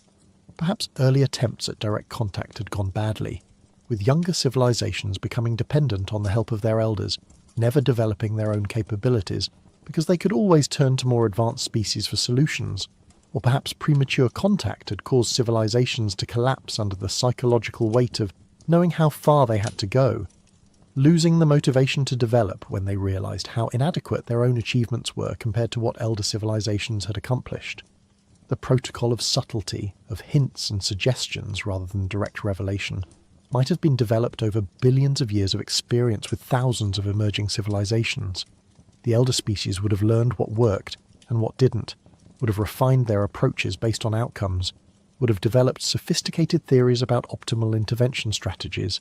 They would know that civilizations needed to struggle, needed to feel that their achievements were their own, needed to develop confidence and capability through successfully meeting challenges. Too much help was as harmful as too little. 3-Psi Atlas represented a point along that carefully calibrated spectrum of revelation, enough to notice if you were looking carefully, strange enough to provoke serious thought, but not so obvious that it removed all doubt or made the answer too easy. It was a test and a gift simultaneously, challenging humanity to develop better capabilities for detection and analysis, while rewarding us with new mysteries to contemplate. The response it generated would tell the elder civilizations much about humanity's readiness for greater contact, about whether we approach the unknown with curiosity or fear, with open minds or closed assumptions. Time itself functioned differently at these scales. For humans, a generation was roughly 25 years. For the first civilization, thinking in terms of billion-year epochs, a generation might be measured in millions of years. The time required for stars to evolve, for planetary systems to fully develop, for life to emerge and evolve to intelligence. From their perspective, human history from the first stone tools to the present day had occurred in the blink of an eye, barely long enough to register as a distinct event. They would observe us the way we might observe time-lapse photography of a flower blooming, watching our entire civilization unfold in a compressed time frame that revealed patterns and structures invisible to us because we were embedded in the moment-to-moment flow. What patterns would they see? Would they recognize in humanity's development a familiar story, one they had witnessed countless times before? Would they note the specific variations that made Earth's history unique? Or would it all blend together into a general category of emerging technological civilization that followed predictable pathways? Would they feel anything like nostalgia when they looked at us, remembering their own origins billions of years ago? Or had they transcended so completely that such emotional responses no longer occurred? Perhaps the most profound change that occurred over billions of years was not technological but psychological. The first civilization might have long ago solved the problem of individual death, might have achieved practical immortality through technology, or evolution, or uploaded consciousness. But they would have had to confront something even more challenging: the problem of memory and identity across timescales longer than any biological brain was designed to handle. Human memory was notoriously unreliable even across a single lifetime. We forgot vast amounts of what we experienced, remembered other things incorrectly, constructed narratives that served our current needs rather than accurately reflecting the past. This wasn't a flaw but a feature. Memory was designed for organisms that lived decades, not eons, and had to prioritize information that was relevant to immediate survival. But for a being that lived millions or billions of years, memory would become an overwhelming burden if all experiences were preserved with equal fidelity. The sheer volume of accumulated experience would be crushing. The first civilization must have developed solutions to this problem, technologies or practices for managing memory, for compressing and storing experiences, for maintaining identity despite changes that would have seemed to completely replace every aspect of their original nature. They might have become beings of layered consciousness, with core memories that defined their essential identity preserved in something like permanent storage, while more recent experiences were processed and integrated through sophisticated systems that decided what to keep and what to forget.